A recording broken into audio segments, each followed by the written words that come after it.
It's a long story, but it's one you've never heard before. This story is about a place that dwells on the mountain, a place where bad things happen. And you may think that you know about the bad things. You may decide you have it all figured out, but you don't, because the truth is worse than monsters or men. At first, I was upset when they told me we were moving to some little town out in the Ozarks. I remember staring at my dinner plate while I listened to my sister throw a temper tantrum, unbefitting of a 14-year-old honor student. She cried, she pleaded, and then she cursed at my parents. She threw a bowl at my dad and told him that it was all his fault. Mom told Whitney to calm down, but she stormed off, slamming every door in the house on the way to her room. I secretly blamed my dad as well. I'd heard the whispers too. My dad had done something wrong, something bad, and the sheriff's department had reassigned him to some little out-of-the-way county, all to save face. My parents didn't want me to know that, but I did. I was 9, so it didn't take me too long to warm to the idea of change. It was like an adventure. New house, new school, new friends. Whitney, of course, felt the opposite. Moving to a new school at her age is hard. Moving away from her new boyfriend, however, was even harder. While the rest of us packed up our things and said our goodbyes, Whitney sulked and cried and threatened to run away from home. But a month later, when we pulled up to our new house in Drisking, Missouri, she was sitting right next to me, of course texting viciously on her phone. Thankfully, we moved over the summer, and I had months of free time to explore the town. When Dad started his new job at the sheriff's office, Mom drove us around the city, commenting on this and that. The city was much, much smaller than St. Louis, but also a lot nicer. There were no quote-unquote bad areas, and the entire town looked like something you would see on a postcard. Drisking was built in a mountain valley, surrounded by healthy forest land with walking trails and crystal clear lakes. I was 9. It was summer, and this was heaven. We'd only been living in Drisking a week or so when our next door neighbors came to introduce themselves. Mr. and Mrs. Landy and their 10-year-old son, Kyle. While our parents talked and drank mimosas, I watched the Landys' lanky red-headed son hang out in the doorway, shyly eyeing the PS2 in the living room. Do you play?" I asked. He shrugged. "Not really." "Do you wanna? I just got Tekken 4. Kyle glanced at his mom, who had just been handed her third mimosa. "Yeah, sure." And that afternoon, with the ease and simplicity of our age, Kyle and I became best friends. We spent the cool summer mornings outside exploring the Ozarks, and the hot afternoons in my living room playing the PS2. He introduced me to the only other kid in the neighborhood our age, a skinny, quiet girl named Kimber DeStaro. She was shy but friendly, and always up for anything. Kimber kept up with us so well that she quickly became the third wheel on our little tricycle. With my dad at work all the time, my mom consumed with her new friendships, and my sister locked in her door all day, the summer was ours to take, and take it we did. Kyle and Kimber showed me where all the best hiking trails were, which lakes were the best and most accessible by bike, and where the best stores were in town. By the time the first day of school rolled around in September, I knew I was home. On the last Saturday before school started, Kyle and Kimber told me they were going to take me somewhere special. Somewhere we hadn't been yet. The Triple Tree. "What's a triple tree?" I asked. "It's a totally awesome, totally huge treehouse out in the woods," Kyle said excitedly. "Whatever, Kyle. Come on, you guys. If there was a frickin' treehouse, you would have showed it to me already." "Nuh-uh, we wouldn't have." Kyle shook his head. "There's a ceremony for first-timers and everything." Kimber nodded eagerly in agreement, her dark orange curls bouncing off her tiny shoulders. "Yep, it's true, Sam. If you enter the treehouse without the proper ceremony, you'll disappear, and then you will die." My face fell.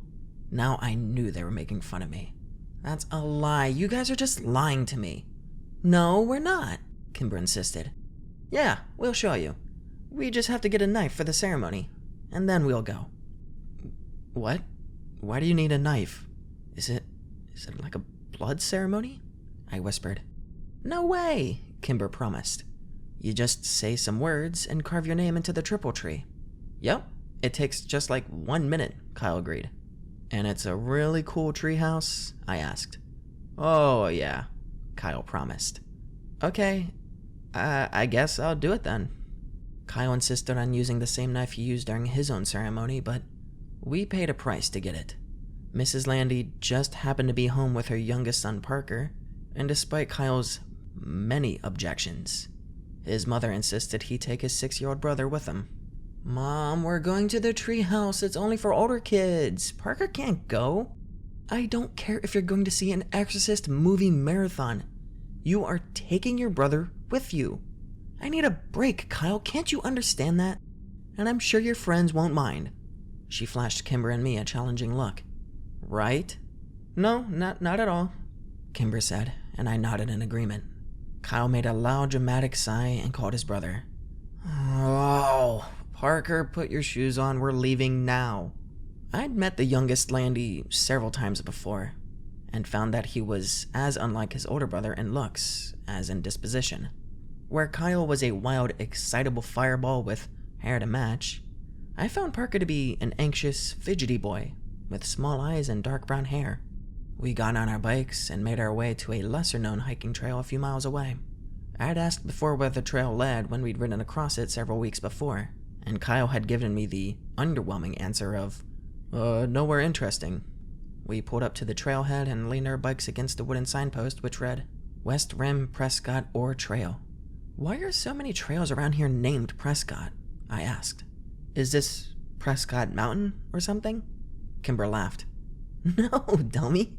It's because of the Prescotts. You know, the family that lives in the mansion up on Fairmount? Mr. Prescott and his son Jimmy own like half the businesses in town. More than half, Kyle agreed. Which ones? Does he own the GameStop? AKA the only store in Drisking I really cared about. I don't know about that one. Kyle wound a lock around the 4 bikes and clicked the bar into place, then spun the numbers on the dial. But like the hardware store, the pharmacy, Glitton's up on 2nd, and the newspaper. Did they start this town? I asked. Nah, mining started the town. I want to go home. Parker had been so quiet, I'd completely forgotten he was there. You can't go home, Kyle rolled his eyes. Mom said I had to bring you. Now come on, it's only like a 2-mile walk. I want to take my bike, Parker answered. Too bad, we're going off trail. I don't want to go, I'll stay with the bikes. Don't be such a wussy. I'm not. Kyle, be nice, Kimber hissed. He's only 5. I'm 6, Parker objected. I'm sorry, 6. You're 6, Kimber smiled at him. Alright, fine. He can hold your hand if he wants, but he's coming. Kyle turned and started up the trail. Parker's face fell into undignified frown, but when the charming Kimber stuck her hand out and wiggled her fingers at him, he took it. Kyle was right. It wasn't a long walk. Only a half-mile down the trail, and then another half-mile hike on a well-tread path up the mountain. It was a steep climb, though, and by the time we got to the treehouse, I was winded. What do you think? Kyle asked excitedly. I studied the tree as I caught my breath. It's pretty awesome, I smiled. And it was. They hadn't lied, the treehouse was the biggest I'd ever seen. It had multiple rooms, and there were actual curtains in the windows. A sign above the door said Ambercot Fort, and a rope ladder hung below the threshold, missing several planks. I'm going up first, yelled Parker, but Kimber caught his arm. You have to do the ceremony first, or you'll disappear, she reminded him. That'd be fine with me, Kyle grumbled. I was just eager to get into the fort myself. Give me the knife, I held up my hand. Kyle smugged and dug the switchblade out of his pocket. There's some space in the back to carve your name. I opened up the knife, walked around the tree looking for an empty spot. There were so many names on that tree. I had to crunch down and look near the bottom since I couldn't reach any higher. I spotted both Kyle and Kimber's carvings on the tree, and I finally found a spot I liked near the ladder. I bit my tongue and I carved Sam W. into a blank piece of bark underneath someone named Paul S. Parker went next, but had so much trouble with the knife that Kyle had to do it for him. Alright, let's go. I ran over to the rope ladder. Wait, Kyle yelled. You have to say the words first. Oh, yeah, okay. What are they? Kimber sang them out. Underneath the triple tree, there is a man who waits for me. And should I go or should I stay? My fate's the same either way. That's creepy, I said. What does it mean? Kimber shrugged. No one knows anymore. It's just like tradition. Okay, can you say it one more time, slower? Once Parker and I had recited the poem, we were ready to go. I climbed the rope ladder first and took stock of my new surroundings. The treehouse was more or less empty. Just a dirty rug here and there and some trash. Old soda cans, beer cans, and fast food wrappers. I went room to room, 4 in total, and found nothing of real interest until the last one. An old mattress lay in the corner, and piles of musty, ripped clothing scattered the floor. Did a hobo live here? I asked. Nah, this room has been like this for as long as I can remember, Kyle said from the doorway behind me. It smells gross, I said. Kimber walked up to the threshold but refused to go any further. It's not the smell that freaks me out. It's that. She pointed up to the ceiling, and I raised my eyes to read what was written there. Road to the gates of hell. Mile marker 1. What does that mean? I asked. It's just older kids being dicks, Kyle said. Come on, I'll show you the best part of the treehouse. We walked back into the first room and Parker looked up at us and smiled, pointing down to what he'd clumsily carved into the wooden floor. Fart, Kyle read. Well, that's hilarious, Parker. He rolled his eyes, but his little brother didn't pick up on the sarcasm and smiled proudly. Kimber sat down on the floor next to Parker, and I sat on his other side. Kyle took the knife from his brother and then walked across the room and wedged a blade between 2 planks of the wooded wall. He pushed, and the board gave, opening up a small, secret compartment on the wall. Kyle took something out and pushed a plank back in until it was flush with the others. Check it out. He turned around and proudly held up 2 cans of Miller Lite beer. Whoa, I said. Ew, warm beer? That's gross. How'd you even know it was there? Kimber asked. Phil Saunders told me. Are we gonna drink it? I asked. Hell yeah, we're gonna drink it. Kyle came and sat down in our circle, popped open the first beer, and offered it to Kimber. She eyed it like he was trying to hand her a dirty diaper. Come on, Kimmy. Don't call me that. She yelled at him, and then, reluctantly, took the open beer. She smelled it and made a face, then pinched her nose and took a small swig. Kimber shuddered. That was even grosser than I imagined. I don't want any. I'll tell Mom, Parker said quickly as the beer passed in front of him to me. Good, 'cause you ain't getting any, Kyle promised. And you won't tell Mom shit. I put on my best poker face and took a long, deep swallow of the warm beer before I had the chance to smell it. It was a poor decision, and when I retched, the foul yellow liquid went all over my shirt. Aw man, now I'm gonna smell like beer. We spent the next hour and a half drinking the 2 cans of Miller Lite, and after a while, the taste grew more tolerable. I couldn't tell if I was becoming a man, or if I was actually getting drunk. I hoped it was the former. When the last drop of the last beer was consumed, we spent 20 minutes trying to determine if we were drunk. Kyle assured us that he was wasted, while Kimber wasn't sure. I didn't think I was, but I failed all of our drunk tests. Kimber was in the middle of reciting the alphabet backwards, when a loud metallic grinding suddenly pierced the calm mountain air, like a gunshot. Kimber stopped talking and we spent a few minutes staring at each other, waiting for the noise to end. Parker curled into Kimber and put his hands over his ears. After what seemed like 10 whole minutes, the sound ended as suddenly as it had begun. What was that? I asked, and Parker mumbled something into Kimber's sweatshirt. Do you guys know? I tried again. Kimber stared at her feet as she crossed and uncrossed them. Well? It's nothing, Kyle answered finally. We hear it sometimes in town. It's not a big deal, it's just louder up here. Okay, but what's making that sound? Borrasca, Kimber whispered without taking her eyes off of her feet. Who's that? I asked. Not who. Where? Kyle answered. It's a place. Another town? No, it's just a place in the woods. Oh. Bad things happen there, Kimber said more to herself than me. Like, what? Bad things, Kimber repeated. Yeah, don't ever try to find it, dude, Kyle said behind me, or bad things will happen to you too. Okay, but like, what bad things? I turned around.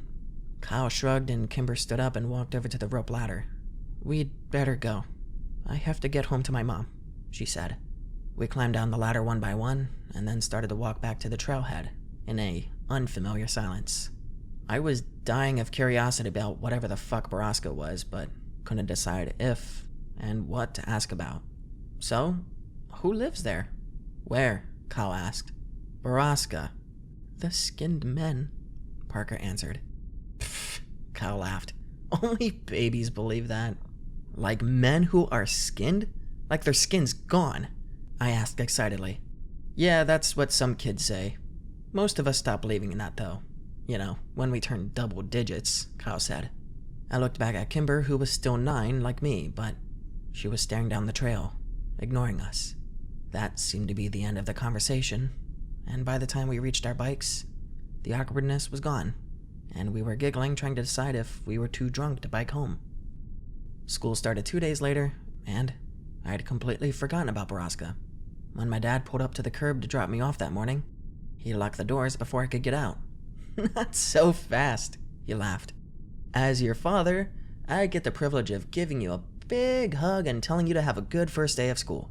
But Dad, I gotta go meet Kyle by the flag before first bell. And you will, but give me a hug first. In a few years, you'll be driving yourself to school. Let me be your dad while I still can. Fine, I said, exasperated. I leaned over and gave my dad a quick hug. Thank you. Now go meet your friend. Your mom will be waiting here to pick you up at 3:40. I know, Dad. Why can't I, take the bus? Like Whitney. When you're 12, you can take the bus. He smiled and unlocked the doors. Until then, I get to drop you off in the mornings. If you think it would make you look cooler, you can ride in the back seat behind the cage. Dad, just don't. I threw open the door of his cruiser before he could say anything more, and ran as he laughed behind me. Kyle was already waiting for me at the flagpole, and he'd found Kimber too. Dude, you almost missed a bell, he yelled when he saw me. I know, sorry. Whose class are you in? Kimber asked. She was wearing a red sweater and leggings with frogs on them. Her curly orange hair was brushed into ringlets, and lips were pink and shiny.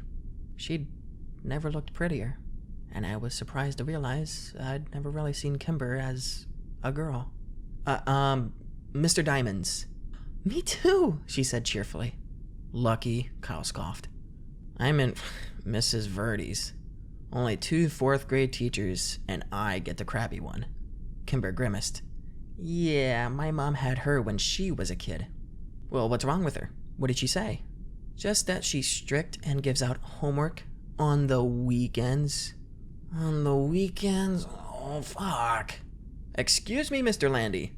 I immediately recognized a tall man that had suddenly appeared behind the white-faced Kyle. Sorry, sir. I meant, dang. Kimber giggled. I'm sure you did, he nodded. Hi, Sheriff Clary. Even though I'd only met him a few times, I liked my dad's boss, and he liked me. Well, hello, Sammy. Are you excited for your first day? Sheriff Clary crossed his arms in front of him and widened his stance imposingly, but gave me a wide smile. Yes, sir, I said, and then added, lamely, what are you doing here? I'm giving a presentation to the 5th and 6th graders about safety when walking to and from school. Yeah, he gives it every year, Kyle muttered. Cool, I smiled. Sheriff Clary nodded at me, and then turned and walked away. I looked around confused. Where's Kimber? She took off. She is annoyingly on time to everything. And, as if to illustrate his point, the bell rang. We both ran up the stairs and inside. I walked into class and saw that Kimber had saved me a spot next to her at the back. Mr. Diamond, a short, round man of 40 or so, nodded at me when I came in. Mr. Walker, I presume? Yeah, that's me, I mumbled as I rushed past him to the desk next to Kimber. Welcome to Drisking Elementary. And for the rest of you, welcome back. Go Grizzlies! The class echoed a reluctant and subdued, Go Grizzlies. Kimber introduced me to the other kids in the class throughout the morning. Most of them were nice, if sort of underwhelmed by me. They said their hellos and asked where I was from, and the conversations usually ended with the unimpressed. Okay. A group of girls who sat near the front snuck looks at us all morning and snickered. I asked Kimber who they were, and she just shrugged. During our second break, they came up and talked to me. Are you friends with Kimber DeStaro? A tall, dark-haired girl asked me. Yeah, I answered and looked over at Kimber. She was watching me with worried eyes. Are you related to her? No. I didn't think so, because you don't have orange hair. I didn't know what the fuck to say to that. You don't have to be friends with her, you know, said the second girl with the oddly round face. Well, I want to be friends with her. A third girl behind the other two snorted. She had pretty auburn hair and a rude upturned nose. Well, if you do, you're going to be in the ugly kid group, the first girl warned. And once you're in that group, you can't leave it ever.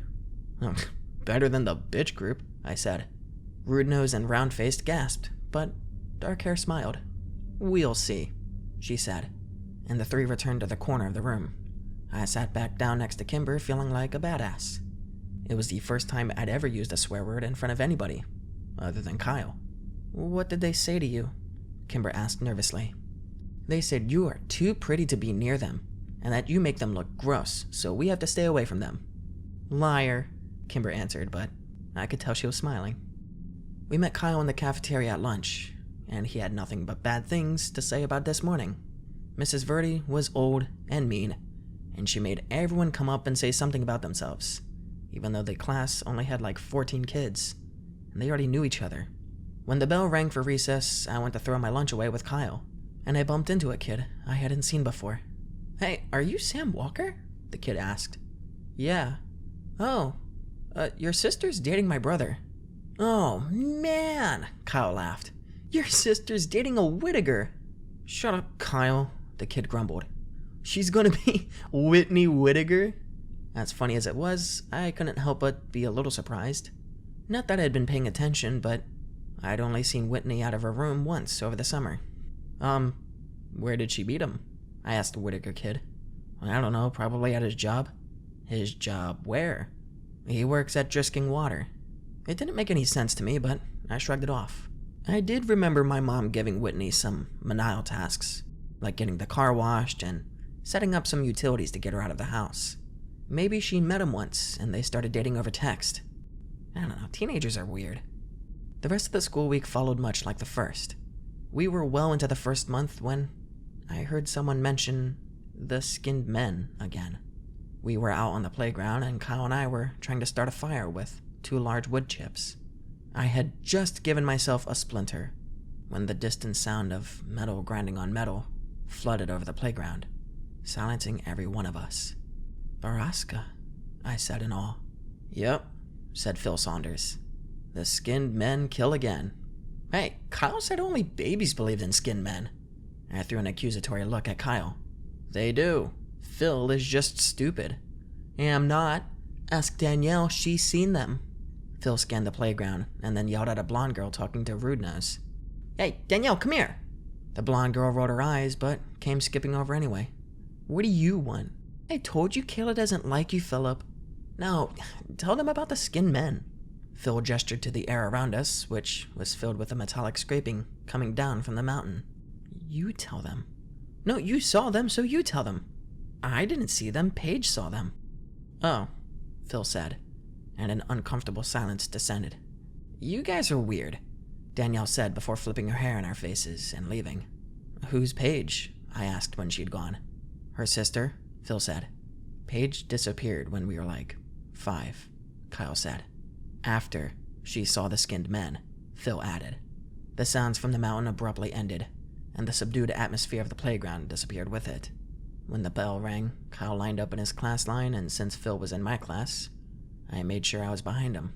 The teachers began to count us off. Hey, what else do you know about Borrasca? I whispered to him. My brother said that's where people go when they disappear. To Borrasca. What happens to them there? Bad things, he said, and then shushed me when I asked him what that meant. The year dragged on, and it wasn't until Christmas break that I heard the machine at Borrasca again.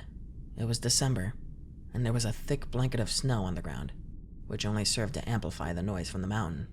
I sat in my room listening to it for a few minutes, trying to decide what was happening in the place that bad things happen. I saw my dad's cruiser pull up out the window and went downstairs to greet him. As I passed my sister's door, I heard her giggling in that annoying teenage girl way, and I cringed. I hoped Kimber never got like that. "Dad!" I skidded on the landing just as he opened the door. My dad stomped the snow off of his boots and threw open his arms. "Sammy! How many years has it been?" he joked. It was true. I hadn't seen much of my dad lately since he was working so much. Doing what? I didn't know, since this was the quietest, lamest town ever.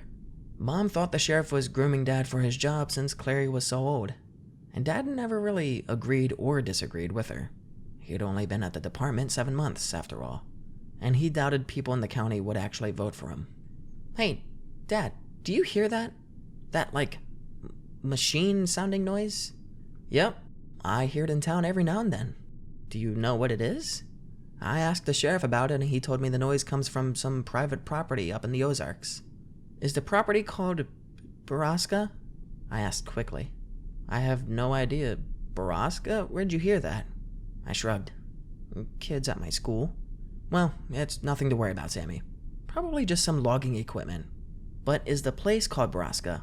Have you heard that name before?" "Nope, I've not heard that before." Dad pulled his boots off and shrugged off his coat, looking toward the kitchen. I could tell I was losing him. "Have you ever heard of the Skinned Men?" I asked quickly. "Skinned Men? Good God, Sam. Is your sister telling you these stories?" "No." But he wasn't listening to me anymore. "Whitney!" he yelled up the stairs. "No, Dad, Whitney doesn't even talk to me," I repeated. I heard a door creak open upstairs, and Whitney peered over the railing, phone in hand, and an annoyed look on her face. "Are you trying to scare your brother?" Dad demanded. "Dad, no," I said again. Whitney shot me a betrayed look. "Ugh, seriously? As if I would waste my time. You aren't telling him stories about skinned men?"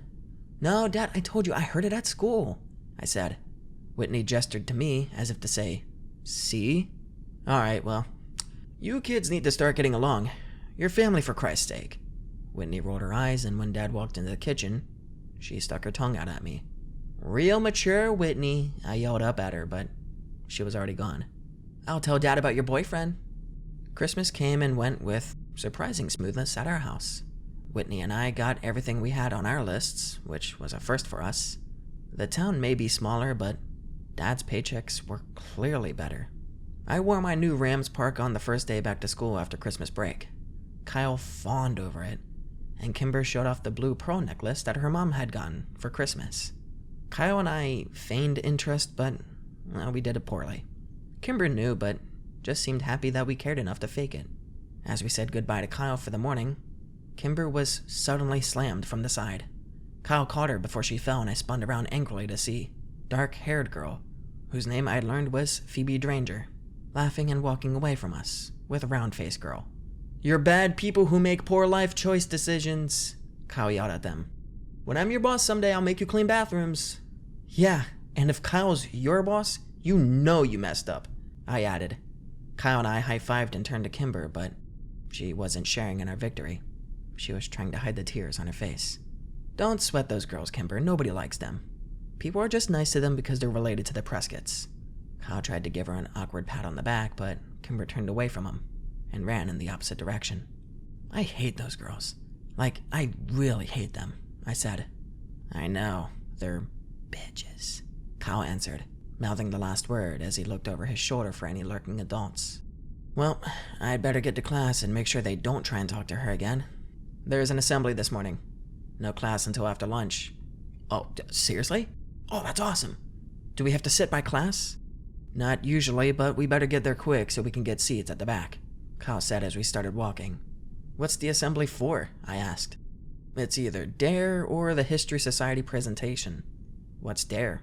"You know, DARE, as in, don't you dare do drugs or you're grounded until you're dead." "Oh, well, I hope it's the history thing then." We found Kimber already in the auditorium. She had collected herself and saved us both seats at the back of the room. She waved us over just as the puffy, stern Mrs. Verdi walked onto the stage. "Hello, 4th grade students. This morning we have a special presentation for you from the Historic Preservation Society of Drisking. If you have any questions during the course of the lecture, please raise your hand." "Yeah, that'll happen," Kyle laughed. Now, I would like to introduce you to Mr. Wyatt Dowding, Miss Catherine Scanlon, and of course, Mr. James Prescott. What? Jimmy Prescott and not his dad? That's so weird, Kimber whispered. Dude, Thomas Prescott has done this presentation every year for like 20 years, Kyle said. It's definitely weird. It's not weird, whispered Mike Sutton from behind us. He then leaned forward. Tom Prescott went crazy like a year ago. He didn't do the presentation last year when my sister was here either. I don't like Jimmy Prescott. Kimber shook her head. He gives me the heebie-jeebies. His dad is so much nicer. He's like a grandpa. The presentation was slow and boring. Mr. Dowding and Miss Scanlon talked about the first settlers here, the Cherokee and the Trail of Tears. They talked about Alexander Drisking's discovery of a motherlode of ore in the mountains, and settling here with his family to mine and refine the iron. Then, James Prescott took the stage from there to tell the story of his family's early journey to the town, and their role in the revitalization of Drisking itself in the late 1950s. The last part was the most interesting of it all, and I found Jimmy Prescott to be infallibly charismatic and entertaining. I was so busy laughing at his jokes and hanging on his every word that, by the end of his presentation, I realized I'd actually learned quite a bit, so much so that I was interested enough to ask a question, which Kyle warned was committing social suicide. Mr. Prescott scanned the room and answered a few other questions before he finally got to me at the back. Yes, you in the back. Mr. Prescott, why did the mines close? Like, what happened? I asked. Very good question, young man. What did you say your name was? Sam Walker? I believe I met your father the other day at the sheriff's office. Welcome to Drisking. As for your questions, most of the mines were closed in 1951, after a long period of unprofitability. The mountain had simply ran out of iron ore. The mills and refineries were abandoned and the town suffered for years. The miners and their families moved away, stores went out of business, schools closed, and Drisking became a ghost town. That would have been the end of it if it weren't for stubborn families like mine who refused to leave. We refused to give up the town, and after many, many years of hard work, Drisking became the picturesque little haven in the Ozarks that it is today. I hope that answers your question. I sat back down and Kyle shook his head at me. Bro. The assembly suffered through another 15 minutes of awkward Q&A until Mrs. Verdi finally cut us loose. We were released into the cafeteria to wait for the lunch lines to open. Kyle, Kimber, and I sat in our usual corner. That was so boring, Kyle whined. When are they going to figure out that no one cares about Drisking's history? Seriously, I fell asleep like 3 times. Kimber nudged me. Sam seemed to care, she teased. I just wanted to know about the mines. Mines are creepy, that's all. Yeah, but all of our mines were blown up. You can't even go in them anymore, Kyle said. Blown up? I asked. Kimber nodded. Some kids died after going to the mines, so the city set off some controlled blasts to implode the caverns. Well, at least that's what my mom said. They messed up, though, and I heard they blew up the water table, or poisoned it or something. What? How do you know that? Kyle asked. Kimber shrugged. I heard my dad talking about it. Did they use, like, C4 or something? I guess. So, like, we all drink the water, so we all have C4 in our bodies, and we could explode at any minute? Kyle said excitedly. Do you think that's what happened to all the missing people? I asked him. Just sitting there one day and then boom. Yeah, dude. Kyle grabbed my shoulders. And that's where the skinned men come from. I made the international symbol of mind blown, and we laughed hysterically. You guys are dumb. Kimber rolled her eyes, but then she laughed when Kyle fell on the floor, pretending he was exploding. I remember thinking in that moment that I was happy here, in Drisking, Missouri. I was happy with these 2 people. Happier than I'd ever been anywhere else. It was the last true happy moment I ever had. Less than an hour later, Mr. Diamond's phone rang, and he exchanged a few quiet words with the person on the other end, his eyes flicking to and from my desk. It was hard to be surprised when he hung up and asked me to come up the front. When I got there, he told me my mom was waiting for me in the office, and that I was going home for the day. I traded a confused and worried look with Kimber, and then packed up my backpack and went to the office. When I got there, my mom was crying. We drove home in strained silence. I was too afraid to ask what was wrong. Mom parked the car a block from our house, which was blocked in by several police cars. When an explanation didn't come, I broke the silence myself. "Is it Dad?" I asked quietly, holding back tears. "No, honey, Dad's fine," she whispered. "Then what happened?" "Whitney never made it to school this morning." Her voice broke over my sister's name. "Oh, no, Mom, I think she ditched," I said quickly. "I saw her leave this morning, and it was really early, like 6. And she was with her friends, Pete Whittaker and that kid Taylor." "We know all about that, Sam, but they made it to school, and Whitney wasn't with them. They said she wanted to stop by the Circle K near Drisking High, so they left her there, and no one has seen her since." "Well," my brain struggled to come up with an explanation. "Maybe she's ditching?" "No, honey." My mom put the car back in drive and drove up to our house, parking behind a police cruiser. "The police, as well as your father, think that Whitney is with Jay. But she has a new boyfriend here. We found all of her books on the floor of her room this morning, and half her clothes gone along with some cash of your dad's. But right now we think that she hitched a ride to St. Louis and that she's with Jay. The sheriff's office is trying to contact the boy's parents now." "Whitney? Run away?" Anyone who knew my sister knew she was prone to dramatics and empty threats. Plus, she was dating Chris Whittaker's older brother, Pete. I was sure of it. We walked up the steps and into a house filled with stale coffee and quiet murmurs. I tried to remember if Whitney herself had ever actually confirmed that she was dating Pete, but I drew a blank. When we walked into the kitchen, I saw my father sitting at the table, staring at phone records, head in hand.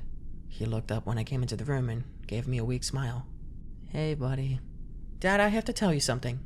I felt a heavy hand on my shoulder and turned to look up at a solemn Sheriff Clary. "Everything and anything you might know, son. No matter how trivial you think it is." I nodded and sat down at the table with my dad, as my mom handed the big man a cup of coffee. "Here you go, Sheriff," she said weakly. "Please, Mrs. Walker, call me Killian." My mother nodded and retreated back into a darkened corner to talk quietly with Sheriff Clary's wife, Grace. "What do you know, Sam?" my dad asked as he rested his chin on his hands in a mock symbol of prayer, as though I may deliver him from his suffering. "Well, I heard Whitney had a boyfriend, that guy Pete Whittaker that she's been hanging out with, and I saw them and Taylor Dranger leaving this morning before me." "What time did they leave?" asked the sheriff. "I don't know, like before 6? He nodded. "That matches the statements of Taylor Dranger and the Whittaker boy." My father's head sunk lower into his hands, and I knew I'd let him down. "But," I rushed, "I don't think she went back to St. Louis because she's dating Pete, and I don't think she would want to be with her boyfriend back home anymore." "I understand that, son, but a teenage girl's mind is a complicated thing. My officers are trying to get a hold of the boyfriend's family back in St. Louis." Clary nodded to my father. "Now, why don't you head up to your room and let us work, Samuel?" I looked up at him in surprise. "What? No, I want to stay down here. I can help." "No, son, there's nothing more you can do here. You've been a good brother. Now let us handle this." "But I can help." "You already have." "Dad!" I looked over at my dad with begging eyes. "Go to your room, Sam," he said quietly after a moment. I balked. "Dad!" "Now!" I was so angry I did the only thing that I could have to make my rage known. I stomped upstairs, slammed the door, and then sat on my bed in disbelief. The tears came then, and I laid there feeling helpless, worthless, scared for my sister. I thought about all of the places Whitney could be. Was she scared? Was she alone? Was she dead? When the sun began to set, I finally got out of bed and went to check my email. I was expecting lots of messages from Kimber and Kyle, but there was only one. Did she go to the treehouse? I sat staring at my computer screen for almost a minute. Kimber's words from last fall echoed in my brain. "If you enter the treehouse without the proper ceremony, you'll disappear, and then you will die." I didn't buy that Whitney had gone to Circle K that morning, and I especially didn't believe that she would hitchhike out of town. Nothing they were saying downstairs made any sense, if you knew my sister. But maybe this did. Maybe she and her boyfriend went to the treehouse to make out or something, and maybe he'd left her there. Maybe she'd gotten lost, or maybe the skinned men found her. That was the worst thought of all. I didn't need to sneak out because the police were too busy with my parents to care about me anyway. I snuck my bike out of the garage and rode the 3 miles to the west from Prescott Ore Trail. When I got there, I saw 2 bikes already locked to the signpost, and my 2 best friends sitting in the snow next to them. "I knew you would come," Kyle said when I pulled my bike up, and Kimber ran up to hug me. "I'm so sorry, Sam." There was really nothing for me to say, and they didn't push. Kimber took my arm and we started up the trail. The silence between us was stretched, but comfortable. We trudged through the snow, and all the while I searched for the telltale footprints of others, but the snow was coming too fast. The hike up the mountain was harder and wetter than when we'd come in the fall, and when Ambercot Fort finally came into view, it was a welcome sight. The sun was getting low, and we hadn't brought flashlights. I fell as I ran up to the tree, calling my sister's name to the quiet wild. Kyle was right behind me and leapt impressively onto the rope ladder, climbing quickly up to the planks. I kept calling Whitney's name, waiting for Kyle to yell that he'd found her, or that there was at least some sign of her, and then I heard Kimber quietly say my name from where she stood at the triple tree. I ran over and tried to follow her eyes to confirm what I already knew was there, and then I found it, freshly carved near the top. Whitney W. My breath froze in my chest, and my vision blurred with unwelcome tears. And as the sun took its last desperate breath before plunging into the deep of the horizon, a deafening, metallic whirl sang out from the wilderness, and it spilled down the mountainside. "Good morning." The words faded back into the ether, and I woke with a start. Jimmy Prescott was lounging against the wall near the door, an amused yet disapproving look on his face. Shit. Sorry, Mr. Prescott. I didn't hear you come in." "You know, I worked here when I was a kid, too. I installed the bell on the door for this very reason. Didn't seem to wake you up, though." He laughed. I mumbled another apology and idly straightened a stack of business cards in front of me. "Late night?" Kinda. It was a very late night. "I hope you weren't out at the bonfires with all the other underage drinkers." "No, sir." Yes, I was." "Good. Anyway, I'm just here for my lunch. I'll take a Parmesan chicken with avocado on rye." "Yes, sir." Happy that the conversation was over, I walked over to the sandwich counter and unwound the twisty tie from the rye bread. Jimmy Prescott stepped back from the counter and idly studied the pictures on the wall, though he'd seen them 1,000 times before. Most of the photos were of the Prescott family, taken over the last century. I had always thought it was odd decor, but then the shop was named after them after all. "Is Mera here?" Prescott asked as I wrapped up a sandwich. She's in the back." "Ah, I thought she would still be in St. Louis. Well, when you're finished, would you mind getting her for me?" "Shit." "Yes, sir." I handed him his sandwich and went back to find Mera. She was in the office, furiously punching the keys on her accounting calculator. Mera, Jimmy Prescott is out front. He wants to talk to you." She turned and gave me a dubious look. "Did he say what about?" I shook my head. "Okay," she sighed.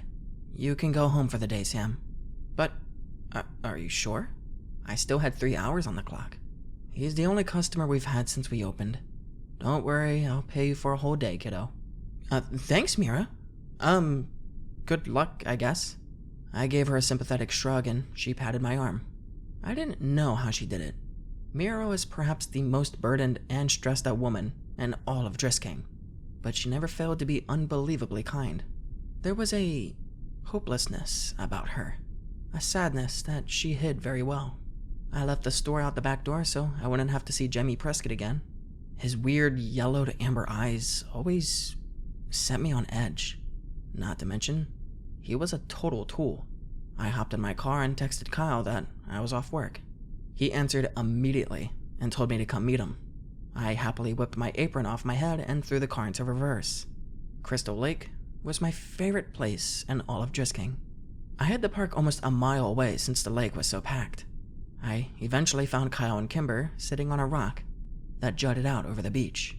Kimber was sunbathing in a blue floral bikini, and Kyle was wearing his "no one can tell where my eyes are looking" sunglasses. "What did I miss?" I asked, sitting down next to Kimber. Not much, she answered, stretching and sitting up. Just more beer. She dug into the cooler behind her and tried to hand me a Blue Moon. No. I waved it away. Got any Excedrin? Oh, no. Kimber gave me her I'm sorry pout. Okay, then I'll just take those sunglasses. I held my hand out to Kyle, who looked back at it in horror. What? No, fuck off. Oh, come on, Kyle, give him your sunglasses. Sam didn't get to sleep off his hangover like we did. I smiled at Kyle and he tightened his lips. We both knew exactly what I was doing. Kimber stroked Kyle's arm in encouragement. Please, she asked. Fine, he said, and shoved his blue blockers at me. I put them on and sat back, turning my head to watch the girls on the beach below. Phoebe Dranger, dark-haired girl, was there lying on a towel next to Roundface and giggling. It still seemed unnatural to me to see the two of them without Rude Nose. The three had been inseparable, working as fluidly together as the gears in a watch, until Christy had fallen in love with some college kid and ran away. So, why'd you get out of work early anyway? Kyle asked. Prescott came in. Ew. Kimber squirmed. He totally freaks me out. He's been staring at me since like 5th grade. Well, next time he stares at you, let me know and I'll knock him the fuck out. Kyle had always been protective over Kimber, but ever since they started dating, it had gotten 10 times more unbearable. Kimber winked at him. So, what did he want, Sam? He wanted to talk to Mera, probably about the sandwich shop. You mean about how no one goes there and the business should have closed years ago, but it won't because the Preskins are stubborn and vain? Kyle said. Yeah, probably. I mean, she did look pretty worried. I can count on one hand how many sandwiches I've sold in the past month. Ouch, Kimber grimaced. Yeah, I'm pretty sure she's gonna get chewed out. I really don't like that guy. I thought about the squirmy, yellow-eyed freak yelling at sweet little Mera, and it made my blood boil. You should have met his dad, Kyle snorted. He was a piece of work. His dad? Yeah, Tom Prescott, Kimber said. The family put him in a home a few towns over. Why is he in a home? I heard he got dementia and he was embarrassing the family in public, Kyle said. Yeah, I heard that too. Kimber brushed her long curls off of her shoulders. I always liked Tom. It was a pretty shitty thing to do. Hey, kids. We turned in unison to see Phil Saunders come stomping out of the bush behind us, with Mike Sutton following behind. So, this is where the cool people hang out, high above the kingdom on Pride Rock. Sup, Mike? Kyle said, ignoring Phil, whom he disliked ever since Phil had briefly dated Kimber. Phil was either unaware or uninterested in Kyle's feelings. Of course, that may also have been because Phil was stoned out of his mind most of the time, and now was definitely no exception. They sat down next to us, and Mike offered me his pipe. Want to hit this? I did want to hit it, and pretty badly, too. I reached up to grab it, but Phil swatted my hand away. Careful, guy, you don't want to get the sheriff's son high. For fuck's sake, Mike. Mike nodded knowingly and shoved the pipe back into his pocket. I scowled. Really? Sorry, Sammy. Hell, the only reason I'm even smoking around you is because today is my cousin's death anniversary, and I don't give a shit about anything else. Your cousin Hannah? Kimber asked with a sympathetic look. Yep. 5 years she's been gone. Too many people disappear in these woods, man, Mike said as he exhaled a cloud of smoke. Yeah, man, Phil nodded. You know, sometimes when I'm high, I can see them all, and I feel like I know the answer to the mystery, man. Like I'm so close to solving it. It's just something I can see. Like they're all puzzle pieces, and in my mind, I see the puzzle put together, but I can't tell what the picture is of, you know? You're fucking high, Saunders, Kyle said. We all are, man. We all are. Everyone in this town is drinking the fucking Kool-Aid. Kimber raised an eyebrow at him, but she said nothing. Everyone except the dead ones. I can see what they look like before they went into the ground. Or is it the grounder? Shit, I don't know, man, Mike said to the space in front of him. Yeah, I see all of those people. Hannah, Paige, Jason Metley. Hell, I even see your sister, Walker. Kyle, who I knew had been monitoring the conversation for mention of this very thing, sprang to his feet and opened his mouth to yell at Phil. "Nah, Whitney Walker ran away to St. Louis, remember?" Mike said. I saw Kyle and Kimber exchange a quick look as I tried to remain impassive from behind the blue blockers. "That true, man?" Phil asked, and there it was. I knew Kyle and Kimber had always wondered what I thought about Whitney, and if I'd ever accepted the official statement that she and Jay had run away together. They were kind enough not to bring it up, but I knew they wanted to know what I believed, what I thought had really happened. I loved them both, and I wanted to talk to them about it, but I just couldn't.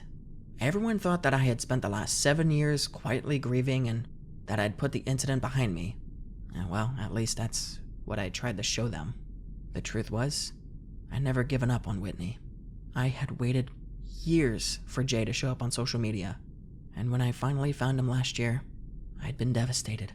I'd always hoped the official report was right, and that Whitney was somewhere far away from here, alive and happy with Jay Bauer, but his MySpace page showed a thriving teenager, still living at home with his parents, his ex-girlfriend Whitney, the furthest thing from his mind. When I'd brought the evidence to my dad, he read the pages I printed off, and then shut the door to his office with me on the other side. I heard him crying in there for hours as I waited for him to reopen the case and bring the smackdown on the Butler County Sheriff's Department, but justice never came, and we never mentioned Jay Bauer again. For whatever reason, I never told Kyle and Kimber about any of that. Maybe it was because I was worried they would blow it off like my dad had, or maybe, and far more likely, I didn't want them to know how obsessed I had become with Borrasca, with the skinned men. I knew, as assuredly as the sun would rise tomorrow, that Whitney's death had happened there, just like all of the others who had gone to the Triple Tree. I was suddenly very aware of 4 pairs of eyes staring at me. "Yeah, it's true. She ran off with this guy Jay from our hometown," I answered. That was enough for Kyle. "Alright, guys, seriously. He's the sheriff's kid. What do you think's gonna happen if he gets caught with weed?" "Little man's right, Phil. Let's bounce." "I don't need any more trouble with the cops around here," Mike said. "Later, Walker." "Kimber." "Little man." Phil stood up, brushed off his pants, and jumped from the boulder onto the sandy beach below. He sprayed sand all over a couple of freshman girls, who squealed and called him an unthoughtful ass. Phil tipped his invisible hat to them and said, "Ladies," before walking off. Mike followed him down, and as I watched them make their way down the beach, I became aware of the conversation going on behind me. "I didn't say I wanted to go, I said I had to go," Kimber said. "It's only 2 o'clock, and it's Sunday." "I know, but my parents have been fighting a lot lately, and I don't want to leave my mom alone for too long. I thought she was doing better. A little, but she's still depressed, Kyle. Do you want to stay over at my place tonight?" Kimber's voice dropped into a whisper. I don't think I'm ready for that yet." "What? No, wait, that's not what I meant. I would sleep on the pool out in the basement, and you would have my room." Very awkward silence. "My parents love you, you know," he added. Kimber laughed. I know. I just want to be there for my mom right now, but thank you, sweetie." And then the absolutely disgusting sound of my best friends kissing. I would never get used to it. Ugh, on that note, I'm out of here too. I stood up and gave them both a shaming look. "Oh, come on, Sam, don't be jealous. We'll find you a girlfriend someday," Kyle joked. "I really don't need your help with that," I muttered, glancing down the beach to where Emmeline Adler was sunbathing. "I'll see you guys tomorrow." "Last week of school," Kimber yelled at my retreating back. Thank God. Tomorrow was the last Monday of the school year. And while I should have been thankful that my sophomore year was ending, I wasn't. The summer meant no distractions, more time to think, and even more hours of boredom at Prescott Artisan Sandwiches. But I wasn't looking forward to tomorrow for another reason. Besides it being Monday, it was also Sophomore Ditch Day. My dad had caught on to that several weeks ago, and warned me to quote-unquote set a good example and to go to school that day. Sometimes, I really hated being the son of a cop. Kimber and Kyle were sympathetic and had offered to share in my misery. I had, of course, said yes, much to Kyle's sadness. As I'd expected, my dad was waiting for me when I got home. We shared a brief, strained conversation about our respective days, and then he finally got to it. "Remember, Sammy, we're cracking down on truancy this year. I want to see you at school tomorrow." "Yeah, I got it, Dad. And I hope I won't have to write a ticket to Kyle either." I sighed. "It's just a tradition. Even the teachers sort of encourage it. On Friday they said..." "I don't care what they said, Sam. Besides the fact that I'm the sheriff, I'm also your father, and I want my son in school." I laughed and shook my head. What a joke. "I can't control what Kyle does." "Fair enough, but you can control what you do." I said nothing and Dad sighed. "It's almost over, Sam. Just get through these last 5 days, and you can be done with school for a few months." "Fine." I walked out of the kitchen, rudely ending the conversation. I climbed the stairs and passed by Whitney's door on the way to my room. The light was on and silence was behind it. I knew my mother was in there. She was always in there, doing God knows what. I walked to my own room, shut the door behind me, and I locked it. The next day at school ended up being more embarrassing than anything else. There were a few other people that hadn't skipped, maybe a total of 10 of us, and the looks they shot at me made it clear that my dad was the reason they were there. Kimber, great friend that she was, happily went to her classes like it was a normal day. Kyle attended all of my classes with me. The teachers, who had been looking forward to an easy day, could not have cared less. Just before lunch, an officer came around to all the classrooms and asked for copies of the attendance sheets. Dad really wasn't kidding about cracking down this year. I was going to get shit from people all summer. At lunch, Kyle and I went out to my car to smoke. Usually we were hidden by dozens of large pickup trucks, but today, we were out in the open and vulnerable. I moved the car back to a shady corner of the parking lot, and Kyle pulled out his bowl. "Did you text Kimber?" I asked him while we hit it. "Yep," he said through tight lips as he let the smoke sit in his lungs, and then blew it all out over my dashboard. She went home around 4th period. She said her mom called her and she was going home to take care of her. I don't know, man. "Doesn't her mom hate you?" I asked, taking my turn with the bowl. "Yeah, I mean, that's a fairly new development, ever since Kimber and I started dating. But I'm pretty sure she's always hated me, and she just hid it better before. Now that she's all depressed and whatever, she doesn't give a shit." It was hard to picture anyone hating Kyle. Why can't Kimber's dad take care of her? I don't know. I hit the pipe again. "Hey, man, let's not even go back today," Kyle said. "You think?" I asked. "Yeah, I mean, you put in 4 periods. You've been a good son." And Officer Dickass already came around and collected the attendance sheets. "Dickass? Really? You're better than that, man." Officer Ass Dick. You're fucking baked, Kyle. Seriously, man, let's go." I thought about it for a second. Kyle was right. I had done my duty as a son, and if I left now, I'd have enough time to go to GameStop before work. Fuck it. I turned on the ignition. Kyle sat up in his chair and rolled down the window to clear out the smoke. "Hey, man, can you drop me by Kimber's?" "Sure, but how are you gonna get home?" "Can you come get me after work?" "What if her mom throws you out again?" Kyle rolled his eyes. "That was one time. Why can't I just drop you off at home and you take your own car?" Needs new tires." "Yeah, new tires, of course." What Kyle really meant was that his insurance had lapsed and he didn't have enough money for gas anyway. He'd bought the car last summer after working double shifts at the convenience store for half a year. It was an okay car, newer, but I knew he'd only wanted it to impress Kimber, something which he vehemently denied. Had it worked? Not in my opinion. They started dating in the fall, and Kyle quit his job to spend more time with her.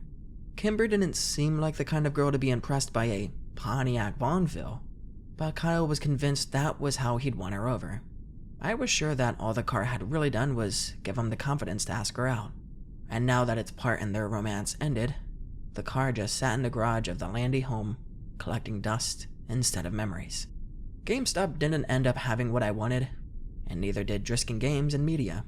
Since I had nothing else to do, I decided to show up to work early and hope that Mera would let me leave early. I parked in front and walked in the door, unsurprised to see no one at the front counter. There were only 3 of us that worked at the shop, and sadly, I never got to see the other girl, emaline, who worked on the days that I didn't. This was disappointing to me since she was half the reason I applied there in the first place. I went into the back to tell Mera I was there, and I found her, slumped over the desk, on a pile of receipts and paperwork. This wasn't an unusual way to find Mera, but something seemed different today. I immediately felt a disturbance in the force, but before I could run away, she turned toward me and I saw I was right to flee. Mera was crying. Are you... I'm sorry. I'm sorry, she said quickly, wiping her eyes. Is it 4 already? No, it's 2:15. I just thought maybe if I came in early. Right, it's your ditch day. Mera wiped her eyes, only to have them filled with tears again. I don't understand, Sam. This store had been operating in the red since I was hired to manage it. What am I doing wrong? I don't know, I offered lamely, the instinct to escape never stronger. No one comes in here. Ever. And Mr. Prescott refuses to let me put signs up to advertise. He says they're unsightly, but how does he expect me to pull in business? I need this job, Sam. God, I must have looked like a frightened deer, because when Mera glanced over at me, she seemed to subtly collect herself. Go ahead and go into the front. I'll do your time card. Didn't have to tell me twice. I really liked Mera, and I hated seeing her like this. The front didn't end up being much better. I could hear Mera crying over the store's dated music track. Her sobs went from painfully audible to muffled whimpers. After half an hour, I decided I had to do something. Since I was entirely unequipped to deal with an adult woman's emotions, I decided to call Mera's husband, Owen. He was thankfully at home and answered on the second ring. I'll be right there. I breathed a sigh of relief when I heard a car pull up outside, and I saw the tall, girthy Owen get out of it. He walked in during a quiet lull in his wife's breakdown. I'm sorry to call you at home, Mr. Daly. I didn't know what else to do. That's okay, Sam. You did the right thing. He looked tired, and I could tell that this situation was not new to him. Is she okay?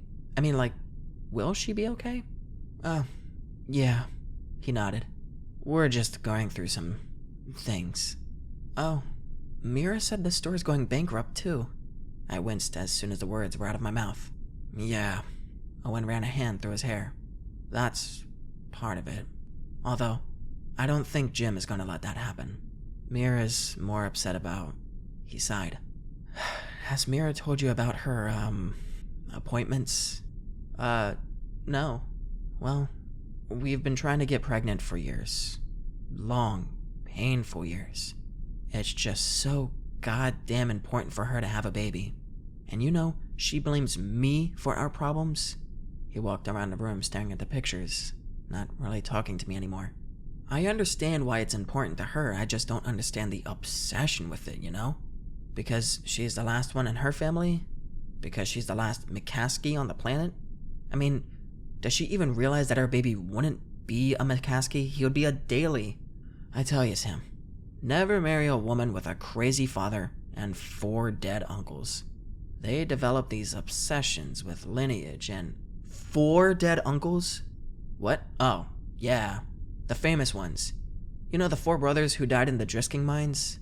Well, that only left her dad. And her parents were only able to conceive her, which leaves her as the last McCaskey and hope for a family line. So, of course, you see how this is all my fault. I looked at him blankly, and he sighed. I'm sorry, kid. These aren't your problems, and they're way over your pay grade anyway. I'm just very stressed out these days. Our fertility issues and Mera's absolute abhorrence to our only other option. But wait, how did they die? I was desperate to talk about anything else. And the story of Mera's uncles did interest me. The McCaskey boys. I don't really know. They died on the mountain somewhere. Oh, well, have you heard of any of the skinned men? Skinned men? Yeah, I don't think so. What about Borrasca? Owen Daly squeezed his eyes shut and pushed in on his temples with his fingers. What? What does a Borrasca have to do with anything? Owen? Mera's voice squeaked from the doorway. Oh, baby, are you okay? Sam called the house. I want to do it. You do? Owen asked dubiously. I called him. His eyes flickered over to me, and I immediately looked away. Another conversation I did not want to be a part of. Sam, why don't you take off for the day? Mera and I will handle things here. Okay, I mumbled and bolted for the door. Once I was in my car and backing away, I called Kyle. Dude, fucking weird shit is going down in this town. Well, what happened? I can't explain it over the phone. Where are you at? I'm at Kimber's. You off work? Yeah, I'm coming to get you.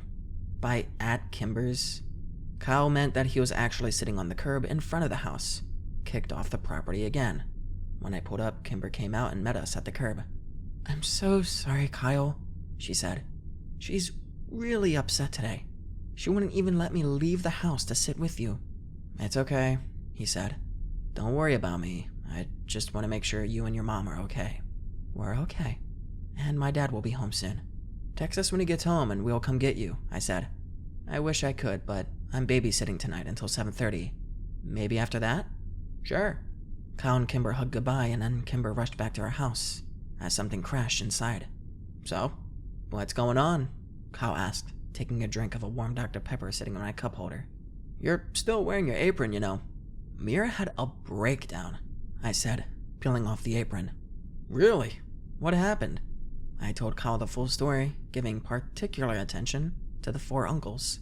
Yeah, the McCaskies. I've heard of them. I didn't know Mera was one, though. I thought they were all dead. Yeah, she's like the last one. So, do you think the McCaskey deaths have anything to do with the other disappearances? It had been a while since I'd mentioned anything about Borrasca, and Kyle choked a little on the Dr. Pepper. I don't know, man. I mean, maybe if the disappearances started around the same time? Well, how can we find that out? Maybe the cops? There have to be police reports. Okay, but what if I couldn't ask my dad? Kyle shook his head. I don't know then. What about records? The historical society people, maybe? Yeah, he said, nodding. We can try them. They're over on 2nd. They share an office with Drisking Arts and Antiques. I made a U-turn and started back toward town. Hey, why are we doing this? I had known the question was coming. I had hoped to have more answers myself before I could give him one. Just Whitney was all I could say. Kyle didn't ask anything more. The Historic Preservation Society of Drisking was at the back of the building, and we had to walk through the antiquity shop as the owner, Mr. Dranger, eyed us warily. At the end of a short hallway, we found a small room with 2 desks pushed together. One was empty, and the other was stacked high with books and folders of loose paper. We could hear someone typing behind the stacks. I cleared my throat. Hello? A small woman popped up from behind the desk. I recognized her as the same woman who had given us a lecture in 5th grade. Hello. How can I help you boys? She asked, walking out to greet us. Yeah, I have a few questions about Drisking's, history, I guess. Oh, great. Is this for an end-of-year report? Have a seat, boys. She gestured to the empty chair sitting behind the other desk. I nodded at Kyle and he sat down, looking uneasy. Yeah, it's for an essay that we have to write. Hey, I think you gave us a lecture 7 years ago, at school. Oh yes, I give that lecture every year with Mr. Prescott, she smiled. Yeah, it was you and one other guy too. Bald guy, Kyle said, shifting uncomfortably in the wooden chair. Yes, that was my fiancé, Wyatt Dowding. He passed several years ago. Oh, Kyle said. So, Miss Scanlon, but you can call me Catherine, she said. Catherine, I tried. I hate calling adults by their first names. Anyway, we want to know about the McCaskey kids. Ooh, Catherine said, shaking her head. A dark part of the history there, but still history nonetheless. Yeah, so when did that happen? And how did they die? Kyle added. Well, they didn't die. I mean, they certainly perished in the mines, but their bodies were never recovered, so we don't actually know the answer to that. I would think dehydration, starvation, and exhaustion killed them, at least within days of getting lost down there. And to your second question, that was 1953, I believe. And the mines closed that year? Well, actually, the mines officially closed the year after. There was a legal spat between the city and the Prescott family, who wanted to leave the mines open until the bodies were found. The city won, and the mines were condemned. Wait, why did the Prescotts care? Don't you want to write this down? Catherine asked. Kyle tapped his head twice with his finger. Catherine shrugged and continued. Well, the Prescott and the McCaskey family were closely related. Tom Prescott was paying teams of unemployed miners to go down in the mines and search for the bodies. The city had had enough of it. The mountain was very unstable, and they didn't want any more deaths. The mines had been abandoned years before and were structurally unsafe. After the city banned the recovery teams from the mines, members of the Prescott family started going down there themselves. Finally, the city had enough, and they just had the mines collapsed. With bombs? Kyle asked. Well, with explosives. And that's what led to the incident. By this time, the mines had been unprofitable for a few years, and the city was quite broke. They hired a less than reputable company to collapse the mines, and, well, when they set off the explosives, they accidentally broke into Drisking's water table. The city went into debt trying to purify the water of silt and iron ore. It wasn't until 2 years later that things started getting better, thanks to the Prescotts, who truly did revitalize Drisking. Kyle's phone chirped and he pulled it out of his pocket. It's Kimber. She wants us to come over. Okay. Thanks, Miss Catherine. Sure. If you have any other questions, feel free to come by. We're almost always open during the day. Oh, or you can email me. She dug into her jacket pocket and pulled out a loose business card. It was creased and had a dusty smudge on it. Thanks. So, what do you think? Kyle asked when we got in the car. I don't know. It's weird, isn't it? I mean, why would the Prescotts give a shit if the town suffers? After they refused to help them find their family and were actively working against them. Maybe they forgave and forgot, Kyle shrugged. Does Jimmy Prescott seem like a guy to forgive and forget to you? Ugh, no. And his dad's even worse. Exactly. Maybe we should turn here. Sorry, Kimber's still babysitting, and she's over on Amherst. When we pulled up, Kimber was out in the front yard with 2 young boys who were playing in the driveway. She was holding a sleeping baby and waving to us. We parked in the driveway and she introduced us to the other 2 kids. They gave us shy little hellos and then ran off to continue their game. Once they left, we explained everything that had happened to Kimber while she listened and rocked the baby in her arms. Sam is right. That doesn't make any sense. But why are we even concerned about something that happened decades ago? Whitney. Kyle said so I didn't have to. A flash of surprise crossed Kimber's face, and she walked over to put the baby down in his playpen. Then she walked back and pulled me into one of her famous, super comforting, not at all awkward hugs. When she released, she began to pace around the driveway. Okay, so, we think Whitney somehow got involved in all of this, and you're right. If we want to figure this out, we need to start at the beginning. Phil's right. Every mystery in this town is one piece of a larger puzzle. It's all related. She stopped and looked over at us. We need to go to the source if we want answers. Yeah, that's not a bad idea, Kyle agreed. I know he likes to hang out in the hideaway and get drunk with ex-Sheriff Clary. No, Kyle, not Jimmy. His dad. Tom? He's so crazy they put him in a home. He's the horse's mouth though, isn't he? Jimmy isn't likely to know half as much as his dad. But, as Kyle and Kimber argued, I watched the kids chase each other around the tree in their front yard. There seemed to be something carved in the bark. Words. Not unlike the triple tree at Ambercot Fort. I was too far away to read what it said. He got you, he got you.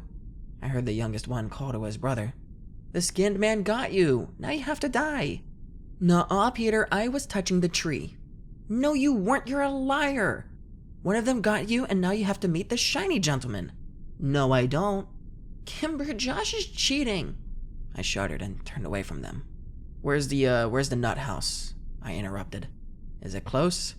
It's not a nut house. It's more like a hospice. Kimber chided. The rumor I've heard is that he's at Golden Elm. And that's in Cape Girardeau. That's about 40 minutes away, Kyle said and pulled out his phone. I'll check the visiting hours for Tuesdays. Sam, do you work tomorrow? I work every day, but I'll get out of it, I promised. Okay, cool. Let's plan to leave after school. The following day dragged on like any last Tuesday of the school year. Most people talked about what they did with their ditch day, or complained about a cop showing up at their house to issue them a ticket, while sliding less than pleased looks at me. When the final bell rang at 3:30, I grabbed my bag and booked it out to my car. Kyle and Kimber were already waiting for me. The drive took longer than we expected when I got lost in Cape Girardeau. The town was bigger than Drisking, and the streets weren't laid out with any sort of planning or logic. By the time we arrived at Golden Elm, we only had 20 minutes left for visiting hours. We're here to see, Mr. Thomas Prescott, Kimber told the nurse at the front desk. We let her do the talking since she has this disarming, old-fashioned charm about her that puts people in a friendly mood. Old Tom? Wow. He hasn't had a visitor since Christmas when his son came up. Sign the check-in sheet and take a visitor sticker.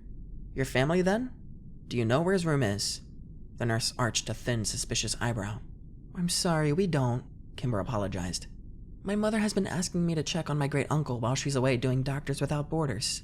I should have gotten more information from her, but, she only has so many minutes to call home. Oh, of course, dear. Let me get someone to escort you. An orderly led us to Tom Prescott's room, which we found empty. He pointed down the hall and said, He likes to read in the sunroom. We walked down the hall and found an old, thin man, sitting alone, whispering to himself.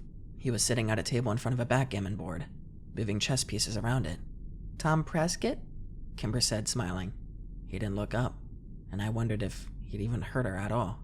Kimber took a deep breath to try again, but the old man suddenly slammed his fist on the table. I'm him, goddammit. I'm Mr. Thomas Prescott. Don't call me Tom. People's kids used to have more respect. I'm sorry, sir, Kimber said gently, as she sat down in the chair opposite of him. You kids have no respect. Do you even know who I am? It's my son that's done it. That boy's mama should have whipped him, but she was soft, and now he's running around my town, spreading his vulgarity and disrespect. Our apologies, Mr. Prescott.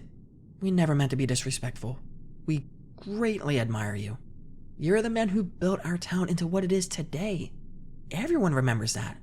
Drisking was suffering, and the town was dying, and then you fixed it. We know that. I did what I had to do, the old man grumbled. It was my town. It still is. Who are you, little girl, to come in here and suggest otherwise? No, that's not what I said. Kimber changed tactics. And as for who we are, we're Mera McCaskey's kids. Do you remember the McCaskeys? Huh. So you're Ada's granddaughter. That explains why you're not there. We exchanged puzzled looks. We're right here, Mr. Prescott, Kimber said. You know what I meant, young lady. They all know. They know I rescued the town. That's my town. Of course they were going to let me do anything I wanted, as long as the money kept coming in. That's why it's my town. Is the money still coming in? Kimber tested. Well, you're here, aren't you? They didn't like it, but they took the money. They didn't know. Not everything they didn't, but they suspected some. And they must have been okay with it because they kept electing Clary, and they kept taking the money. Prescott picked up a pawn and ran his fingers over it as he talked. It's just a powder, So unassuming. A fine, soft powder. The powder doesn't know what it is. It doesn't know it's bad. It's the people who say it's bad. But it needed to be done. You know that, Ada. You know we had to do it. Kimber hooked him in.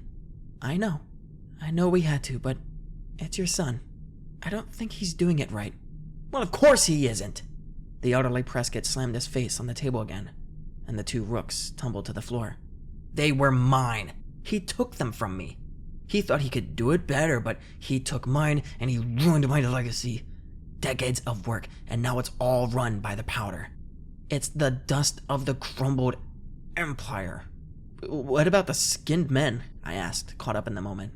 What are you talking about, boy? He growled. And the treehouse, the triple tree, what is it? What is it for? Triple tree? I didn't authorize that. We paid triple the price, but was only for a short while when things were slow. We certainly never charged triple that's bad business. Where's Bora? Had my idiot boy been telling you that? Did he offer you triple for them? He's ruining my town, isn't he? God damn it, Jimmy. You get him in here. Ada, get my boy on the phone. You tell Jimmy I want to talk to him. You tell him they're still mine, Ada. Ada, get Jimmy on the phone. Kimber jumped up, and Kyle pushed her behind him as the old man rose to his feet, tall and imposing. We were backing toward the door when the orderly came in with a disapproving look on his face, and he shooed us out. Long after we'd made it to the lobby, we could still hear Tom Prescott yelling for his son. The ride was quiet, and I spent it trying to fit the pieces of the puzzle together. The skinned men, the triple tree, the shiny gentleman, the powder. These things seemed to have been pulled blindly from the ether, random and meaningless. The veil over my eyes was thick and heavy, but I was closer to Borrasca than I had ever been before. I could feel it all around me, but I couldn't see it. I could almost touch it, but I couldn't yet comprehend it. I suddenly realized that Kyle was pulling off of the road, and I snapped out of my contemplation. He put the car in park and turned around to look at me in the back seat. Is this really about Whitney, Sam? Yes. Kimber watched us with worried eyes. Why do you think that? The cops, even your father confirmed that Whitney ran away. I don't believe them, I said through clenched teeth. Look, Sam, we're getting pretty deep in here, and I'm with you every step, but I have to know that there's a reason we're doing this. And pulling Kimber in too? I have to know this is important to you for the right reasons, and not just an obsession. I looked out the window and realized he pulled us over, near the West Rim Prescott ore trailhead. He was right to worry, and even more so to be protective of Kimber. Kyle was thinking it, and so was I. The powder. If Borrasca really did involve moving mass amounts of drugs, did I want to involve my friends any further? This was not their fight. I love these people. Could I really risk their safety for my own curiosities and vendettas? But as hard as I wished I could let them go, I knew I needed them. I have to know what really happened to Whitney, I whispered. Kyle turned back around without a word, and Kimber placed her hand on mine. I jerked my hand away and crossed my arms, and then immediately apologized. Kimber just smiled in a forgiving sort of way. Kyle sighed. Sam, he was interrupted by the piercing ring of Kimber's phone. She scrambled for her cell to silence it, but when she saw the name on the screen, she quickly answered. Dad? What? Wait, what do you mean? Dad? No, wait, slow down. Hello? She took the phone away from her ear. Something happened to my mom, and she's at the hospital. Tears filled Kimber's soft green eyes. Kyle threw the car in gear and screeched off the parking lot. We made the 10-mile trip to the hospital in as many minutes, which was criminally fast on surface streets. Kyle stopped the car at the emergency entrance, and Kimber and I ran inside. A deputy was waiting there. He refused to answer Kimber's desperate questions as he led us to our father. When the deputy swung open the doors, I saw my dad standing next to Kimber's, and I braced myself for the worst. Kimber's dad took her in one direction, and my dad took me in the other. Before he said a word, I saw Kimber crumble to the floor on the other side of the room. I looked at my dad helplessly, and he just gave me a sympathetic nod and pulled me into a hug. We sat down in a corner and I stared at my hands as he quietly explained that Mrs. DeStaro had gone grocery shopping at around 1 o'clock, come home, put the groceries away, made 2 lasagnas and a meatloaf and put them in the freezer. Then she got in her car, drove to the hospital, parked in the shade, took the stairs up 7 floors to the roof, and jumped. She lived long enough to apologize to the EMT who found her. I watched Kimber fall apart as her mother's body slowly grew cold in the morgue 1 floor beneath us. Do you think she blames herself? I don't know, man. Probably. I stretched out on the reclined seat of my Chevy and pulled the bill of my hat lower over my eyes. But do you think she's okay? I didn't answer him. I certainly hadn't been okay when Whitney died, and Kimber was even closer to her mom than I was to my sister. She was definitely not okay. Sam, seriously, I'm fucking freaking out here, man. It's been 2 days. I pushed my hat up off of my face and looked over at Kyle, who was, admittedly, a wreck. His eyes were bloodshot, his face sallow, and his red hair was greasy. Dude, her mom committed suicide. You know how close Kimber was to her mom. She just needs some time, but she'll be okay. She hasn't answered any of my texts or calls. I left her like 9 voicemails, man. I think I'm going crazy. You have to give her space. Yeah, but she's my... He still couldn't say it around me. I'm supposed to be looking after her. I sat up and pulled the chair upright behind me. Look, Kyle, I know you want to help Kimber. I want to help Kimber too. But she hasn't answered our calls, been to school, or come to the door when we've stopped by your house. She doesn't want to see us right now, and we have to be okay with that. Right now, Kimber knows what's best for Kimber. What about the suicide note? You think that has something to do with it? I sighed. We don't even know if there was a note. Kimber's dad was upset and messed up when he said that, and it's possible I misheard him anyway. I asked my dad, and he said there was no letter. Right, because your dad is such a beacon of truth. One look at Kyle told me that he'd immediately regretted his words. I just shrugged. I don't know what to believe anymore. The truth was, I knew what I heard. Mr. DeStaro had said something to the cops about a letter, but I couldn't tell Kyle that. Not right now, at least. He was already worried that the relationship with Kimber was part of the reason her mom had been so depressed. I'd asked my dad about the letter when he'd come home after that long night, and he'd sighed. He ran both of his hands through his hair in a tired way and said, Sam, I don't know what to tell you. And DeStaro didn't leave a suicide note.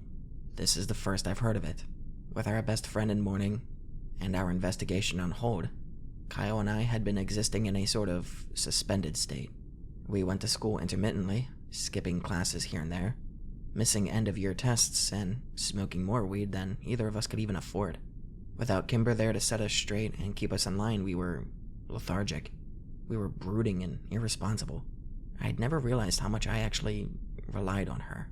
Kyle and I skipped the last 2 periods of the day and debated on whether we should even go to school tomorrow, which was the last day of our sophomore year. We finally decided to show up for second period, which I was glad we did because Kimber showed up in biology. I didn't even see her at first. I had my head down on my desk, resting on folded arms when I felt a meek hand pat my shoulder. I turned around to see her standing there, looking unsure and uncomfortable. I gave her half of a smile and I pulled her into a hug. But it wasn't the super comforting, not at all awkward Kimber hug. It was a longer, weaker hug, and I felt so protective in it that I was sad when it was over. How you doing, Kay? I asked her when she finally released me. Kimber wiped a tear off of her cheek. I'm okay. And she gave me a wobbly smile, and I knew it wasn't true. I wrapped her into another quick hug as Phoebe Dranger gave us a snotty look. Have you seen Kyle yet? No. I have next period with him. He's been worried about you. I know, she said, sliding her eyes to the floor. Things have been really hard for me at home. It's okay, I said. We're here for you. Whatever you need. Yeah, that's what I was hoping. Hey, whatever you need. Since it was the last day of school, our teacher, Mr. Founder, was just happy to return our graded tests and just let us bullshit the rest of the period. Kimber talked about the arrangements for the funeral that weekend and chided Kyle and I for skipping finals to get stoned. When the bell rang, I could see that Kimber was both excited and nervous to see Kyle. As we packed up our bags, I assured her that Kyle wasn't mad. He's just worried about her. She threw her bag over her shoulder, set her jaw, and nodded. She was trying so hard just to keep it together. As soon as Kyle saw her from down the hall, he slammed his locker shut and walked towards us with such intensity that I began to wonder if maybe he was mad. He pushed past maybe a dozen people without so much as glancing at them, and left a curious, if not annoyed, crowd in his wake. When he finally reached us, Kyle threw his backpack against the wall and swooped Kimber up in the sort of way you would see in an old black and white movie. Everyone who'd watched all of this unfold, including me, groaned in unison. Since most of the teachers weren't even bothering to take attendance that day, I went to calculus with Kimber and Kyle, where they had the same conversation that Kimber and I had last period. Towards the end of the hour, the conversation faltered and became uneasy. Kyle and I exchanged a look over the top of Kimber's head, and I nodded at him. Kimber, he said quietly, Did your mom leave a letter? What? Kimber asked in surprise. I heard your dad talking about a letter on the day that On Tuesday, I said. Oh. As we waited for her to continue, the bell rang for lunch. Everyone filed out of the room but the three of us, as we stayed sitting on our desks. Kimber? I finally said. She sighed sadly and looked over at Kyle. Yes. What did it say? He asked nervously. I don't know, I haven't seen it. I asked my dad for it when we got home and he said I'd misheard him and there was no letter. He said not to mention it to anyone else or I would just upset people. Well, then we both misheard him, I said, which seems unlikely. I've known my dad all my life, and I know when he's lying.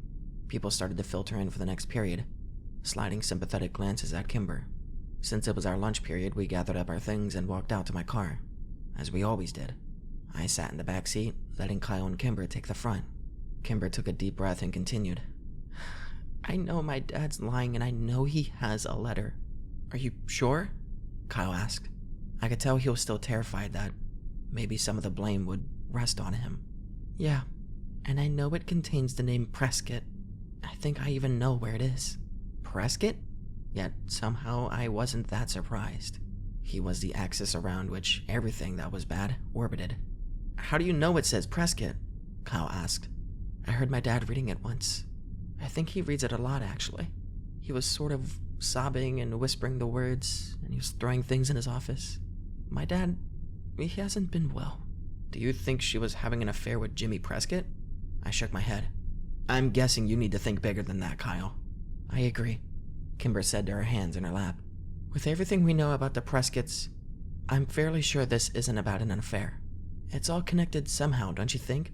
My dad was the love of my mom's life, but she only left a letter for me. I think that somehow I'm the one she wronged, not him. You know? I think she did something to me.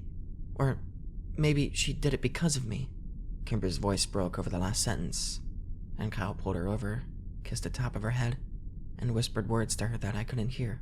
So, we need to get the letter, I said after giving them a minute. Yes, I really need to read it. Kimber's voice was still wobbly. How do we even get it? I asked. If it's in the office, we just need to wait until her dad isn't home, Kyle said as he looked out the window. You don't think I've thought of that? Kimber sighed.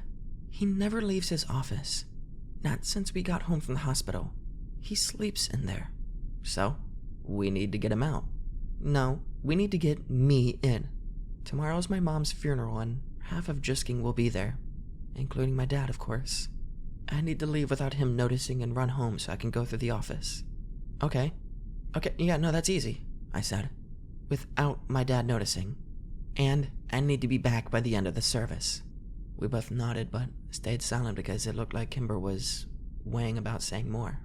My dad's been very cold and I think he blames me, Kimber finally said. That's bullshit, Kyle spat. Can you guys help me? Absolutely. Of course. We spent the rest of the lunch hour creating a plan far more strategic than the mission probably needed. Kyle and I would engage Mr. DeStar in conversation, and then Kyle would get a quote-unquote text from Kimber telling him that she was having a breakdown in the bathroom. Kyle would leave to go comfort her, and they would take my car to the DeStar house. I would stay behind and keep an eye on Kimber's dad while they were gone. I went to work that afternoon for the first time since Monday. Mera seemed to be in a much better mood, and let me go home early since it was a Friday. I didn't sleep well, though, and I got up at 4 a.m. to go through my clothes, looking for something dressy and black to wear to the funeral. My dad came in before he left for work and found his disheveled, panicked teenage son looking helplessly through piles of black clothing. He smiled pityingly and led me to his own closet. Since my dad and I had not only the same face, but the same build as well, finding something suitable to wear was actually kind of easy. I thanked him and he asked me to apologize to Kimber for having to work through the service, and that he sends his love. And DeStaro's funeral was at an Episcopalian church on the other side of town. I picked Kyle up at 9 and saw he was also wearing a suit of his dad's, though he didn't fit it nearly as well, and he was constantly pulling at the sleeves and readjusting the waistline. Unfortunately for Kyle, he was much smaller than his dad. We parked as far away from the church as possible, where we hoped no one would notice a car leaving. When we went inside the church, we saw that Kimber wouldn't have to do much acting to convince people that she was having a breakdown. We found her at the back of the room, tucked into a chair, in a puddle of curly orange hair and tears. Kyle sat down next to her and pulled her into a hug. Jesus, Kimber, what's wrong? I kicked his foot and shot him a look that said, really? Kyle bit his lip. Fuck. There's no one here, Kimber whispered against his chest. My mom grew up here. She had hundreds of friends in this town and no one came. We looked around and I had to admit, the turnout was sparse. A few groups of 3 or 4 people standing together. Kimber's dad, who sat in a chair opposite the room of his daughter, with his head in his hands, and some family I recognized from barbecues at Kimber's house. Ex-Sheriff Clary with his wife Grace were there, standing with a few of my dad's deputies, and talking quietly in the corner. I could see why Kimber was upset. As we waited for the service to start, I realized I'd never been to a funeral before. I wished that we had had one for my sister, but I knew we never could since Whitney was still legally alive. It made me sad to think that she would never be laid to rest. Only a few other funeral goers trickled in, and the pastor began getting people seated for the service. I noticed the casket at the pulpit for the first time and was glad it was closed.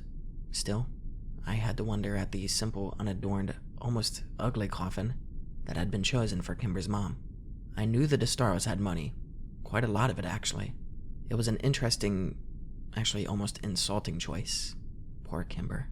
Kyle and I stood Kimber up and started over to the pews, but she stopped abruptly. I'm ready, she said, and brushed a hair away from her wet face. Ready to leave. I can't be in here anymore. It's a disgrace to my mother. Kimber raised her head a notch and set her jaw. I knew this look, and it meant there would be no reasoning with her. Kyle and I looked at each other. This wasn't the plan. It would be a lot more obvious if Kimber was missing from the service, especially with a low turnout. You guys go over and say what we rehearsed to my dad. Kyle, I'm gonna text you in 30 seconds. Just go. Kyle nodded and started over, and I knew we weren't arguing. Mr. DeStaro was finally standing, looking over at the front pew reserved for him and his daughter with hesitation. Mr. DeStaro, I said as we approached. I'm very sorry to hear about your wife. She was... shit. I'd forgotten my lines. A great woman who raised a wonderful daughter, Kyle finished. Yeah? He spat. Do great women commit suicide leaving their wonderful daughters alone in the world? Shit. Do great women jump off buildings and make spectacles of themselves and leave their families to deal with the publicity and the grief? Kyle's phone chirped. Thank God. Oh, that's Kimber. Kyle said a little too fast, before he had had time to actually look at his phone. Oh, man. She isn't well. Says that she's crying and feeling sick. I'm gonna go help her. No! Mr. DeStaro yelled so suddenly that Kyle dropped his phone on the ground, where it made a loud clatter on the stone floors. Not you. You don't help my daughter. You don't even talk to her. He can go. And he pointed at me. Okay, I stuttered. The plan had changed too much. I needed to somehow get the car keys from Kyle without being seen. Kyle gave me a shaky, subtle nod, and then he and Mr. DeStaro went to sit down. It was obvious Kimber's dad was keeping an eye on Kyle. Getting the car keys from him was going to be nearly impossible. I backed into the shadows at the back of the room while the pastor started the service. I texted Kyle 4 times asking for help, but he wouldn't dare touch his phone. He just stared straight ahead, flicking worried glances at Mr. DeStaro every few seconds. After several minutes, I went to find Kimber to see what she wanted to do, but she wasn't in our meeting spot by the back door. The plan was falling apart. I pulled out my phone and sent her a text. Where are you? Kyle's next to your dad and I can't get the keys from him. I waited in the hallway, typing my phone against my hand nervously. After a minute or two, my phone vibrated. I'm sorry. I left without you guys. I had to get out of there. I'm so sorry. I'll be back before the end of the service, I promise. Shit. Alright, be safe. It was now imperative that I had not be seen. I went to the men's bathroom, locked myself in a stall, and played Snake for the longest 20 minutes of my life. I knew the service wouldn't go on much longer, so I texted Kimber again. You on your way back yet? Did you find it? I sat waiting, watching the minutes tick by. I texted her again. I think the service is ending soon. Where are you? After another 7 minutes of no response, I tried calling, but it went to voicemail. I tried again, with the same result. I was getting nervous. I was about to try a 3rd time when 2 people walked into the bathroom, and my phone vibrated with a text. It was Kyle. The service was over.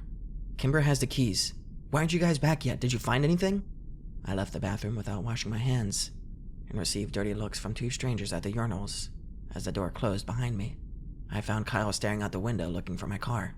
Kyle! He jumped. But where's Kimber? What did you guys find? I don't know. She left without me. What the fuck? Why? Where is she? I don't know, Kyle. She left without me, I reiterated. She's not answering my calls or my texts. Fuck. Mine either. We have to keep an eye on her dad until she gets back. We're not the only ones, Kyle said, gesturing across the room. What the fuck is going on? 3 men were talking to Kimber's dad in the corner across the room. Chief among them was Killian Clary, who was flanked by his 2 former deputies. Drisking's retired sheriff had his hand on Mr. DeStar's arm and was speaking to him in an angry, hushed tone. Kimber's dad was shaking his head and desperately objecting to something. The 2 deputies walked out the front door of the church, and Mr. DeStaro sagged against Killian Clary, who sat him in a nearby chair. Something was happening. Call Kimber, now, Kyle said. I tried again, and this time the call rang twice, and then was sent to voicemail. I ended the call and threw up my hands, looking desperately at Kyle. Again, he said, and took out his own phone. I got the same result, but felt a joy of relief when someone answered Kyle's call. But it wasn't Kimber. Phil, what part of town are you in? I need a ride. It's an emergency. I waited. Yeah, man, I'm at Northridge Church. As fast as you can, I'm with Sam. I'll owe you. Kyle hung up and then immediately tried Kimber's phone. She's sending me to voicemail too. We both stood at the window anxiously waiting to see Phil's silver Mazda pull up. Kyle chewed his lip and I tapped my phone. Come on, Saunders. We threw occasional looks back at Kimber's dad, until Clary stood him up and ushered the now inconsolable man out of the church. Suddenly, Kyle's phone chirped, and we both looked down to see Kimber's name flash up on the screen. Kyle's knees nearly buckled in relief, and he sagged against the wall. I found it.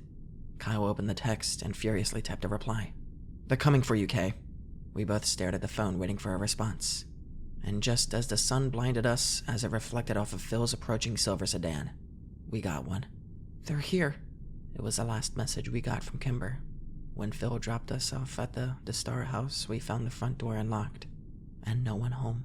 My car was sitting in the driveway, unlocked with the keys and the ignition. Kyle and I drove back to the church, but the funeral was over, and the few people that had attended it were already gone. We drove back to Kimber's house again, but it was just as we'd left it, and no one was home. Kyle had lost it by this time and was an absolute wreck. He'd called her so many times, I was sure he would kill his battery. His calls all went straight to voicemail, and his texts were unanswered. After half an hour of begging from Kyle, I finally called my dad. He answered immediately. Sammy? What's wrong? It's Kimber. She's gone, Dad. We've looked everywhere, but her and her dad are missing.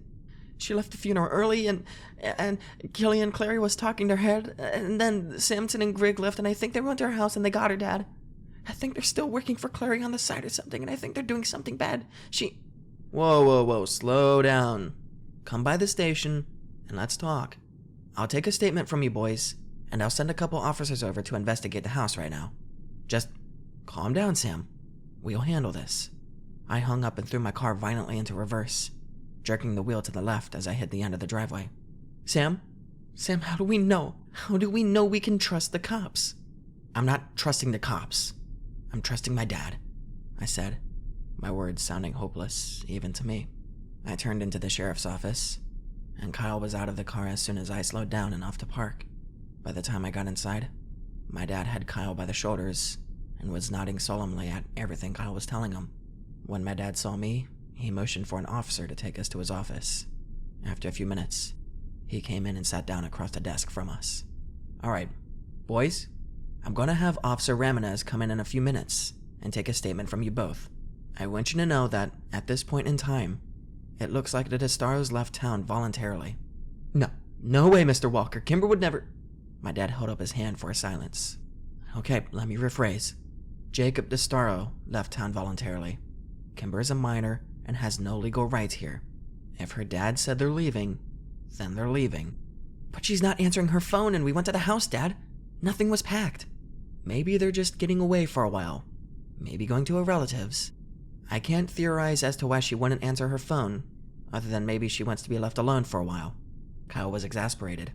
But, look, I know it's hard for you to understand, but losing a family member takes a toll on a person. Sam, you know that. We don't know how people are going to grieve, and we don't have a right to. I think it's very likely that Kimber will be back by the fall for school. The fall? Sheriff Walker, that's 2 months away. You need to investigate now. Kyle, I know you're upset, and no one said we're not going to investigate thoroughly. Like you investigated Whitney's disappearance thoroughly, I spat, and I didn't regret the words. Sam, he snapped with more force than I'd ever heard him use. I am tired of listening to you insulate that I didn't do everything I could to find Whitney. I love your sister more than you can even imagine. She's my daughter, Sammy, and I will never give her up. And what about the deputies that left the funeral to go after her? Kyle interrupted. My dad raised an eyebrow at me. Samson and Grigg, I ground out through clenched teeth. He sighed.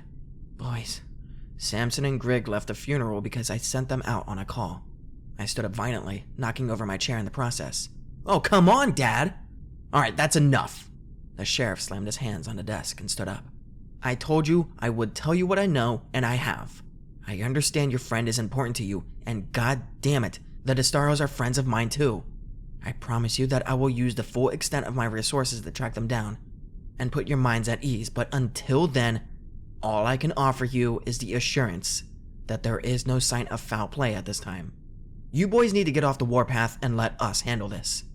Now Ramirez is waiting in the hall to take your statements, and then both of you are going home. Understood? I said nothing, as I glared at my dad, seething with rage. Kyle stood up and walked out of the room with no emotion whatsoever. He walked past Ramirez, and I followed him out to the car. We got in, and I waited for Kyle to say something. I heard a loud sniffle and looked over at him to see his face slick with tears. It was the first time I'd ever seen Kyle cry, but not the last. He's lying, he whispered. I just shook my head. I didn't know what to believe. Kyle turned his face away from me. I know he's lying. Something bad has happened, and he's lying about it. What happened? I heard more sniffling as Kyle tried to collect himself. Dude, fucking talk to me. What did you think happened? Kimber's gone, like all the others. So she's at the place where bad things happen. I punched a steering wheel. How the fuck had this happened? Not Kimber. It can't be Kimber. Please, not Kimber. Was all of this because of me? Had her mother killed herself because of something I'd done? Something we'd found out? Was Kimber taken because of me? If I thought for 1 minute that was true, I knew I would have cracked into tiny pieces. No, not Kimber, no. Yes, Sam, fucking think about it, Kyle yelled at me. It's the treehouse. It's all the same. Borrasca, the skinned men, the triple tree, your sister, the mountain, it's all the fucking same. It's the Prescott Empire, and now Kimber has been fucking consumed by it. Where do we go? I could feel the warm tears of my own desperation and hopelessness sliding down my cheeks. What do we do? What do we fucking do? Kyle threw his hands up in frustration. We have to go to Ambercot, right? It all starts and ends at the triple tree, Sam. Surely you've figured that out.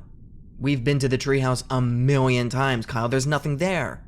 I don't know where the fuck else to go, Sam. Tap, tap, tap.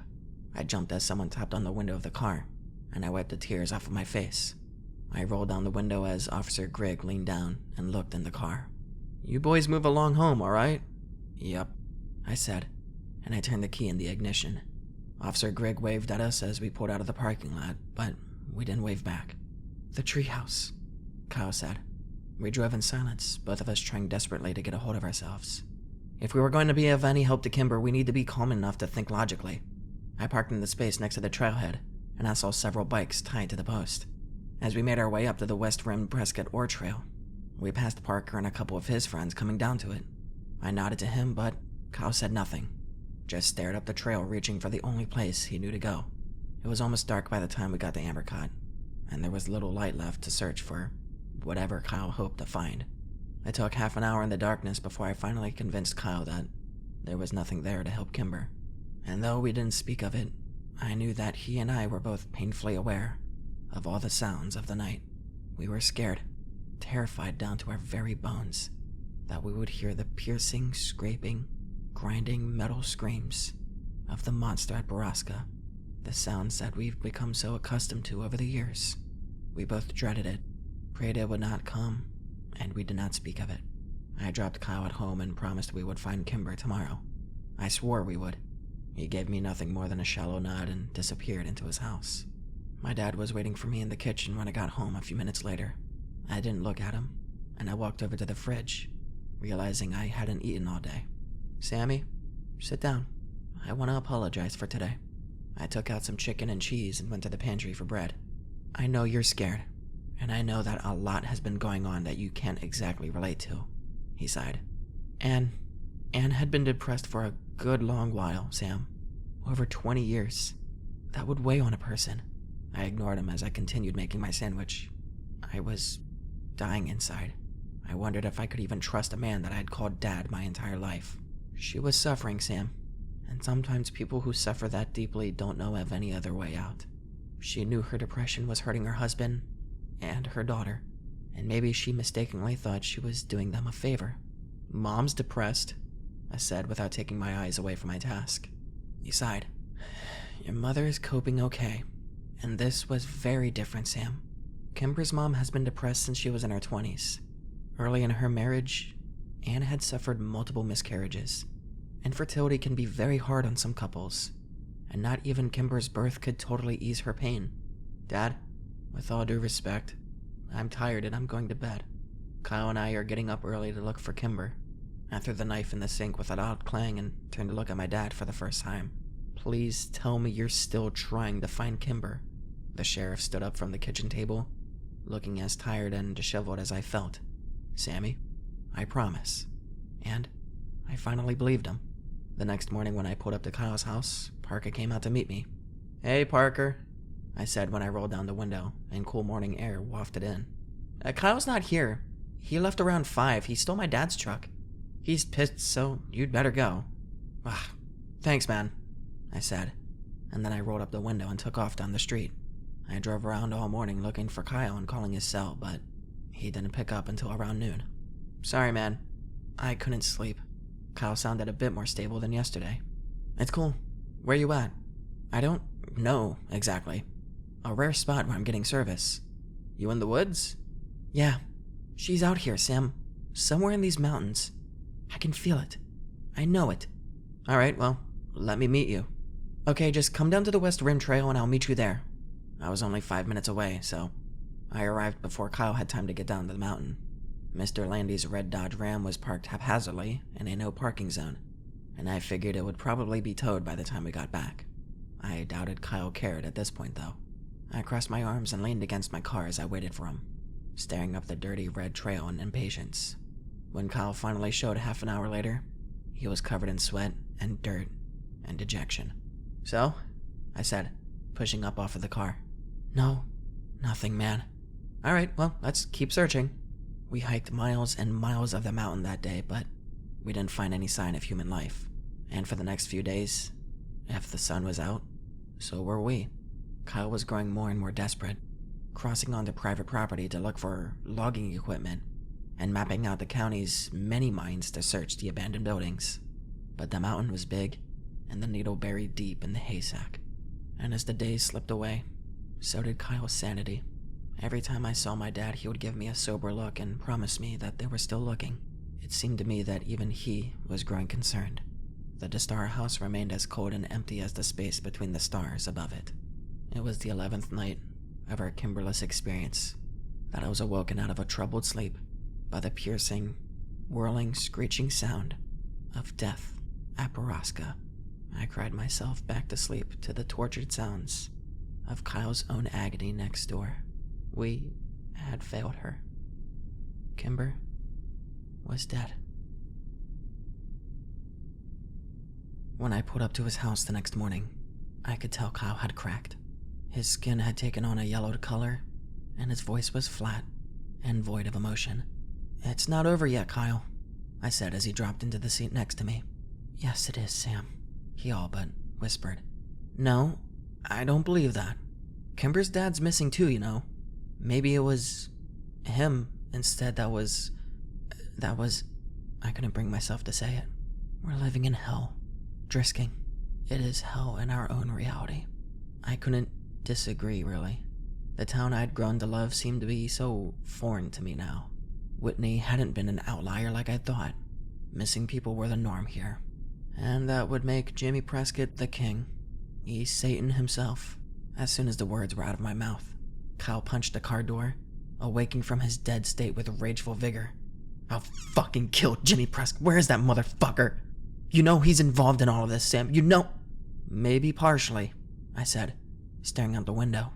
His dad created the town that bred this shit, but I'm pretty sure the Prescotts are just running drugs. You know? The powder. Yeah? And so what? He's recruiting people to be drug mules or something? Maybe. I agreed for Kyle's sake, though I didn't really believe it. The sound. The great beast machine of Borrasca gave off the distinct stench of death. And though I knew that physically that was impossible, it didn't change my mind about it. The air smelled different after the metallic wailing ended. We drove over to 4th Street Gourmet Coffee and Bakery and went in to buy our usual provisions of rock stars and monsters. As I paid for the 4 packs of cans, I saw Mera waiting on coffee at the end of the bar. I could tell immediately that she was in a good mood, something that I hadn't seen much of since I started working for her. It was probably a good time to tell her that I was calling out of work for my 5th day in a row. "Hi, Mera," I muttered when I approached. I can't come in again today. I've got some really important..."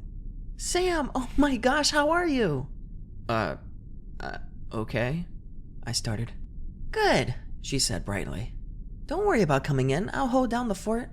And I'm sure I can call Emaline in if I need help. But really, Sam, what have you been up to lately that's, oh, so important?" My mind blanked. Just as I started to stutter out some bullshit about helping my dad, Kyle appeared behind me. "We're trying to find Borrasca," he said with all the gravitas of a eulogy. "Ah, yes. Owen told me you would ask him about that. You know that's just a story, Sam. That legend has been around since I was a kid." "Yeah, well, we're looking for a missing friend, Kimber. We think maybe that she's there," I trailed off lamely. "Oh, really? I thought I heard the Destaros were staying with relatives in Maine over the summer. Oh well. Anyway, good luck, boys." "Thanks." Kyle's voice was sour, and I knew his patience was thin. When we got back into the car, we each popped open a can of Rockstar and started chugging. I knew better than to ask Kyle if he wanted to smoke, since I was sure he hadn't lit a bowl since before Kimber disappeared. He finished the energy drink in under a minute and crumpled the can in his hand. "I don't like your boss," he said. "Mera? Why not?" "I don't know, she's just off." "Well, I mean, she's been going through some things." I wasn't going to elaborate any further. "Why were you asking her husband about Borrasca anyway?" "I don't know. I was just making small talk and I thought he might know. He seemed to know a lot about other things." "And did he know?" "Nah." I took a long gulp of the sour drink and then choked on it when I remembered something Owen had said. "Well, actually, yeah. He said a Borrasca instead of just Borrasca. You know, like it's a thing instead of a place." Kyle lowered his Rockstar. "And? Is it?" "Is it what?" "Is it a thing?" "I don't know, I've never heard of it. I've googled everything weird about this town, but nothing ever came up." "Did you spell it right?" "I don't know," I shrugged. "Do you know how to spell it?" "No." I pulled out my phone. "No, fuck Google," Kyle said. "We need to talk to Catherine Scanlon." That's what Kimber would say. He was right. Catherine Scanlon may be the most knowledgeable person in town, and was probably the right person to ask. I pulled out a 4th Street coffee and prayed that she was at her office already. When we parked in front of Drisking Arts and Antiques, I was disappointed to see that the store was dark. Kyle pointed to a small, cheap, open sign hanging in the corner of the door, and I crossed my fingers that it was for Catherine's office. I was relieved to find the door unlocked, and we hurried past all the antiquities and blown glass, and headed to the back of the store, where we found an open door and Catherine sitting at her desk. "Boys!" She stood up when she saw us. "You're up quite early for summer break. How did the essay do?" Great," I said. "Actually, we're here for more help." "Personal interest," Kyle added. Catherine raised her eyebrows. "Color me impressed." I needed to get right down to it. If by some small chance Kimber was still alive, then every second counted. We're here because we want to know if Borrasca is a thing or a place. Catherine raised her eyebrow. I remember that legend as a kid. I would actually have to tell you that I didn't know if it wasn't for Wyatt. He knew so little about so much, she laughed. A sort of jack of all trades. Anyway, he told me an interesting fact once about Borrasca. It's both. What do you mean? I leaned over a desk. Well, the term Borrasca is just old, outdated lexicon. The word was used by miners to describe an underperforming mine. A mine, I whispered. Kyle shook his head. We've been looking at mines.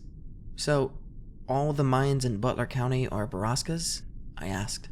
Well, generally it's only the first mine in the system to run dry. That's called a Borrasca. Do you know which mine ran dry first? In our mining system, Kyle asked from where he stood near the door, repeatedly clenching and unclenching his fists. Not off the top of my head, no, she laughed. I can look, though. I think I have those records here somewhere.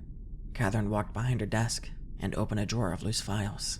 This is an odd thing to be interested for boys your age, but I guess I should be glad to see that you two are so eager to learn, especially over the summer. Yes, ma'am. Very eager, said Kyle. Is the Borrasca the first mine that ran out of ore? Was that by chance the same one those kids disappeared in? The McCaskies? Oh, no, I don't think so. That particular mine was a southwest mine and was very close to town. I think it was one of the last to close, actually. Here we go. This packet should have all of that information. Catherine spent far too long moving books around on the desk, just to make room for the stack of papers that she had. Kyle and I paced around the room nervously, trying to appear casually interested, while the energy drink started coursing through our systems. Here we go. The first mine to close was the North Central mine, which was... actually one of the first to open. But where is it? Kyle walked over to the desk and braced his arms on it. Where is that mine? Catherine pulled over a different stack of papers and started to fumble through it. After the longest minute of my life, she made a aha sound and pulled out a large yellowed piece of paper that had been folded into a standard A4 size. She unfolded it on the desk and leaned over to read the markings. I could see from where I was standing near the doorway that it was a map, and I knew we weren't leaving this office without it. Let's see. That mine was up further on the mountain. A little harder to get to, see? And she pointed at a small dot on the map that was at least 4 miles from where we'd been looking. Can we take this? Kyle asked. We'll bring it back. Of course. I'm sure I have copies. Listen, if you boys are going exploring... Oh, I'm bringing my dad. I lied. Oh, excellent then. You guys have fun. She yelled at us as we rushed out of the building. We didn't stop to answer her. Fun was far from our minds. It's so far from where we've been looking. Kyle started. We need to get there now. And we need to get a gun. A gun? Where are we going to get a gun, Kyle? From your dad? He's not going to give us a gun, man. Fine. Then let's scout the place first, and then we'll come back with a gun. That didn't seem like a good idea to me either, but what choice did we have? After studying the map for several minutes, we realized the easiest way to access the mine was, still, through the West Rim Prescott ore trail. We parked at the trailhead and made the familiar hike down the marked trail, and then up the beaten path, realizing that we would have to travel past Ambercot Fort on the way. And I knew in my heart that we were going the right way. We were walking the same path that so many before us had on their way to Borrasca. But what had they found there? We passed a treehouse, which was as silent as the morning.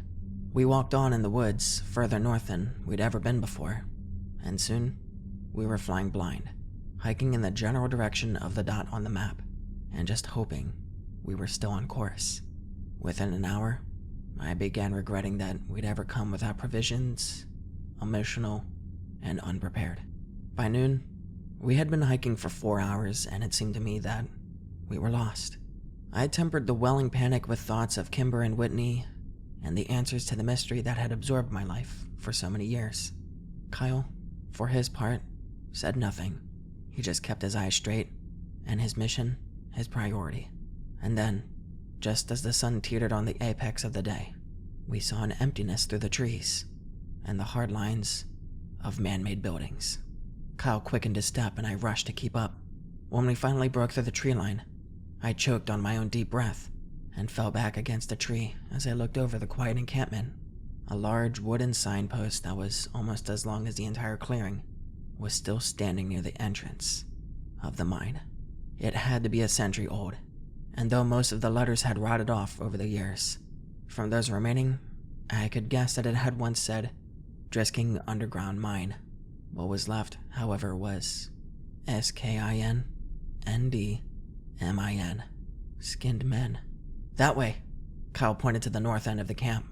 We stepped out from the shadows and into the vulnerability of the clearing. There were several large buildings still standing, and the boarded-up entrance to the ore mine was set back in the mountain. "We're not getting in there," I whispered. "Let's try that building," he said, and pointed toward the one nearby, which was the largest and at least 2 stories tall. We counted to 3 and then ran across the camp to the large wooden doors of the old building. They were cracked open, and when we squeezed inside, I had no doubts that death was indeed present in Borrasca. We were standing in what I guessed was a refinery, and in the middle of the room was a large, silver, conically shaped machine. A conveyor belt fed into it, and the room had a sour smell. Even the dirt beneath our feet seemed to have taken on a crimson tint. "This is the machine. This is where they take them," I said. "This is the place where people die." "Kimber isn't here, come on." I was only too happy to squeeze back out the door of the building and tiptoe around the side. We rounded a corner and almost ran into a recently waxed, shiny green truck parked there. "This is Jimmy Prescott's truck," I breathed out. "I know whose truck it is," Kyle growled. We were now on an extraordinary high alert. Kyle dropped to the ground and began to commando crawl around the building. I followed him, waiting to hear a shout or a gunshot, but none came. As we crawled around to the back of the building, Kyle turned around to me and put his finger over his lips, and then pointed at a 1-story brown building that was only a dozen feet away from us. He got into a crouched position and moved as fast as he could across the gap between the 2 buildings. I did the same. As soon as I reached the wall next to him, Kyle whirled around and put another finger to his lips, and then pointed up to a window directly above us. There were noises coming from inside, and even to me, a 16-year-old virgin, the sounds of sex were unmistakable. We could hear an animalistic grunting and the tired, objecting groans of an old mattress. Unable to help myself, I whispered, "What the fuck?" But Kyle was already gone, all caution abandoned, running around the side of the building. I followed him in through the first door that we came upon, and was hit in the face by an invisible wall of filth and suffering. The smell knocked me back, but Kyle kept running. I followed him in, past crates of ramen noodles, MREs, bottled water, and boxes that I had no time to read. I crossed another threshold, and I was suddenly surrounded by people. So many people. I skidded to a halt and realized I was standing in a sort of dorm.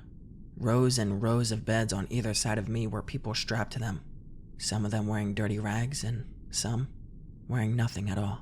Many seemed to be bloated, and I waited for one to call out to me, but they all remained silent, some watching me through tired, dead eyes, and others turning away. Looking around, I realized they were all women, and the bloating I saw seemed to be pregnancies.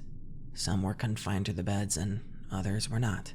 I looked around the room for Kyle, and I saw him standing a little further in the long room, looking back at me with the same confused, wild expression that I was sure I had on my face. I saw the realization cross his, and I called out to him, but he was already running again. I lost him before I'd even taken 5 steps to follow. I figured it was probably best to just keep running, spread out, and just look for Kimber. I didn't see her in this room, and I was sure she would have called out to us if she was. I looked around for another door and saw one cracked open, on the left behind a row of beds. I stared straight at it as I made my way there, desperate to avoid the wretched void eyes of all the women around me. First we help Kimber, then we'll help the others. We'll come back and help you all, I promise, as soon as we find Kimber. Without a thought, I pushed the door wide open as soon as I'd reached it, and I found the source of the noises we'd heard outside. It was Jimmy, something I'd been expecting to see, but the scene before me was not. He was hunched over the bed of an almost unrecognizable, unresponsive Christy, and he was treating her like an animal. She watched me through the slits of her dead eyes, but she didn't even call to me for help. I thought I saw a tear run down her cheek before she turned her face away from me to face the wall on the other side. What the fuck? I didn't even realize that the words were audible. I had never seen this depth of human suffering. Jimmy's head snapped around to look at me, and briefly registered surprise before he smiled at me in a way that turned my insides to ice. He didn't stop what he was doing, and I wanted nothing more than to run over and push him off of Christy, but to my utter shame, I couldn't force myself to come any further into that room. Sam! Kyle's voice echoed through the building, and it immediately cured me of my paralysis. I found myself running back into the miners' dorm and away from Jimmy Prescott and Christy. Kyle! Back here! Hurry, please! I found Kimber! I followed his voice through the maze of beds and rooms as a cacophony of voices began to follow me. Help us. Please. There were maybe only a handful of girls yelling at me, but it sounded thunderously loud as it filtered through my guilt. The weight of their misery dropped down upon me, and it almost pushed me into the ground. I will! I'll get help! I'll help you! I promised them as I followed Kyle's voice, still screaming desperately from an adjacent room. I sprinted across another threshold and I saw him, hunched down near a corner bed, helplessly yanking on a leather strap attached to it. I slammed into the bed and I fell to my knees, trying to work out what he was doing and how I could help him. I tried to not look at the bed because I knew I couldn't see her like that. I couldn't bear it. If Kimber looked at me through the same accusing, empty eyes as Christy and the others had, I might have just laid down on the ground beneath her and curled up into a ball. Go around the other side. Unbuckle the other two straps. Kyle had the high-pitched voice and wild, desperate eyes of madness. I ran around the other side and did as he said with the shaking, awkward hands. Oh, boys! Jimmy's voice rang out from somewhere in the building. I had just freed Kimber's ankle and was working on her wrist. She whimpered when she heard him and buried her face in my shoulder. Do you think you're hiding? I know where to find you. I know right where I put that girl. I'll fucking kill you, Prescott, you sick cunt. I'll fucking stop all your bones and bleed you out, you little motherfucker. Kyle had lost all reason and strategy. He was filled with rage instead of fear, and it scared me even more. I pulled Kimber's wrist from the final strap and I yelled, Go, now! We pulled Kimber up off of the bed and quickly realized that her legs could barely support her. She was heavily sedated and breathing weakly. We braced her on either side and moved as quickly as we could through the nearest doorway, away from Jimmy. We entered another dorm, though this one was filled with mostly empty beds. I could see sunlight shining through the door at the end of the long room, and we raced toward it as Kimber made little cries of pain. I didn't think my heart could break anymore, but I was wrong, because in the next moment, it did. I almost dropped Kimber when I saw her staring at me. Her eyes were hollow and uninvested, and when I turned toward her, she looked away immediately as if she couldn't stand the sight of me. Whitney? I said weakly. Sam, let's fucking go! Kyle screamed. I can't. I turned toward him as tears ran down my hot cheeks, and Kyle saw her too. I can't stay, Kyle said, still moving toward the door. I have to get Kimber away from here, please. But he knew I wasn't going anywhere now. Good luck, I said, and then we were both running in different directions. Whitney's hair was long, but it was thin, as was her face. Everything on her looked brittle except for her stomach, which bubbled out from her like an overblown balloon. She refused to look at me and flinched at my touch as I tried desperately to unbuckle her from the bed. I hadn't even finished the first belt when I heard Jimmy walk up behind me. I didn't bother to look at him or stop trying to free my sister. I didn't know what else to do. I admire your grit, kid, Jimmy said, and then sat down on a bed behind me and continued to watch me, giving no objection to what I was doing. You probably think your friends got away, but There's no sense in false hope, is there? There's no sense in any of this. My voice sounded frail, and it cracked over the last word. Well, you're wrong about that, Jimmy sighed. But, just so you know, I've got Clary out there looking for them already. People making a lot of noise coming down off this mountain. Trust me on that. Sheriff Clary? I was desperate to keep him talking. Anything to keep him from trying to stop me. Oh yeah. You know, he was supposed to retire from the business, but unlike the previous sheriff, he kept a few horses in the race. Horses? Nothing made sense. Yep. Jimmy slapped the bed next to him. We call these buildings the stables. He laughed. I dropped the last buckle on the floor, and I looked down at Whitney. I expected her to spring up and run toward the door while I went after Prescott, but all she did was rub her wrists and itch her collarbone. Then she put her arms back where they'd been, turned her head away from me, and shut her eyes. I slumped down onto the bed next to her, and I picked up her cold hand. If she wasn't leaving here, neither was I. It was over. I sent a silent prayer up to a God that I didn't know, and I wished my friends their safety. Do you know what this is, Sam? I just shrugged. It didn't seem to matter now. It's all about the babies. I stared down at Whitney and her swollen belly, but I gave no indication I was listening. You wouldn't believe how much money is in the industry. I mean, my dad was a smart man, and he knew we didn't have anything of value to sell, and back then, Prescotts were just dirt poor, out-of-work miners just like everyone else in town. He first got the idea when he sold my brother off to pay for the legal fees to fight the city. I mean, some people, no joke, will pay 5 figures for a newborn. Yeah, I mean, even back then. And the organizations that buy them, well, they buy in bulk. But we still make a killing off of them. And our overhead is very low. Jimmy stood up and pulled a gun out of his waistband, then threw it on a bed across the aisle. Try to understand, Sammy, it's not just about the money. We use the stables for community services too. Lots of people in town come to us, ever since the 50s. I couldn't take it anymore. I didn't want to be here listening to this. I didn't want to see Whitney so broken. I didn't want to wait for the inevitable death. It was just torture in its purest form. What are you waiting for? Why don't you just fucking kill me? This isn't some James Bond movie. I don't care about any of this shit. Jimmy laughed loudly as if it was the funniest thing he'd ever heard. Kill you? Christ, kid, if I could, then I already would have. But I'm not allowed to kill you. I've been trying to decide if I want to fuck your sister right in front of you, though. She's not one of mine, but it might be worth it just to see your face. Just kill me and let her go. Fuck, I'll kill myself if you let her go. I stood up from the bed and Jimmy took 2 steps toward me, and then punched me so hard in the face that I fell back down. I moaned as I fought the tears and stars behind my eyes. I can't let her go, you little fuck. She's got one of our community service babies in her. Grace says she's got another week to go, maybe 2 tops. Jimmy looked down at Whitney and frowned. She's been putting out shit babies, though. And as soon as this one's out, she's got a date with the shiny gentleman. What the fuck does that mean? I yelled at him, and a loud ring suddenly filled the room. Jimmy held up a finger and pulled a phone out of his pocket. I gotta take a business call. Give me 2 minutes and we can get back to our conversation. Jimmy walked over to a corner of the room, and I desperately started to pull on Whitney. We gotta go. We gotta go, Whit. We can't stay here. She kept her eyes shut and her body lax. Whitney, they're going to kill you. My head whipped toward the door as I heard a truck skid in the dirt just outside of it. Jimmy ended his phone call, and Killian Clary walked in, pushing a limping, bloody Kyle in front of him. Lose something, Prescott. Where's the girl? I couldn't find her. God damn it, Clary, you fucked us.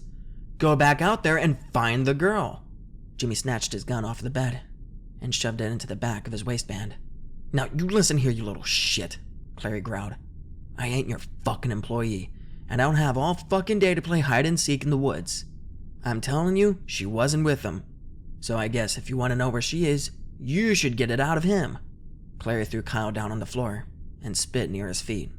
I gotta do your fucking job now. Jimmy walked over and without any hesitation, kicked Kyle so hard in the ribs, I heard some of them snap inside of his chest. I tried to stand up, but I was still dizzy and fighting off the darkness. Where's your girlfriend, Landy? Prescott raised his boot and then stomped down hard on Kyle's ankle. He screamed in pain. "I can do this all day, kid." Clary sat down on a bed across the aisle and lit a cigarette, watching him passively. Jimmy pulled Kyle to his feet and then punched him hard in the face. A few of Kyle's teeth scattered across the floor. "Tell me, you little cunt." Jimmy punched him again in the face, and Kyle went limp. "You're killing him!"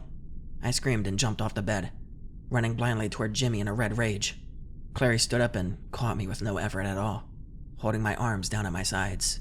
He laughed, cigarette still tucked into the corner of his mouth, as I struggled helplessly against his chest.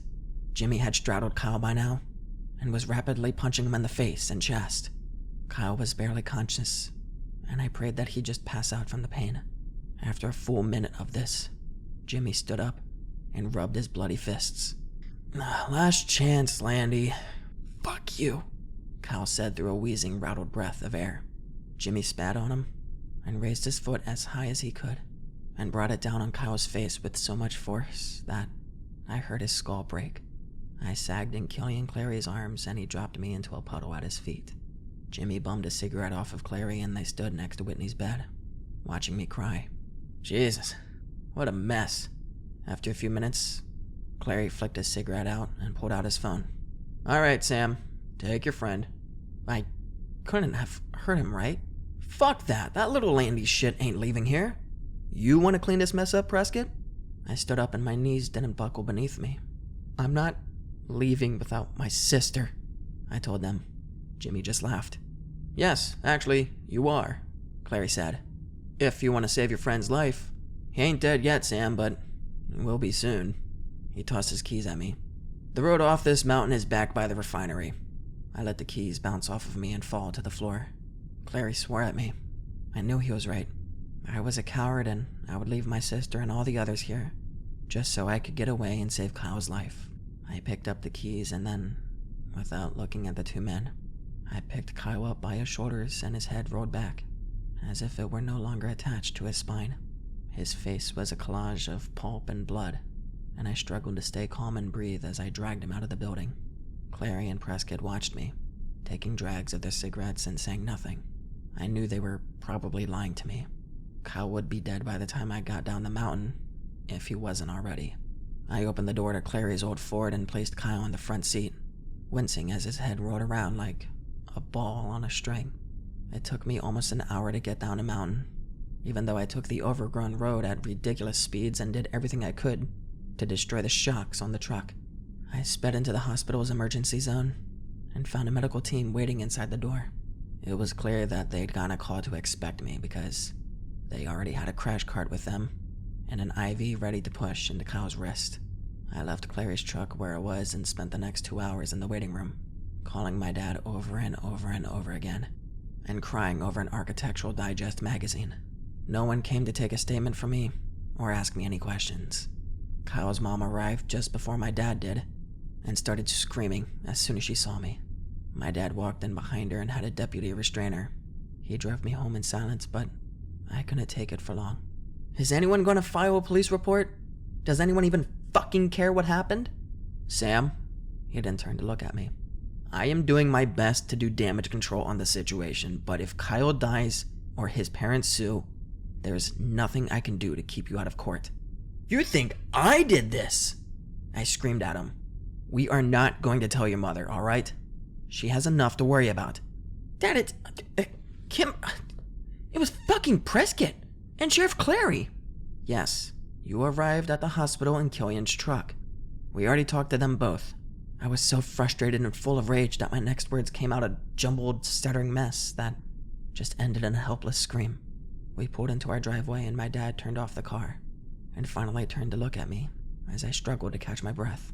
"Samuel, we will never speak of this again. Do you understand?"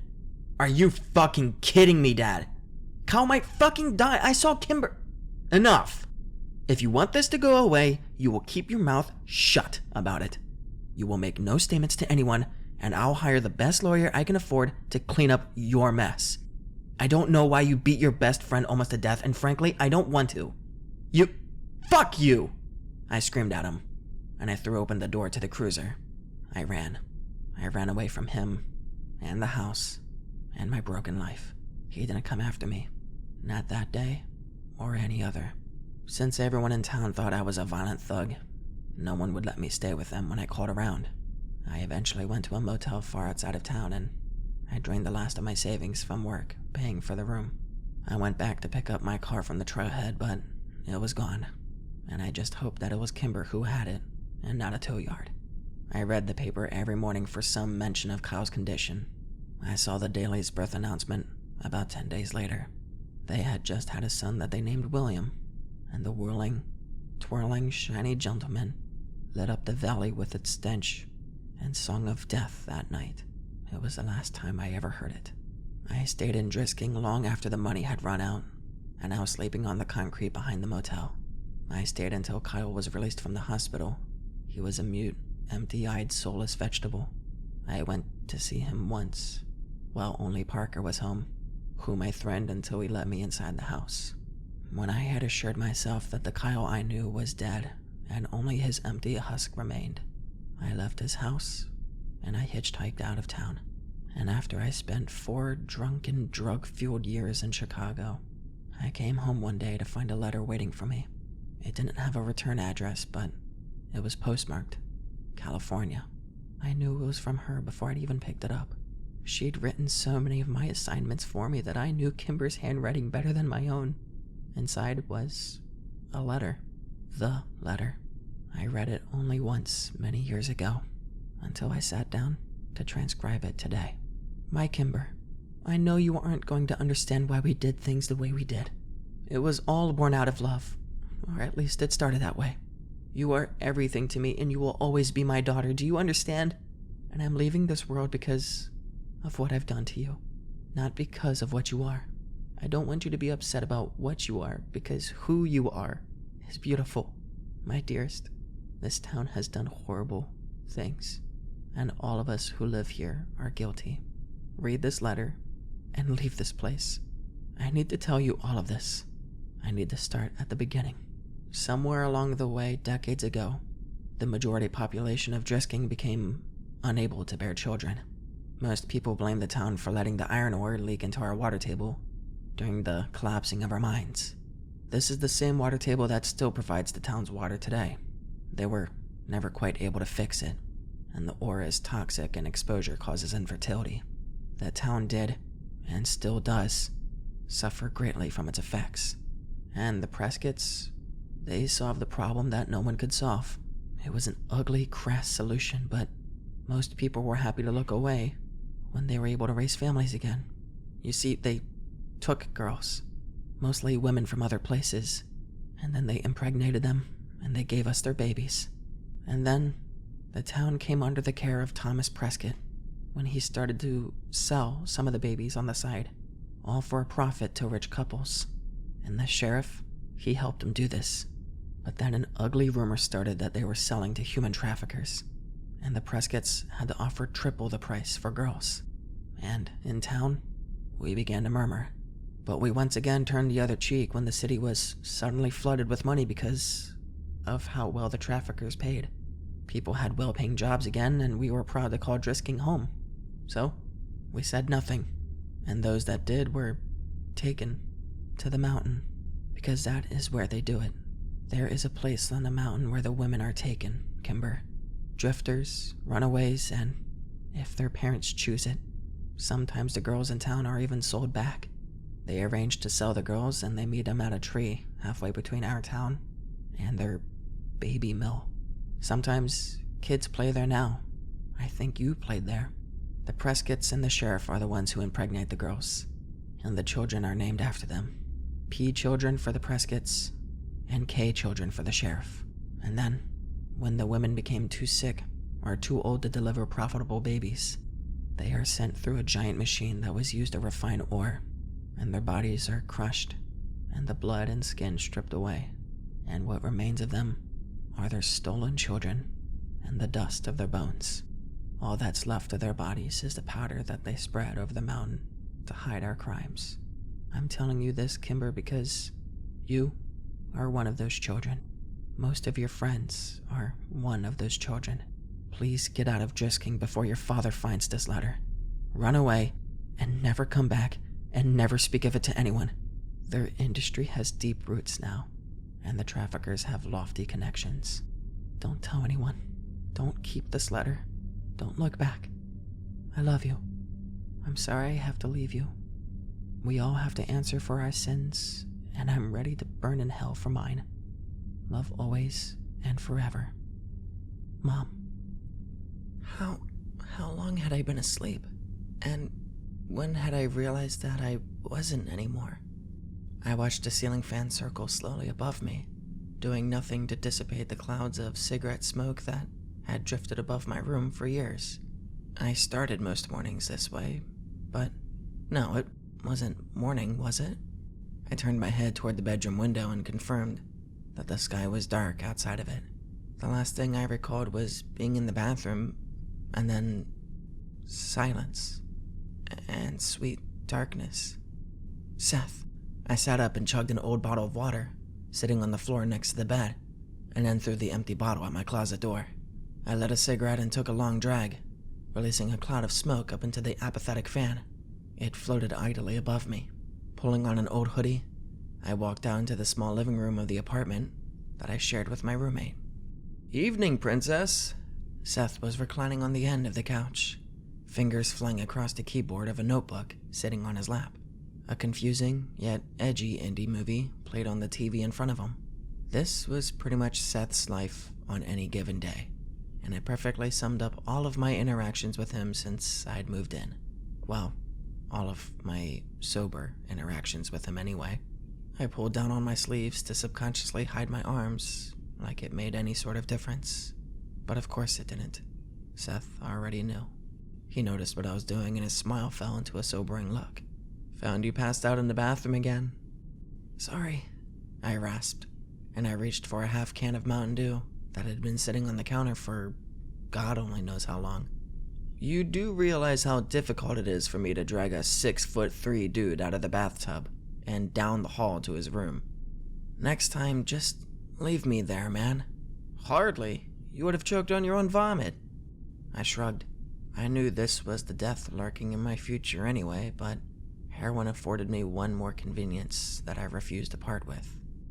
A dreamless sleep. I would die before I surrendered that. Besides, if the nightmares came back, I'd probably just kill myself anyway. "You had some, visitors today while you were passed out." Dreddy stopped by. "Oh yeah?" "Yep.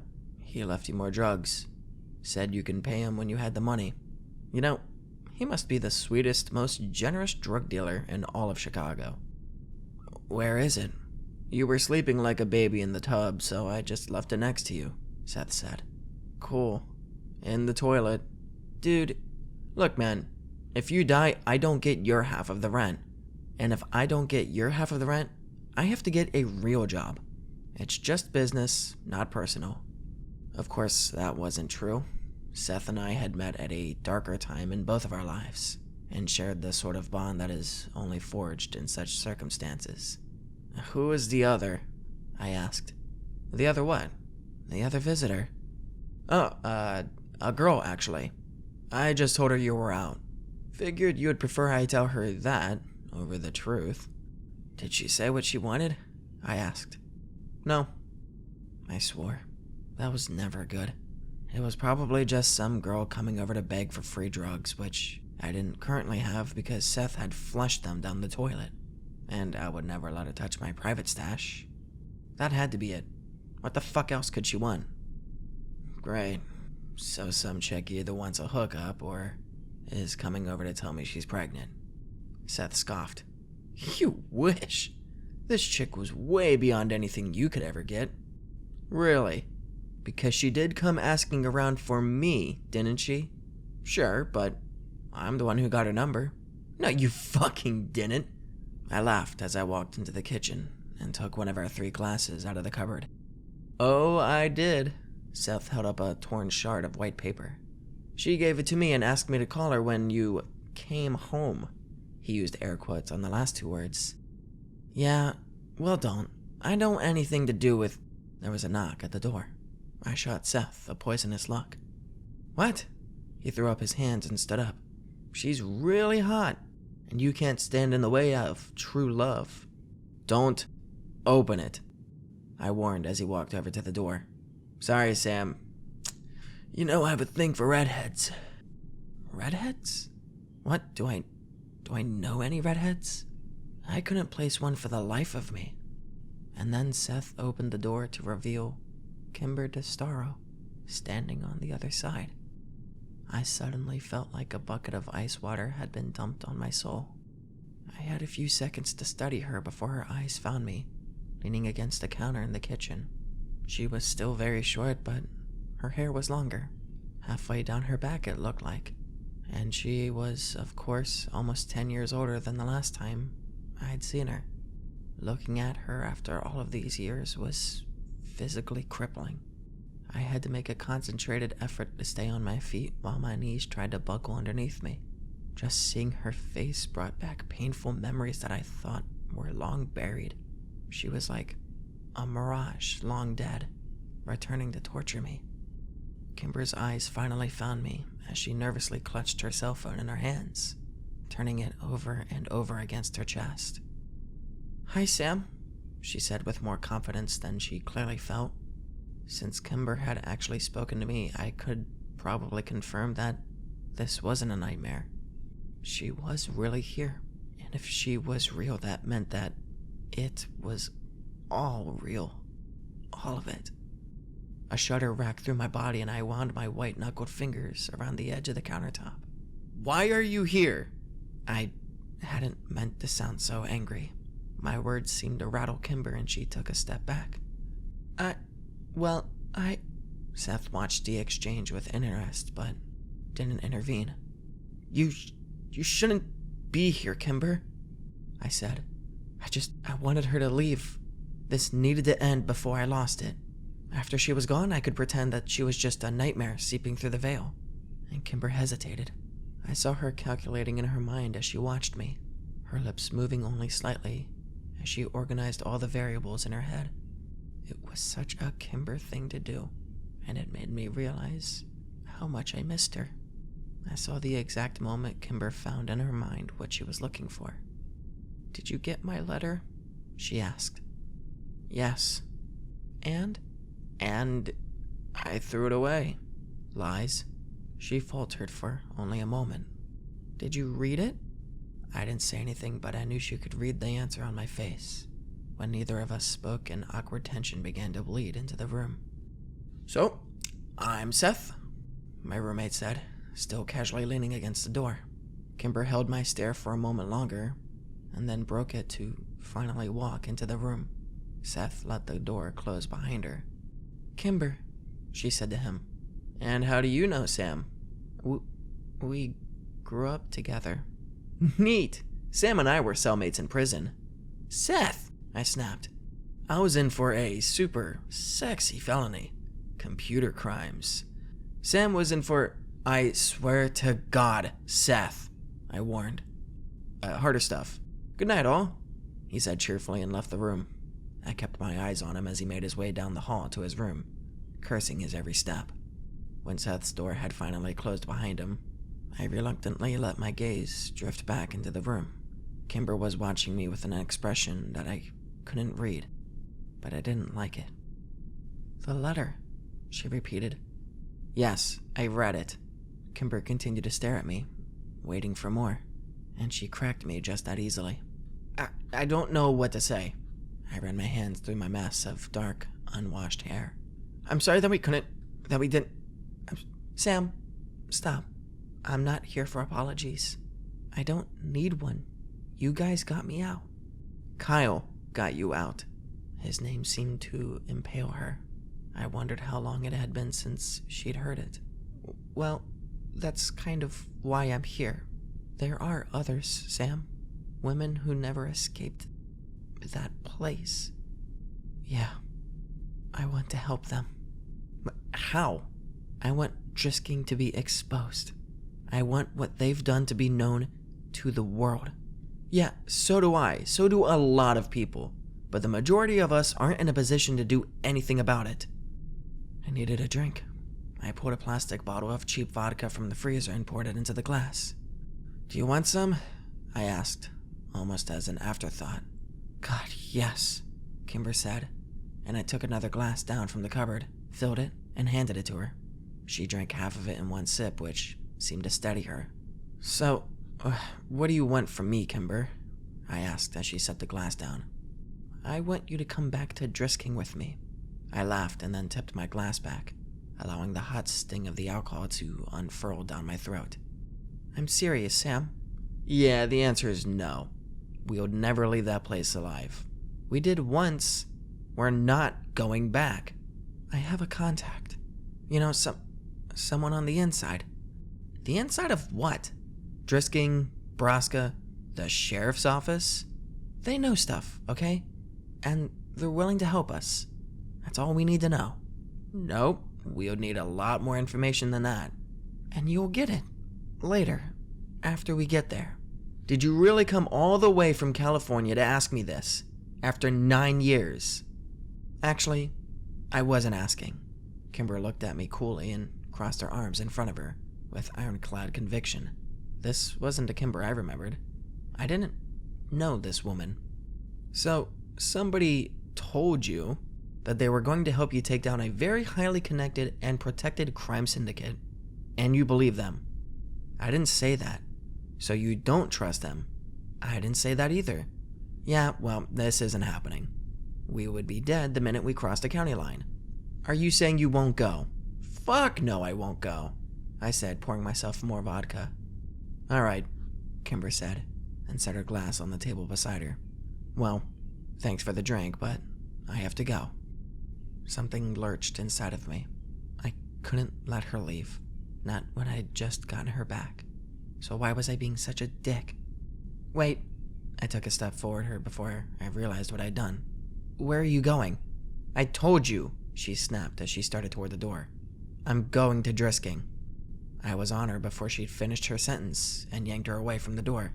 The hell you are? I told you I was going, Sam, and I fucking meant it. I didn't know you intended to go alone. That's goddamn suicide. I don't care. It needs to end. Why does it have to be you? I pled desperately. My heart began to sink as I realized I did know this Kimber. Her mind was made up and there would be no stopping her. Who else, Sam? Who else but us? There's no one. The thought of my best friend back at that place seared through my brain like a hot iron. I had to make Kimber see reason, even if I had to hurt her. There was no other way. So, after what Kelly and Clary did to you there, after all you suffered at Borrasca, you want to go back? She snatched her arm back from my grasp. Yes, because there are other people still suffering as we stand here arguing about this. We shouldn't have even waited this long to try and help them. No, wait. We can think this through. I'll try again with the FBI, the cops, Interpol, I don't know. Anyone who will listen. Did that work before? She asked. It hadn't. Sam, if I try to report what happened to me, I'll show up on their radar immediately and be dead by morning. No more pretensions. No more manipulations. I had to bare my soul to this girl if I wanted to stop her. Please, I said desperately. Please, Kimber, I'm begging you not to make me do this. I'm sorry, but I'm going. I was panicking, unable to control my breathing, or the pounding of my heart, which was racing to a finish line that lay somewhere in the immediate future. Fuck! I screamed and swept Kimber's vodka glass off the table to where it shattered against the wall. This didn't seem to surprise her, and Kimber kept her composure while I raged. It was over. I was going back to Drisking. I watched the vodka drip down the wall where I'd hurled it. If I wasn't so terrified, I would have been embarrassed by my outburst, but I couldn't stop the shaking. Deep breaths, one problem at a time. I need to wipe off the wall, pick up the glass, and then I could go die in Missouri. I let out a pathetic sob. Sam, I won't let anything happen to you. I gave her a ludicrous look. How could such a tiny person stop anything from happening to me? Kimber had always been a little fireball, but this was madness. She raised her chin defiantly when she saw me assessing her. When are we leaving? I asked. trying to keep my voice as composed as possible. All I wanted to do was retreat into my room where I could let the fear overtake me. "In the morning," she said. That's fucking crazy, Kimber. We need time to plan. And I need the contact number for this source of yours. We can't just go waltzing into town after a decade. I've had a lot of time to prepare for this. Years, in fact. Look, tomorrow, let's just get in the car and go. And I'll have the entire 8-hour drive to convince you that I have a good plan. What the fuck is the rush, Kimber? You trying to be dead by Christmas? Just trust me. I'll explain everything in the car tomorrow. You know it's already midnight. Yeah, I know. I've been driving all day. I'm tired as hell, she sighed. You just got in today. Yes. From LA. Close enough. Jesus Christ, woman, do you have a hotel? Not yet, she shrugged. You can stay here then. With you talking so much crazy, I don't trust your lunacy out in the city. Kimber narrowed her eyes at me and then shrugged. Fine by me. Okay. You can take my room. Give me a minute. Shattered whiskey glass forgotten. I left Kimber standing where she was and went back to my room. I flipped the light on and glanced around. My heart plummeted. The room was disgusting. I hadn't really looked at it in years. It was really just a place to watch TV or pass out. I couldn't remember the last time I changed the sheets, or done any laundry. The girls who usually stayed over didn't care much what they were sleeping on, but this was no place for a girl like Kimber. I stripped the bed as fast as I could and herded bottles, discarded needles, and empty cigarette boxes into the closet. I realized too late that I didn't actually have anything to replace the dirty sheets. I was so overwhelmed by the last 40 minutes that I felt tears start to well in my eyes. Get a hold of yourself, you fucking pussy. I jumped at a sudden knock on the door. Seth stuck his head in. Here. He handed me a stack of clean folded sheets on top of a blue quilt. I wanted to hug him, but I was still attempting to get my emotions under control. Thanks. Hey, so, listen, he said slowly. Does this mean... is all that stuff about Drisking true? I had never told Seth, or anyone else besides the feds, anything about Drisking. What stuff? Come on, man. I hear you talk in your sleep all the time. You say all sorts of fucked up stuff. That's why I'd heard your friend's name before. You've talked about her in your sleep. What are you talking about? I said. I don't even dream when I sleep. Yeah, you do. You may not remember it, but trust me, you do. I didn't say anything, and Seth started to leave. Oh, one more thing. If you need anything while you're back home, just call me. Home. Fucking Drisking was home. Since I lived in a shitty neighborhood, I walked Kimber down to our car to get her bag out of the back seat. She dropped her duffel on the thankfully dark carpet of my freshly cleaned room, which was still barely passable. At the very least, I'd known she was here and safe. I'd always wondered if Clary and Prescott were having me watched. If they were, Kimber was in danger by just being in Chicago. It probably was a good idea to leave in the morning. I settled down on the couch and pulled out my personal stash, which I'd pocketed while kicking garbage into my closet earlier. I needed it tonight of all nights, and if it was going to be of my last, then I would make it count. 30 minutes later, I floated down the familiar river of dark, dreamless sleep.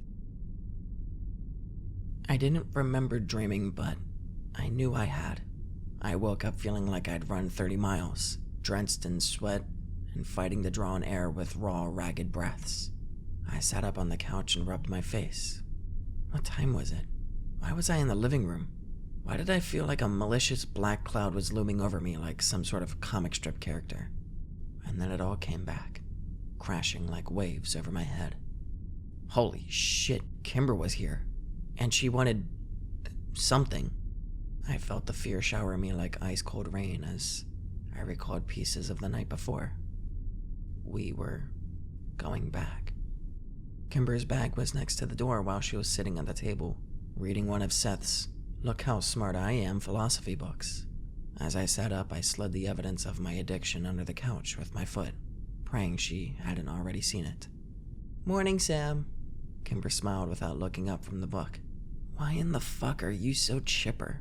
You remember where we're going, right? Yes. She put the book down and looked over me, beaming. I've just missed you so much.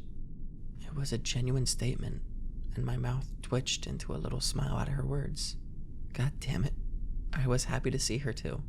Buried underneath all the fear and numbing pain was a glowing euphoria. I had never been happier than when I was with Kimber and Kyle, and one of them had actually come back from the void of the past. I stood up. Just let me shower and pack, and then we can get on the road. That is, if you're still planning on going. Yes, I am, she said. Are you? Yeah, it appears that I am. I had run out of arguments. Seth had already left for the day, so I locked the apartment as we headed down to Kimber's car, a 10-year-old Mazda sedan. She took my bag and threw it into the back seat next to hers, and then climbed in. So, 8 hours, huh? I asked as she started the engine. Yep, but I can probably do it in 7. Fuck me, don't rush on my account. Kimber pulled her sunglasses down and pulled out of the apartment complex. I looked back and wondered if I'd ever see its crumbling graffiti-covered walls again, or if I even wanted to. Stop staring at me. What? You're not as sly as you think you are, Kimber muttered. Sorry. It's just, I never thought I would see you again. Neither did I, she sighed. You look good. Pretty. You know, like healthy. I stumbled over my compliment. Kimber raised an eyebrow. Thanks, I think. I laughed nervously. You know what I mean. You look like you've done well from yourself in the last 10 years. Kimber frowned and remained quiet for a minute, as if debating whether to tell me something. I never told anyone where I came from, she finally said. My mom said she had family in Anaheim, but I couldn't find them. Everyone thought I was just a runaway. Cops picked me up almost immediately and put me in a halfway house. Sorry about your car, by the way. They impounded it. I don't suppose you ever got it back. I shrugged. No, but who cares? It was just an old Honda. Kimber threw me a sympathetic look. I'm sorry. Anyway, the halfway house kept trying to identify me, so I ran away from there too. Eventually, I got a job. Southern California is a great place to live if you don't have an ID, by the way. I'm sure, I said. After that, I went to community college and, yeah, I've just been sort of biding my time. And are you sure you just want to throw it all of the way to expose your rapist? Kimber winced at my words, and I immediately regretted them. No, him I want dead. And throw all what away? I've been planning this for an entire decade. Well, you've still done better than me. My life's a mess. Were you really in prison? Kimber asked. Yeah, she didn't say anything. Felony position, I volunteered. Kimber nodded. And you're still... I knew what she was asking. Yes, I said.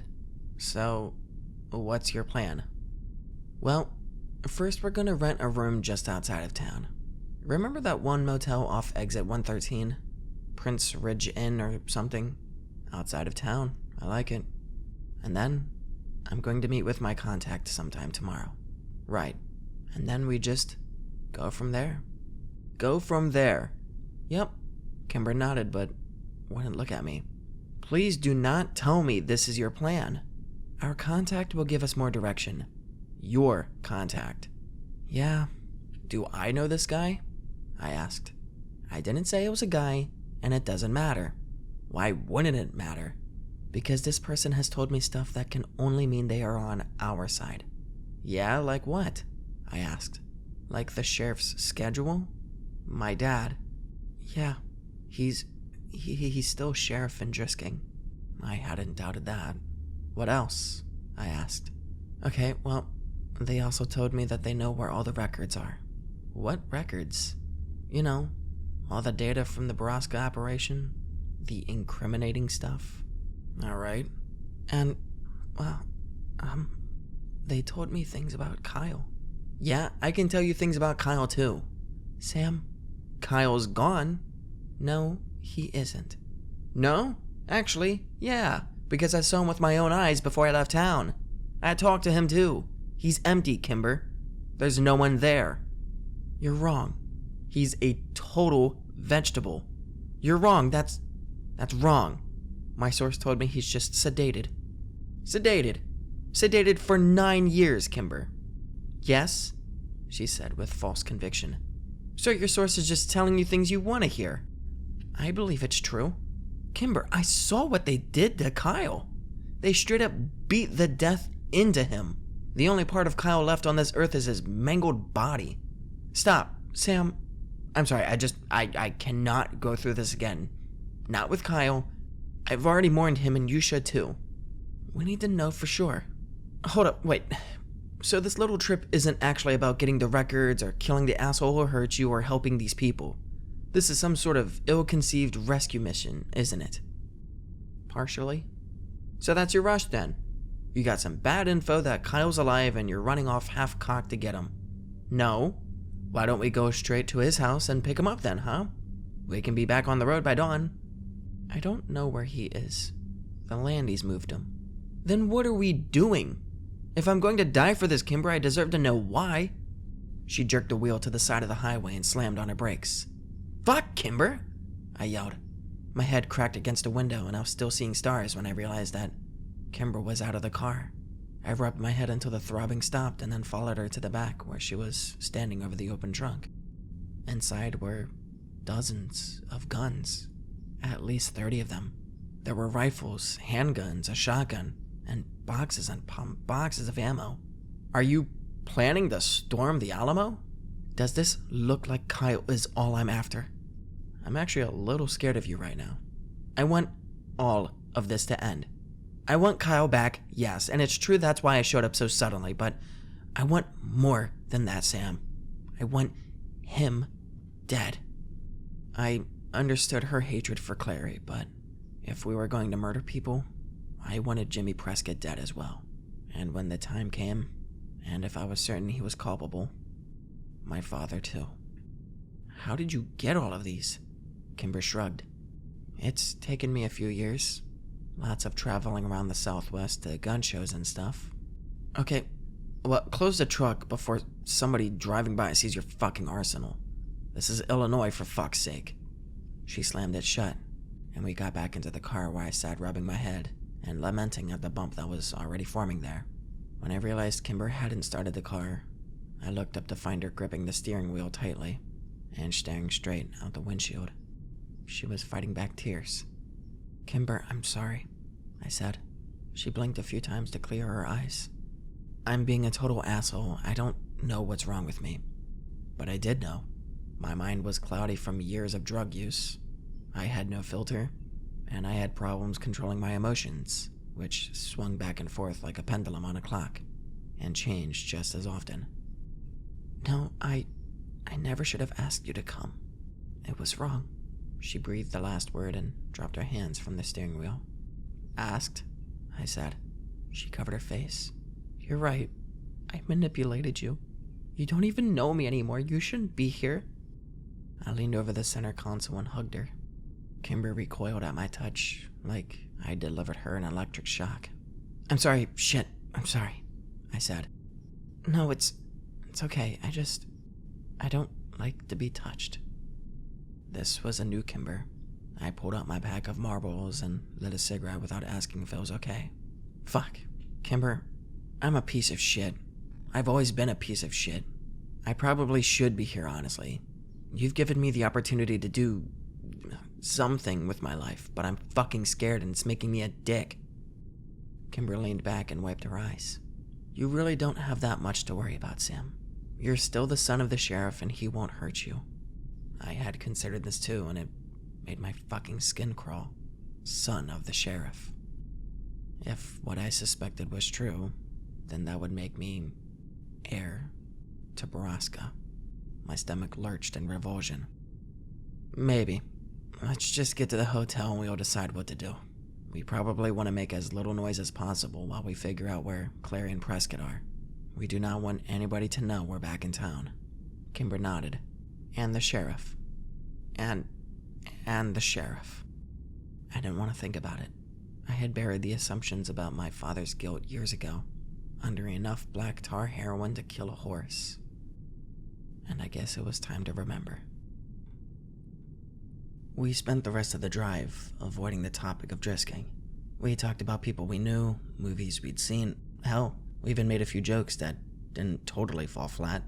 It reminded me of those days when we would sit in my car in the Drisking High parking lot, just listening to music and getting stoned. It made me miss Kyle. And weed. I had given it up for the harder stuff years ago. Or, to put it more eloquently, if pot was a gateway drug, I'd left it at the gate. The closer we got to Drisking, the quieter the car became, and by the time we hit the Missouri border, we were in complete silence. It had started to snow and Kimber was completely focused on the drive. I stared out the window until the dread of familiar things passing by made me look away. We were almost there. Kimber pulled into the Prince Ridge within the hour and got out to check us in. I stayed in the car, eyeing the other vehicles in the parking lot.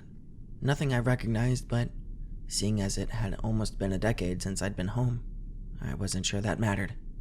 The first exit for Drisking, and there were only the two, was only 4 miles down the highway. If Kimber considered this safe, then there was no reason to worry, right? She'd always been the smart one. I jumped as Kimber jerked the car door open and got in. She noticed. "You know I'm traveling with you, right?" I rolled my eyes. "Pardon me for being a little on edge." 209, she said, pointing up to the second floor. "I'll drive around. You look for it." The room was at the front of the property, facing the highway.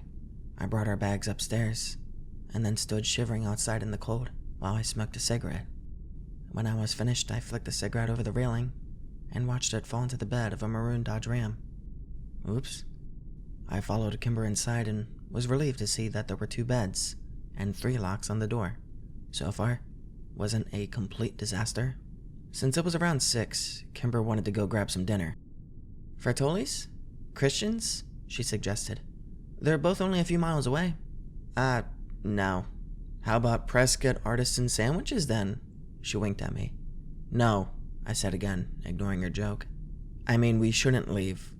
We should order delivery or something." Kimber's casual smile fell off of her face. "You're worried for no reason." "Yeah, and you're homesick." Kimber's eyes slid to the floor, and she sat down on the end of the bed. "Probably. I think we need to lay low as much as possible right now." "No, you're right," Kimber said, and tucked her feet up underneath her. She turned to watch the snow fall through the window. I rubbed my temples as an ache began to ebb in like the tide around my eyeballs. I needed a fix. Soon. "It doesn't snow in Riverside where I live. I miss the snow," Kimber said. "Move to Chicago," I said in between deep, measured breaths. "It snows 5 months out of the year." Kimber was silent, and I prayed that she was studying a menu. The sooner she got on the phone for delivery, the sooner I could excuse myself to the bathroom and take the edge off. "I miss Kyle." I looked up to see Kimber still watching the snow, her head leaning against the wall. "Me too," I said after a minute. Her eyes snapped to mine as if she'd forgotten I was there. "You look hungry. I'll order pizza from Domino's. I remember what you like on it," she said, before glancing at a menu next to her on the nightstand. She picked up the phone and began dialing the number. I got up to use the bathroom and took my entire duffel bag with me. If Kimber noticed, she didn't say anything. I forced a slice of pizza down for Kimber's sake, though I wasn't hungry in the least. "So, tomorrow," I said, taking the bed nearest the door. "What time are we meeting this person?" Well, it's just going to be me this time." "Yeah, Kimber, there's no way I'm letting you meet some random Drisking fuckwit by yourself." "I have to go alone or they won't talk to me." "Who the fuck is this guy, Kimber?" "I can't tell you that yet." "Is it a woman or a man?" I asked. She shook her head at me. "And just what is he giving you tomorrow? The files on Borrasca?" "No." "Then what?" I don't actually know." "Kimber, this is crazy. I can't let you go into town alone. Can you stop being in such a fucking hurry to die? I snapped at her. Kimber's face paled and she moved further away from me on her bed. We'll talk about it in the morning, she whispered, and then turned off the lamp. Fine. I laid in the dark for a while, and when I was sure she was asleep, I went back into the bathroom for another hit. By the time I woke up the next morning, Kimber was gone. I called Kimber 34 times in 5 minutes. It was 10 in the morning, and I hadn't heard her leave. Hadn't even woken up when she did. I cursed her and my dope in the same breath. If she didn't answer soon, I would be forced to walk the 3.5 miles to downtown Drisking, and to start asking around for her, a course of action that would get me noticed real fucking quick. I paced the patio for half an hour, and smoked cigarette after cigarette, thankful that I'd packed an entire carton. Just as I was pulling on my boots to leave, my phone rang. I was relieved to see Kimber's number pop up, a new addition to my phone book that would have unfurled a comforting warmth in my stomach, if I weren't so irate. I answered. What the fuck, Kimber? I'm sorry, Sam, I had to. He wasn't going to meet with me otherwise. Where are you? I'm in the car, I'm almost back. They haven't plowed yet in town. Really? In bucolic, perfect little Drisking? They haven't plowed the roads by 10 on a Friday morning? I thought it was weird too. There's more. I'll tell you when I get there. Do not get off the phone with me until you pull into the parking lot. Okay. I opened the door and went out to wait in the cold for Kimber's car. My heart didn't slow to a normal rate until I finally saw her driving into the parking lot. She pulled into the space below our door and ran up the stairs. I'm sorry. I had to. Please, don't be mad. Are you fucking kidding me with this, Kimber? I'm already on edge. I can barely fucking breathe. Okay. Just sit down. She pushed me into the room and sat me down on the edge of the bed, pulling off her gloves. Then she crouched in front of me and took me by the shoulders, looking me in the eye. The sheriff and most of his deputies are engaged today, which I was told means that they're up at Borrasca. And that means that A, they don't know we're here, and B, we can go into town and start discreetly looking around, as opposed to driving up to Borrasca and just killing them now. Kimber stood up. I want them dead, Sam. More than anything. But you know what else I want? I want their crimes to be known to the world. They don't get to die with their good names. They don't get to be martyrs. You want the records? I said. Yes. What do you plan to do with them if you get them? Upload them onto the internet or something? Send them to the FBI? The FBI doesn't care. We need the records, Sam. I want everyone to know what happened to us. Kimber's voice had risen an octave and she seemed on the verge of an anxiety attack. Okay. I stood up. Maybe Seth can help. Your roommate? How? She asked. He does some pretty illegal stuff online. Maybe he can break into a mainframe or whatever and download the files. So he's a hacker. He yells at me when I call him that. Is he any good? I shrugged. He's well known in certain circles. She nodded. Well, we need those files. I just need to find out where they keep them. Are we sure they even really keep records on Borrasca? Seems like a huge liability. An operation that size has to have records, and my source told me that they exist. Great, your source. I rolled my eyes. Okay, so you want to go into town and, what, ask around about them? Kimber narrowed her eyes at me. That's idiotic. I was thinking more maybe we find out where the Clary house is and, get the information out of Grace Clary. I raised my eyebrows at her. You want to torture an old lady? Kimber fucking exploded.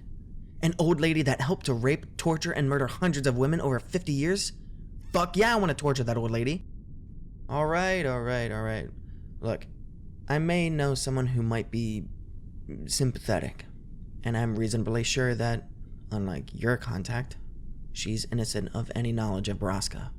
In fact, she's the one who helped me and Kyle find you. At the very least, she'll know where the Clarys live now. The drive into town took twice as long as it should have due to the snow. Why haven't they plowed these roads? I asked idly. It's not just the roads.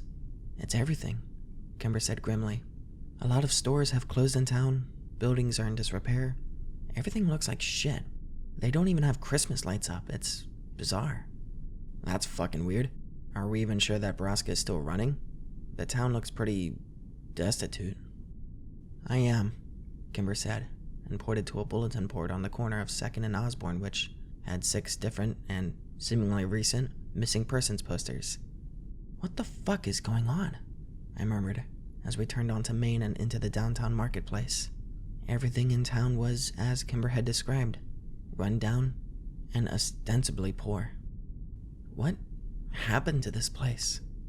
I don't know, but lucky for us, the antiquity shop is still in business, Kimber said, pointing across the road. As we parked, I zipped my park up to my neck and lowered my hat down to my eyes. Kimber did the same. The most important thing right now was not being recognized. Mr. Dranger was still behind the counter after all these years, but gone was his era of haughtiness and pretentious stare. He regarded us coolly but professionally, until it was clear that we were only traveling through his shop to get to Catherine Scanlon's office at the back. He mumbled something under his breath, and though I didn't catch it, I was reasonably sure that there had been no sign of recognition in his face nor his words. When we arrived at the office door of the Historic Preservation Society of Drisking, I knocked softly and listened for Catherine's voice.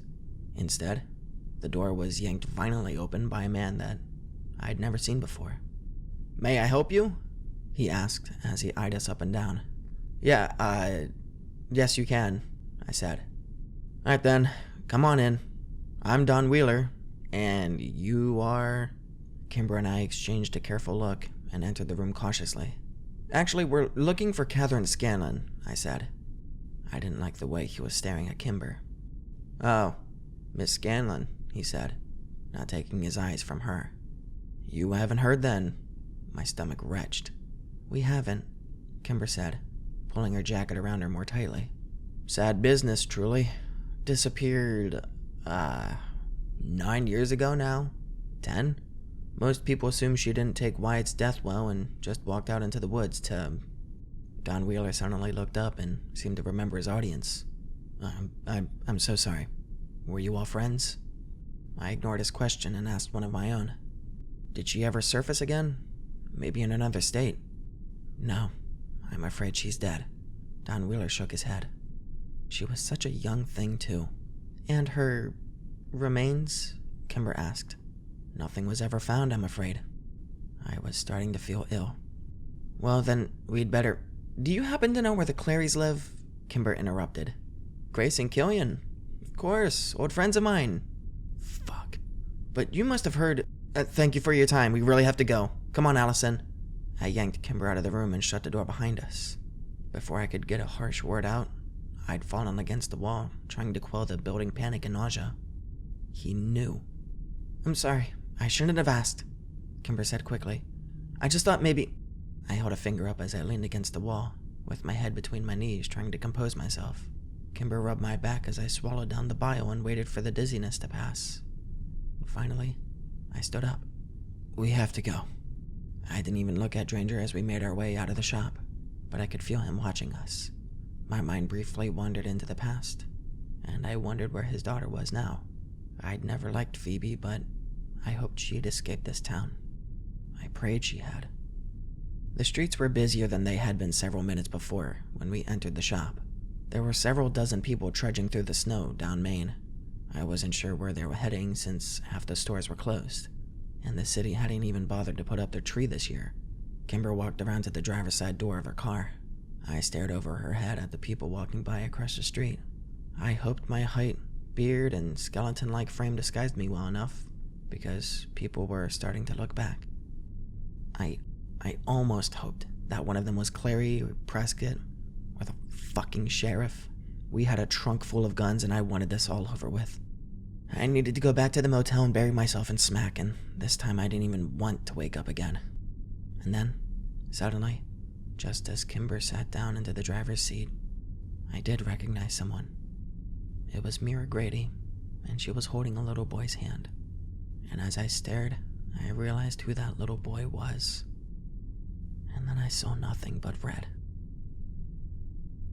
My body was moving, but I wasn't in control of it. I was suddenly walking across the street with the most intense rage I'd ever felt. How dare she? How dare she? I was in front of Mera before I could get back in control. What the fuck do you think you're doing?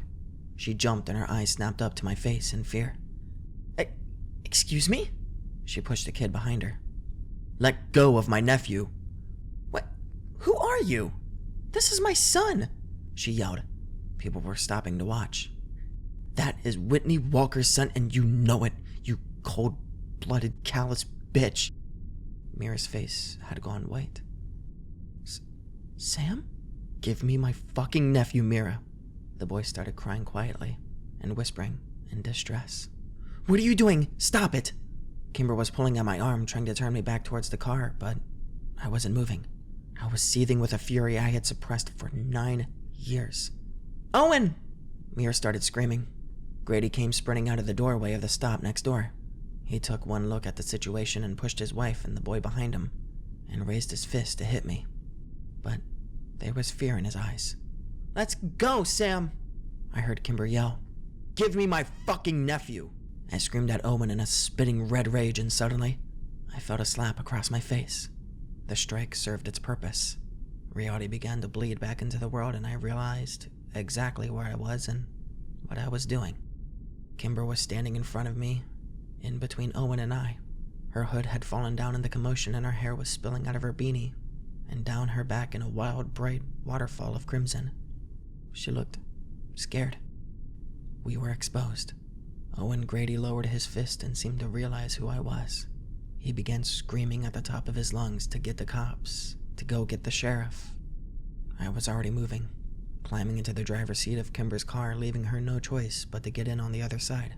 She handed me the keys and I turned the car and hit the gas, giving no regard to the slippery roads. Kimber screamed as I fishtailed trying to get off of Main, and then at every corner after, desperate to escape the scene I had caused. The car slid into a snowdrift just outside of town. I rocked the car in and out of drive in reverse until the tires finally found purchase on the road, and then we were speeding out of town again. There were no other options. I'd blown it. I knew exactly where I needed to go now. Stop, get out of the car, Sam, you're high. You'll kill us both.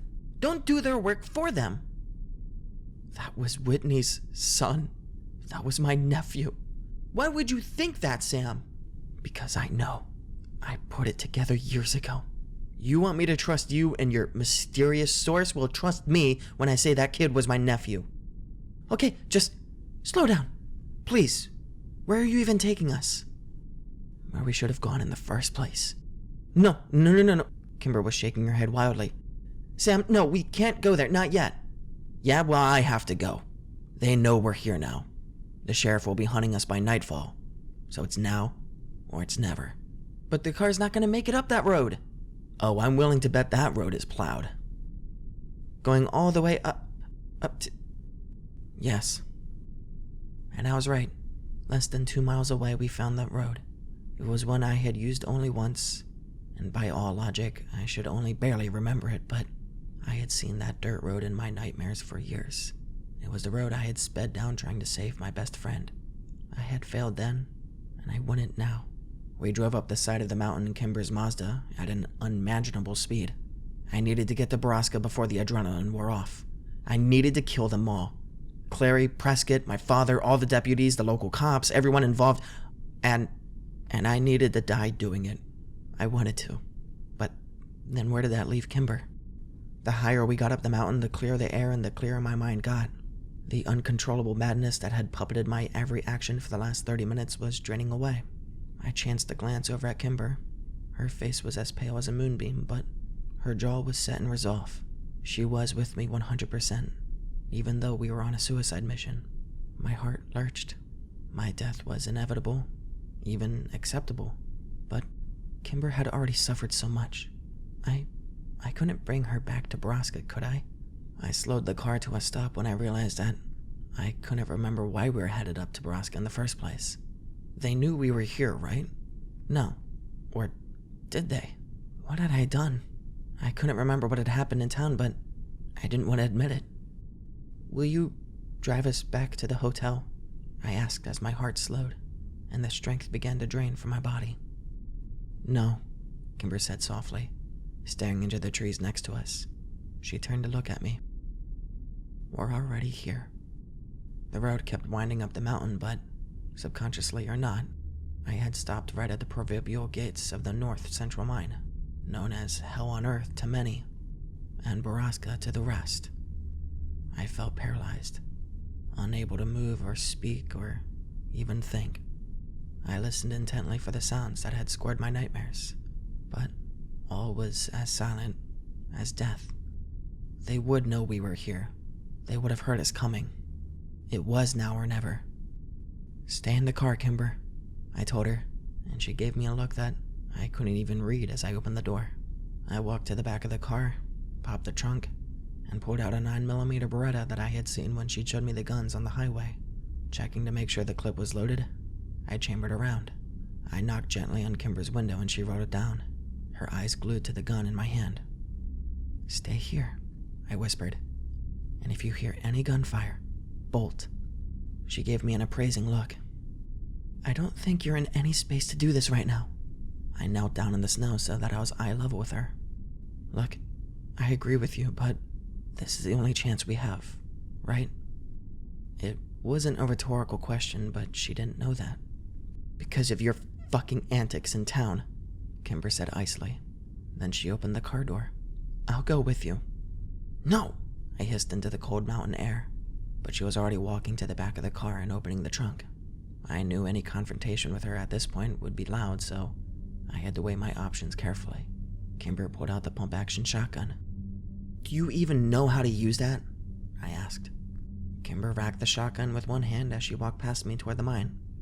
Don't mock me, Sam. You would be very surprised what I know about guns. Her point taken, I ran to catch up. You know, if we do this now, we will never get the records. They'll be dead, and we'll be dead, but Borrasca will just continue. Maybe we should just wait. It was your idea to come here now. I'm having second thoughts. But isn't that your life, Sam? A series of second thoughts and regrets? She snapped. Jesus, Kimber, this is just recon, okay? Don't get spotted and don't make a fucking sound, I whispered. The snow this far up the mountain was almost a foot deep. There would be no hiding that we had been here if we somehow got out alive. We made our way into the camp using the trees as cover, and as we moved, I noticed that the driveway into Borrasca showed no signs of tire tracks in the new snowfall. Were they sleeping up here? Were there sentries on duty, even now watching us? I turned around to find Kimber, but she was now more than 10 yards to my left, and further away than I could hope to whisper. The closer we got to camp, the more I began to feel it. Something was wrong. Something was very wrong. I could see the dorms through the trees, still standing exactly as I had remembered them. However, the skinned men sign had lost a support and was buckling precariously in the middle. The large building that housed the shiny gentleman was also still standing, and the door had been left slightly ajar so that I could see the conveyor belt feeding into the machine. My blood, like everything else around me, froze to ice. Kimber was suddenly beside me, her hand clenched around the shotgun which hung at her side. It's gone, she said, louder than I would have liked, but she was right. It was too quiet. It looks that way, I croaked, and bent over at the waist to quiet a sudden dizziness. She turned to look at me, wide-eyed and panicked. Tears began to well at the corners of her eyes. I stood up to give her a hug, and she pushed me away. It's gone. It's all gone. I took a few deep breaths. Let me look around. We should check the dorms. Kimber tried to swallow a sob, and I glanced over at her. Had I really just suggested that she walk back into the dorms after what had happened to her there? Was I that fucking cruel? I was a fucking mess. I gently pushed a shotgun up and closer to her chest. Stay here. I stepped out into the clearing in no particular hurry. If I was going to get shot, I sure as hell wasn't going to die cramped and tired. But the air in camp was still, and no bullets came out to meet me. I wanted to get in and out of that dorm as fast as possible. This was a terrible place. So much suffering, so much pain, and so much death. If there was no enemy to kill, Then I wanted to step off the hallowed grounds as quickly as I could and get the fuck out of there. I opened the same door that Kyle and I had first gone into almost 10 years before. The stench still lingered, drifting in the stale air and mingling with the fear and tension that had yet to dissipate after a decade. But the beds were gone. I went quickly from room to room and verified that the building was completely empty. Kimber saw me emerge from the other door, and I gave her a shake of my head. I was only a few steps away from the building when I began to feel dizzy again. My vision narrowed and I started to lose control. The last thing I heard was Kimber's voice as she screamed my name, and then came the familiar, welcoming darkness. I could feel I was moving before I even opened my eyes. It was the gentle, swaying cadence of a car on the highway. Instead of coming awake slowly like I preferred, I bolted upright in a panic. Kimber was driving and she didn't look away from the road. Are you okay? I asked her. No. I was starting to remember what happened on the mountain. I'm sorry. Kimber didn't respond. Did I walk to the car? I was sure I knew the answer, but I hoped I was wrong. No, you were dragged to the car. It was actually impressive that she could drag a full-grown man through 200 yards of snow. I was constantly underestimating Kimber. Look, I rubbed my face and realized my hands were like ice. I laid them over the heaters on the dashboard. I mean, the good news is that Borrasca is gone, and no one is suffering anymore. No one? She yelled. Me, Sam, I'm suffering. Her voice was scratchy. It was obvious she had been crying, and judging by the current time, probably for hours. I'm sorry, that's not what I meant, I said. You don't fucking get it. If Borrasca is gone, then that means my source lied. He lied. Not just about Borrasca, but about everything. Yeah, Kay, but we knew that was always a possibility. A possibility, yes, but I still had hope. Hope that he was right about everything. Hope that there was a chance that Kyle would come back. Look, we need to accept the facts, okay? Borrasca, it's gone, dismantled. It clearly hasn't been there for years. So, either your source doesn't actually know anything, or he's trying to trick you for some reason, but either way, Kimber, he's lying to you. She slammed her hands on the steering wheel and openly sobbed. I'm sorry, Kay, I said quietly. I should have realized that Borrasca was gone. With the town gone to shit and everything. Why did he even want us here? This guy, who is he? It doesn't matter anymore. Kimber's voice cracked. Yes, it does. It sure as fuck matters to me. Who was your source, Kimber? She shook her head, but said nothing. God damn it, Kimber, why don't you trust me? I was fully prepared to die at your side today, but you still don't trust me. I trust you, Sam. I do. I know you would never intentionally hurt me, but you have completely given up on everything. Your life, yourself, and on me. You are irrational and unpredictable. If it was just my life at risk, I would tell you everything he told me, but this is about Kyle, too. And what else did he tell you, Kimber? What other promises did he make? She shrugged and wiped the tears away from her face. He said he had seen some medical records and that he could get them from me. Medical information for some of the Borrasca babies born in town. And on my mom. And Kyle. Kyle, I snapped. Always back to Kyle. He was our friend, Sam. Yeah, he was my best friend. And I watched him get beaten to death and I saw the aftermath. You're being fooled. Stop torturing yourself, Kimber. He's gone. I didn't want to pick out my motivations for believing it so adamantly, but I saw in the ether of my mind the raw truth of it all. I knew that the real reason I was so sure Kyle was brain dead was because I couldn't bear the thought that I had been wrong. That I had left my best friend alone in this den of monsters. I couldn't handle any more guilt in this life. I know that now, Kimber said, the sobs racking her body. I know he's gone. But I didn't stop. I couldn't stop. I was a monster now, too, driven by the unseen. And what would you have done if Kyle was just sedated, Kay? No, I really want to know. What do you mean I would get him out of here? She cried. And then, when you told him the truth about who he is, about who you are, you read the same letter I did, Things can never be the same between you." "I would never tell him any of that," Kimber spat.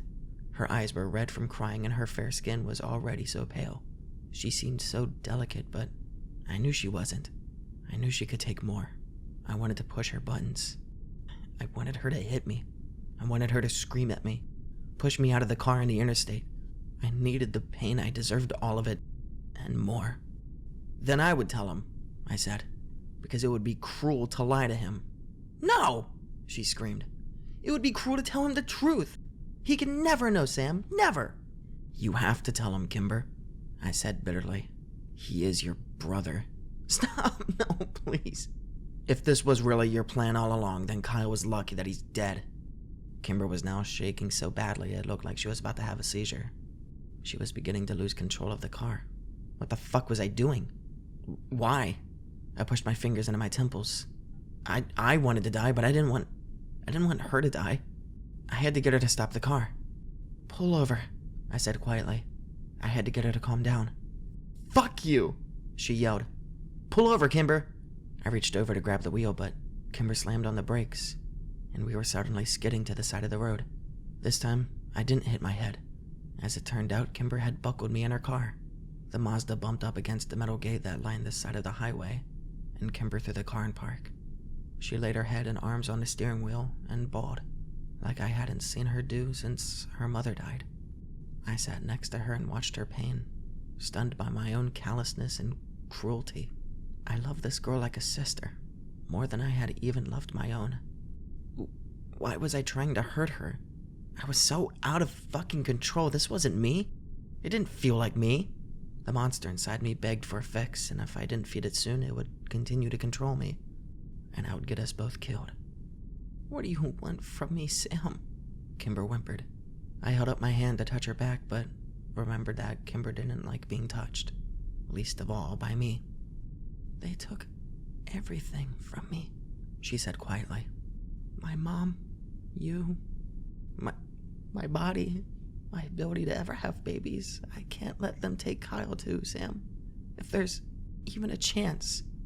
She looked up at me then. "Do I not deserve a sliver of happiness, even just a little before I die? What did I do that was so wrong? Why does God hate me?" I shook my head. I had no words. "Why do you hate me?" she whispered. Oh God, I don't, Kimber. I'm so fucking sorry. I'm a fucking piece of shit." I felt like I had apologized to her every hour or so since she'd come to Chicago. She deserved better than me. She deserved Kyle, but I knew she would never get him. "Why don't you let me drive back to the hotel?" "The hotel? Why would we go back there? They know we're here. We're almost to the border. Let's just get out of Missouri." "But what about our stuff? What about my heroin?" Kimber wiped her eyes. "Buy new stuff. It's not worth your life." But we were 7 hours from Chicago, and I knew I was less than half an hour away from a meltdown if I didn't get back to the hotel. "Look, we'll just go back real quick and I'll run up and get our stuff. I'm poor, Kimber. I need my stuff." I could tell by the thinly veiled look of pain she gave me that she knew the real reason I wanted to backtrack to the Prince Ridge, and then her eyes sort of dulled over like her soul was melting away. "Sure. I don't fucking care anymore. The person I came for is fucking gone. I'm going to sleep." Kimber crawled into the back seat and crawled up into a ball. "I'll make it quick," I said, and moved over to the driver's seat. I could hear Kimber crying all the way back to Drisking. The hotel was quiet. No police presence, no note on our door, no blinking light on the phone. Nothing to confirm that we had indeed been outed. Kimber tiredly climbed the stairs to the room and lay down on the bed. As I loaded everything into the car, I let her lie there while I locked myself in the bathroom to get high. When I came out, she seemed to be asleep. "Kimber, come on. We've got to go." Nothing. "Kimber?" I walked over and shook her. "No, I'm not going anywhere," she answered. "You can go. Take the car. Just leave me here." I wanted to argue with her, but my eyes were already heavy as the H breathed sweet euphoria into my body. I laid down on the other bed and enjoyed the high for a while. If we were going to be killed in our sleep that night, I wanted it to be like this. I dreamt of nothing but blackness. which is what the dope bought me. But slowly, I became awake in the darkness to the sound of piercing metal screams floating down from the mountains, echoes of a beast already slain, but still haunting me. Hunting me. The nightmares were back. I turned my head toward the window and watched the snowflakes that were falling through the fluorescent light over our door. No one had come in the night to kill us yet. I closed my eyes and enjoyed the feeling of heaven still coursing through me. It was a feeling I loved, waking up high, enjoying it for a few minutes, and trusting that it will cradle me back to sleep and make me whole in the night. It was a monster, but I never wanted to kill it. It encompassed me. The metal whirling started up again. I opened my eyes to the window as if expecting to see the shiny gentleman sitting outside of it, covered in snow. Was it real? It was so hard to tell. I began nodding off again. And then I heard it a third time. The shiny gentleman was quieter than it had been 9 years before, but it was still there, still alive, floating down through the black mountains to my door. I concentrated. My head tried to wander, but I focused on the noise again and again until I was sure. It was real. When I opened my eyes, sunlight was peeking through the curtains. I turned over to look at Kimber's bed. She had her back to me and was still curled into a ball above the covers. It didn't look like she had moved since the night before. "Kimber?" She didn't respond. "Kimber!" "What do you want, Sam?" I heard the quiet reply. "I heard it last night. The shiny gentleman." I took a deep breath. "Borrasca's still there." She was silent a moment, and then slowly rolled over to look at me. "I didn't hear anything." "I did. I swear it's quieter. Like it's farther away, but it was there." Kimber sighed and then sat up. She looked at the clock. 7:53 a.m. "I don't think you heard anything at all." I furrowed my eyebrows. "I know what I heard, Kay." She shrugged and got out of bed. "I'm sure you believe it," she said as she shrugged off her parka. "Kimber," I said, leaning up on one elbow. "You said it yourself, Sam. They're gone. It's over. I haven't heard I haven't heard that sound once in the 3 days we've been here." "But I did." "I think you probably dreamt it," she said emotionlessly. "Sam?" "What?" I snapped my head up. "You fucking drifted off again. I'm sick of this shit from you. Your fucking addiction has turned you into a different person." She pointed at my bag, and I knew that she knew exactly how often I had been getting high. "Of course I'm a different person," I said defensively. "You haven't seen me in a decade." "You know that's not what I meant. I'm talking about the heroin. You're killing yourself, Sam. You look like a ghost already." Kimber threw the parka on a chair and wound a scarf around her neck. She sat cross-legged on the tattered chair in the corner of the room. "Is this an intervention?" I asked. "Because better friends have tried." "Liar." "Fuck off, Sam. This isn't even about the drugs anymore. I just can't even rely on you. You make yourself a fucking liability. Nodding off, passing out, not at all in control of yourself, always needing a fucking fix. And you're mean. Vicious, even. You forget things that happened hours or even minutes before. I needed you here, Sam, and you fucking let me down." "I didn't ask to come on this little mission of yours," I said hotly. "I told you no back in Chicago. No one put a gun to your head. Well, you may as well have. I wasn't going to let you go alone and get yourself killed. Oh, so you come with me and put my life in danger every chance you get? Just forget it. This was all for nothing anyway. They know we're here. They haven't even attempted to stop us because they know how powerless we are. We can't do anything because there's nothing left to expose. We got outsmarted. I heard the mill last night. They just moved it is all. You didn't hear anything. You were unconscious. I know what I fucking heard. You don't know shit. You're too high to even realize where we are half the time. That's bullshit. You haven't been sober in days, maybe weeks, maybe even years." She was right. I have been sober since prison, and even when I was in, I was usually high on something. It had been so long. "What do you want from me, Kimber?" For most of the conversation, Kimber had been staring out the window, but now she turned her head and looked straight into my soul, as if this was the question that she had been waiting for. "I want you to give me Sam back. My Sam." Her words cut deep, so I laughed at them. I want to be able to trust what you say and be able to tell you things too. I know you would never lie to me, Sam, but when you're high, I can never tell if what you're seeing and hearing is real. I'm not even totally sure that it was Mera that you were screaming at yesterday. It was, wasn't it? I wanted to tell you who my contact was in Drisking. I wanted you to talk to him. He wants to talk to you. And there are things I wanted to tell you, things I may as well tell you now since it's over anyway. Like what? I asked. Killian Clary is dead, Sam. What? When? 8 years ago. How? I don't know. My heart broke for Kimber. Clary was fucking dead and she had known it. Kimber should have been able to confront her abuser, cut his dick off, kill him if she felt the need to. And now she would have never had that chance. And she'd known it all along. Kimber. Just fucking stop, Sam. There's more. You know Ambercot Fort and the Triple Tree? They're gone. Someone burned that shit to the fucking ground years ago. There's unrest in Drisking and we could have used that. Fuck. But that's not even remotely the worst thing. The worst truth of all is this. I didn't come out here to expose that fucking baby farm. I should have, but I didn't. I didn't even come out here to kill him. She was tripping over her words as she tried to breathe in between them. The man who hurt me. But I really wanted to.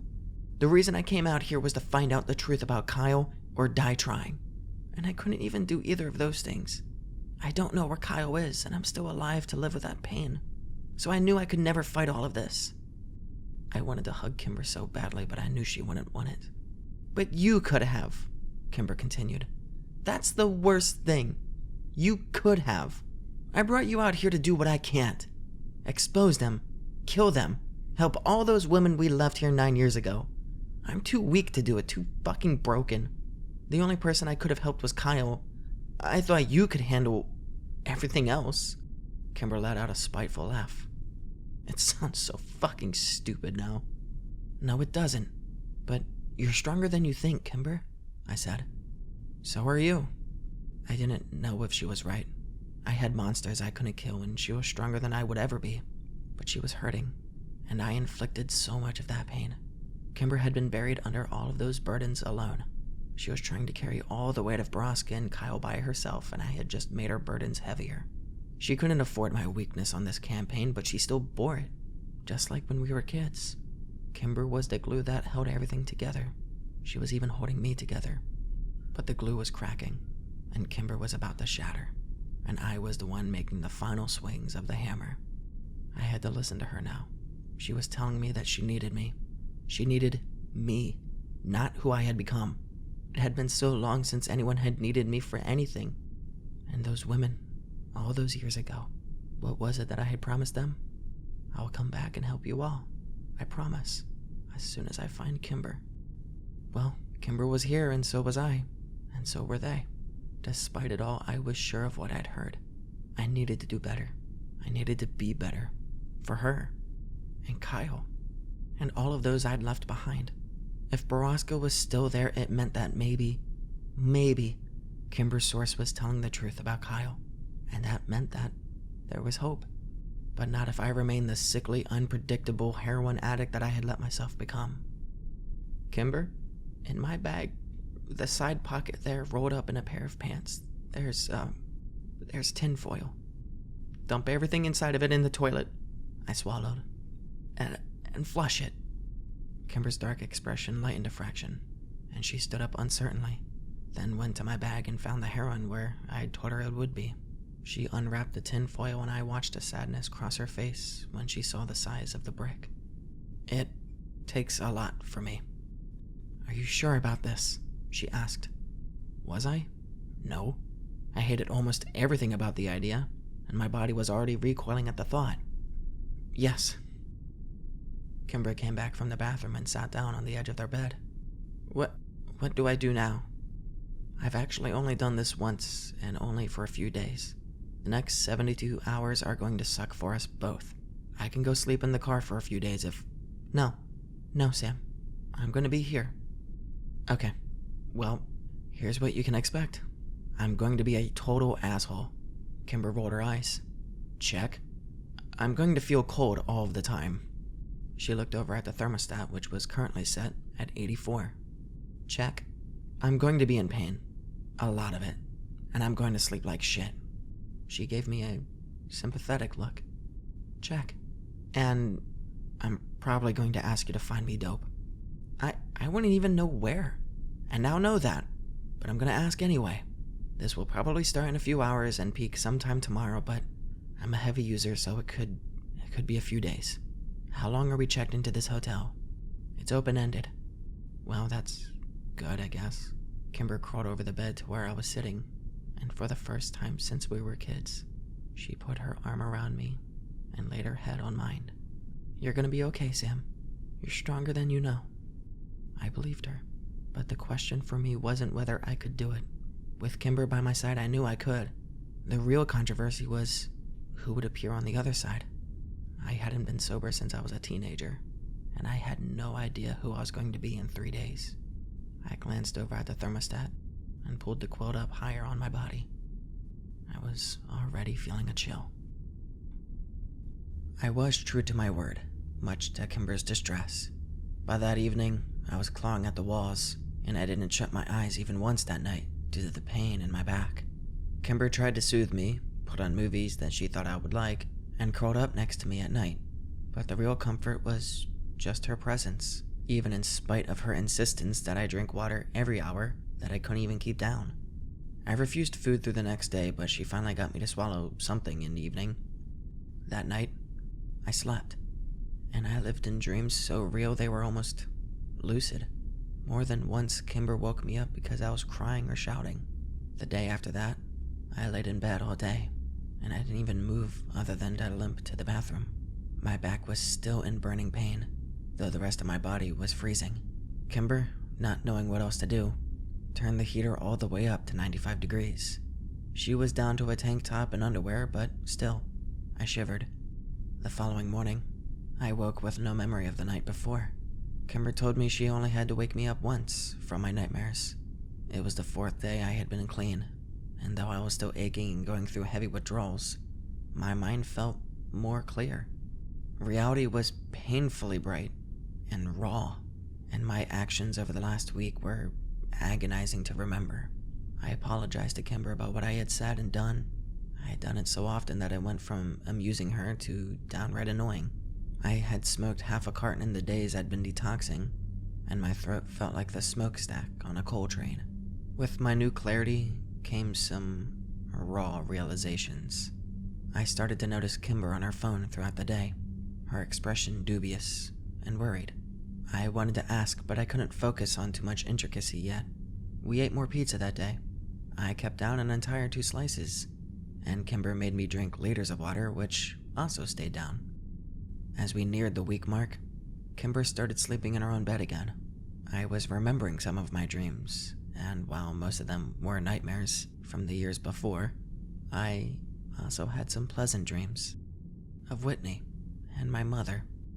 I was feeling again, and though it hurt more often than not, I realized that not all feelings are bad. It was something I had forgotten during my many years of numbness. The dreams of my family awakened in me an unrelenting ache that I couldn't ignore. I wanted to see them again, my sister and my mother. One was impossible, the other, maybe not entirely. The fact that I was less than 10 miles away from my mother at any given time warmed me during the cold nights. And then finally, I felt my physical strength begin to return. I was allowing myself to take ibuprofen for the pain, which was not unlike hurling a dart at an elephant. I was getting out of bed, sleeping through the night, and my mind was as crystal clear as ice. The more I thought about our situation, the angrier I became. But it wasn't the festival of rage that had been my life up until that moment. It was a simmering, controlled ire that I was able to rein in and compartmentalize, ready to execute at my leisure. With the mental clarity, I became even more convinced that what I heard that night was real. They, whoever they were now, had simply moved their operation. I told Kimber my belief, but as much as she wanted to believe her source was legit, I knew she was afraid of hoping again.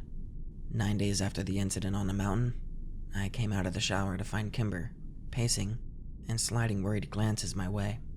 "What's the matter?" I asked as I towel-dried my hair. "Hey, do you think the front desk here sells razors?" "I don't know. I'll ask." I could tell she wanted to say more, but hesitated. "What is it?" I asked again. "My contact." "Yeah, what about him?" "He's on his way here." "What? How? You told him where we were?" "No, he already knew. It's no secret, I guess," she said. "Well, that's comforting. Why is he coming here?" "Because he wants to know what the holdup is." "What holdup? What does he want from us?" From you, actually. I thought this guy was just giving us hospital records and pointing us toward whatever server the Borrasca database is sitting on." "He's, I made a wild gesture with my hands, begging her to continue. "We're never gonna get those records from him, Sam."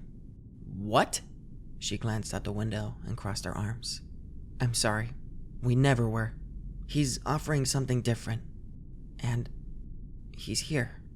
"I do not fucking like this, Kimber," I said as I stood up from the bed. I heard someone climbing the stairs outside. Heavy footfalls indicated a large man, or possibly someone who just walked like a Neanderthal. Kimber opened the door before he could knock, and Jimmy fucking Prescott walked in. Fuck! I'd been keeping the 9mm next to the bed, but had moved it during my withdrawals in case I wanted to fucking shoot myself in the head. It was currently in the bathroom, completely out of reach. "Holy shit, look at you, fucking Sam Walker. Did you know you look exactly like your dad? What the fuck is he doing here, Kimber?" I seethed. She was standing in the corner next to the door, arms crossed, and a grim expression on her face. "Oh, don't be mad at her, Walker. She was just conducting business. You want something, I want something. It doesn't need to be personal. Right, sweetheart?" He turned and gave her an oily smile that made my still delicate stomach churn in revulsion. "Just talk," Kimber ordered. "Alright, well, you want to give the men some privacy then, princess?" Jimmy asked, sitting down on the sofa by the door. "I'm not leaving you alone with him," she told Jimmy. He shrugged, and before I even realized what he was holding, he had shot Kimber with some sort of taser. She fell on the floor immediately and convulsed a few times before going limp. "Women, right?" Jimmy laughed. My heart dropped to my feet, and I lunged toward Prescott. He casually swung the taser around to point at me. "Settle down, Prince Charming, she's fine. We've been trying out some non-lethal stuff up at the stables." He rolled it around in his hand and smiled. "I think I like this thing." "Fuck. Think, Sam, what do you do next? Get him to talk, buy yourself some time." "Why would Kimber want to talk to you? What did you tell her?" "Nothing, really." He shrugged. "Threw her a bone on that Landy kid we stomped to death way back then. Well, you remember, you were there.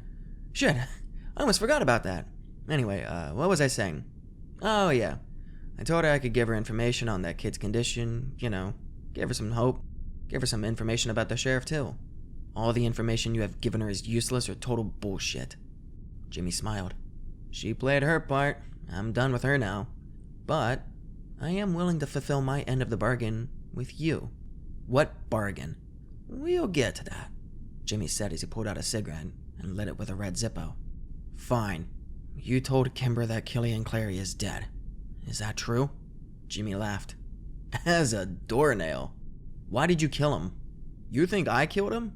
He was a useful and loyal business partner. Why would I kill him?" "Because you're a fucking hothead, that's why." Jimmy reclined back in his chair and took a long drag on his cigarette. "You really don't know anything, do you? The mine is under new management." "What the fuck does that mean?" "It means there's a new sheriff in town, kid." I swallowed the bile that rose in my throat. "Sheriff Walker? What reason would he have to murder Clary?" "Because Killian gave the orders to send Walker's daughter to meet the shiny gentleman." I shook my head. "I can't fucking believe she was working with you." "Yeah, well, believe it, kid. You're not gonna give us the files you keep on Borrasca, are you?" "Fuck no, son. That would incriminate me and my entire family." "And the medical records for Kyle and Andestaro? Trust me, there's nothing in there that would help you. So what are you offering us?" Jamie put a cigarette out directly on the glass coffee table next to him and leaned forward. "The chance to take down your father." I scoffed. "Why would you want that? Look around, kid. This town is a piece of shit, white trash, poor, filthy shadow of what it once was. When Walker took over, he changed the whole business model. We used to provide a service. It was fucked up the way we did it, I'll admit that. But in the end, people got to live in a rich town and raise families like they did, before the water got all fucked. Drisking was a nice little place people could be proud of. Even you have to admit it. Drisking was a fucking facade. None of that was real. It was real to them, to your teachers, your friends, even Mera and Owen Grady. I heard you scared the shit out of them a couple weeks ago. Man, when I heard that story, I was laughing so hard. Didn't think you would give up your anonymity so quick, seeing as that's the only thing you had going for you. Other than me, of course. Jimmy Prescott was off his fucking rocker. I felt like my skull was gonna crack from the audacity of it all. Working with Jimmy Prescott was the definition of suicidal insanity. Anyway, kid, so yeah, your dad comes in, big dick on campus, and flips the whole system on its head. Suddenly, we're running a sex trade operation. The higher-ups are happy because now they get girls and more money than before. Walker don't really care about money, as long as they keep supporting him, so every dollar we make from the stables go right into the pockets of the upper echelons. No more money for the town, no more babies for the families. The Prescott legacy is in ruins. It's all straight-up sex trafficking now. It's just unseemly if you ask me. And you're sure the sheriff is involved in all of this? Involved? He's fucking running it, kid. Did you listen to anything I just said? And you want me to kill him? Jimmy tipped his hat in my direction. I'd be much obliged. Why can't you do it? I said, watching Kimber out of the corner of my eye. She still hadn't moved. Because you're the only person on Earth who has a prayer of killing your daddy. I laughed. If you really believe that, you're dumber than I thought. You've got the wrong kid, Prescott. My dad would kill me without thinking twice. It's Whitney he loved. A shudder ran down my spine. Loved was not the right fucking word. Nah, I don't believe that. He could have killed you already, spouting off in town like you did about stolen babies. He's left you alone out here, hasn't he? He knows where you are. The whole sheriff's office does. But they're prohibited from moving on you. On his orders. That doesn't make any fucking sense. I mean, why? Prescott shrugged. No idea. I think it's probably just a game. You don't play until you cross the city limits. Walker had a thing about playing sick games with his, kids. It's disgusting if you ask me. We have very different ideas about what's disgusting, I said. I think you'll change your mind on that before you leave town, Jimmy drawled. You actually think the sheriff would let me get close to him, knowing I had a gun and intended to kill him? I think there's a chance. He likes his games. And anyway, I'm certain he would hesitate to kill you. You're his only son and all that.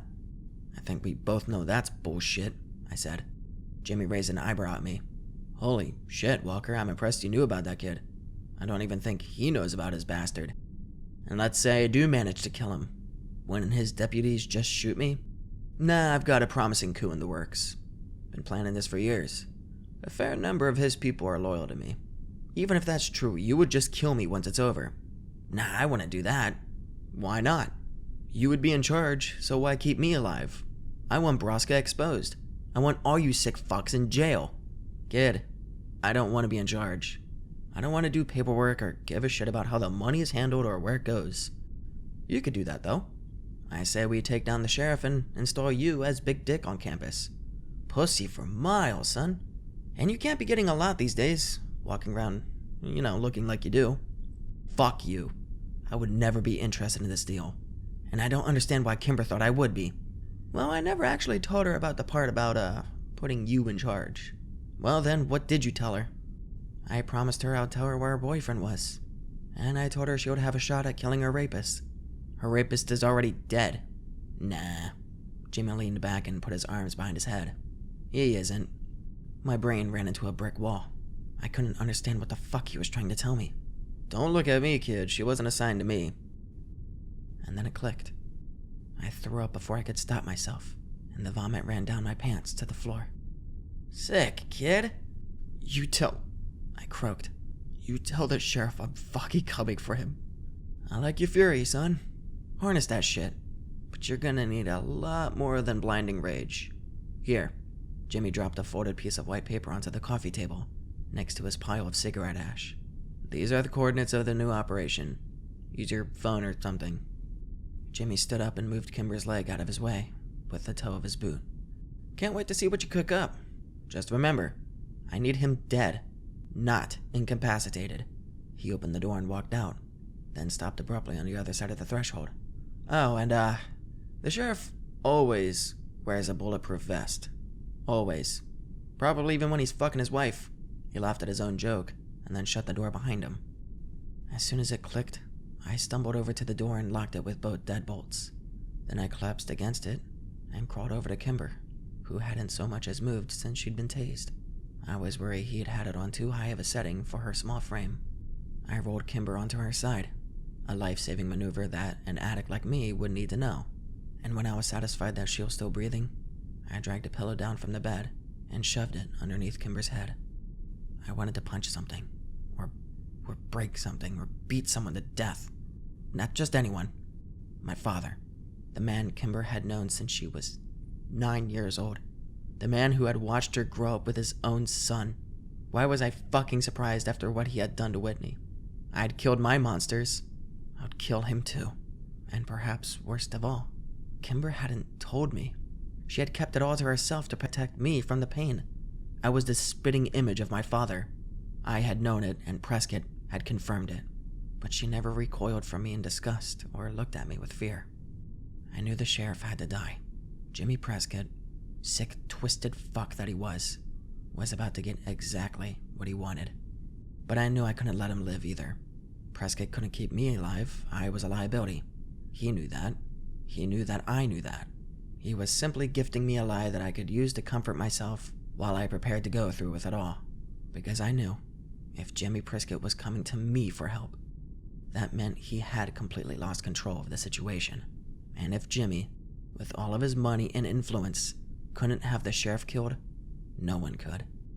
Except maybe me, on the long shot bet that my father harbored any remaining paternal feelings for me. I only had the beginning tethers of a strategy, but soon I would have a full plan, and I knew for damn sure that it could not involve Kimber. I wasn't going to bring her to the mine with me. I'd put her in too much danger already. I had to figure out how to execute this perfectly, because perfectly was the only way it was going to work. But for now, I would just lie on the floor as the throbbing body ache ate at my coherence.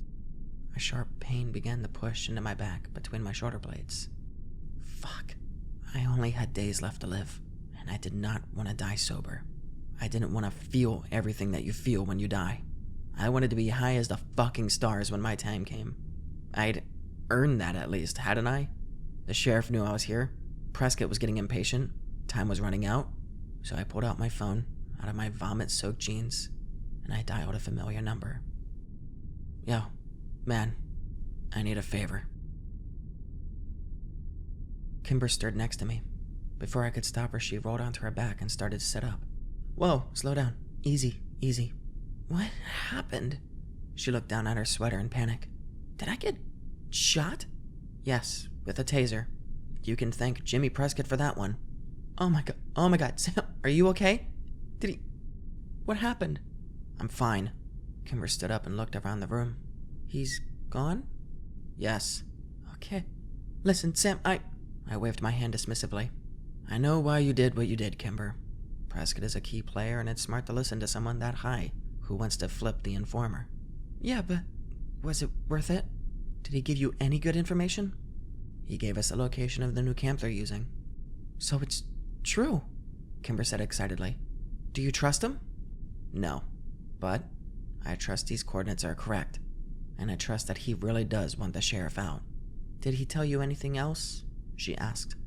I couldn't admit to her that, after everything she had done to protect me from it, I had found out the truth anyway. "No, just a lot of bullshit and random tangents. You know Jimmy." "So what's the plan? We go in there guns blazing?" "Yep, liar. She would not be coming on this particular suicide mission." "When?" "As soon as I get my package from Chicago. As soon as I get you somewhere safe," I told myself. "As soon as we have a plan." "Okay. And did he say anything about Kyle?" I didn't have the heart to say it out loud. I simply shook my head. Kimber nodded and was quiet for a few minutes. I watched her inner struggle. I remembered Kimber well enough to recognize that she was searching for something inside, something to fight for. It was such a Kimber thing to do. Okay, she finally nodded. Okay, what do we do now? We need to inventory what's in the trunk so I know what I'm working with. We, Kimber corrected. Yeah, we. Okay, what else? She asked.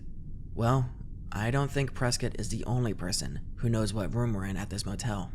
Let's go down to the front desk and see if they'll swap us to a room at the back of the building, on the first floor if possible, in case a quick escape is needed. We'll keep parking in the front though. Yes, right. Kimber was nodding. Very clever, Sam. I'm almost impressed. Yeah, guess I'm smarter than I look. That's not what I meant. You're different when you're you know? Without the drugs, you're cunning, strategic. It's gonna make all the difference in the end. I shrugged. I really didn't know who I was yet. I was cold a lot, and very stiff. My movements felt unnatural. The sunlight that covered the walls of the room from dawn until dusk every day was garish and off-putting to me. Everything felt very raw and sharp and unfamiliar. But for the first time in so long, I was able to remember every minute of my day. My motivations were also much clearer and more coherent. Keep the monsters dead, kill my father, and above all, maintain Kimber's safety at all costs. We pulled the car around the back of the building and inventoried Kimber's arsenal that afternoon. There were 2 bulletproof vests and 27 guns in total, 7 rifles, 2 shotguns, and 18 handguns, including the Beretta I always kept on me. Kimber had 460 rounds of assorted cartridges. I spent most of the following 2 days pretending to plan with her and waiting for my package to arrive from Chicago. I was beginning to feel so guilty for planning to leave her behind that I wondered if maybe it was even cruel. She wanted vengeance. She deserved it. But Kimber had already suffered so much. She shouldn't have to die for revenge. Not when I could do it for her. The death I would receive at Borrasca was a death I didn't deserve. An honorable one. I could live with that. And then, one day, Kimber got a call from the front desk while I was in the shower. The package had arrived and I wasn't there to intercept the front desk from letting her know.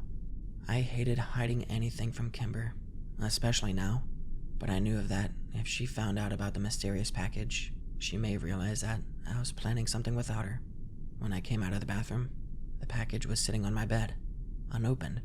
Kimber was draped casually over the armchair watching something on TV, as if nothing were wrong. I could only be so lucky. I didn't comment and I gently moved the box to the area between the bed and the wall, where I kept my duffel bag. I took a deep breath. I'd almost been dreading this day because now that the package was here, things were going to start moving very quickly. 2 days, I said out loud. 2 days? Kimber asked without taking her eyes from the screen. We do this shit on Wednesday. I couldn't believe I actually knew it was a Monday. It was the little things that continued to impress me. Kimber kicked her feet off the bed and sat up in the armchair. Are we really ready? She asked. We'll have to be. Our plan is solid and we're running out of money. We need to make a move. We can't just wait for them to forget we're here. Do you think we should drive a few towns over and pick up more ammo? No. If we can't do it with 500 rounds, we can't do it at all. I need Prescott's number so I can ask him when the sheriff will be on the mountain. I have mapped the coordinates he gave us, and it'll take just under 40 minutes to get there. I'll find out, she said, and pulled out her phone.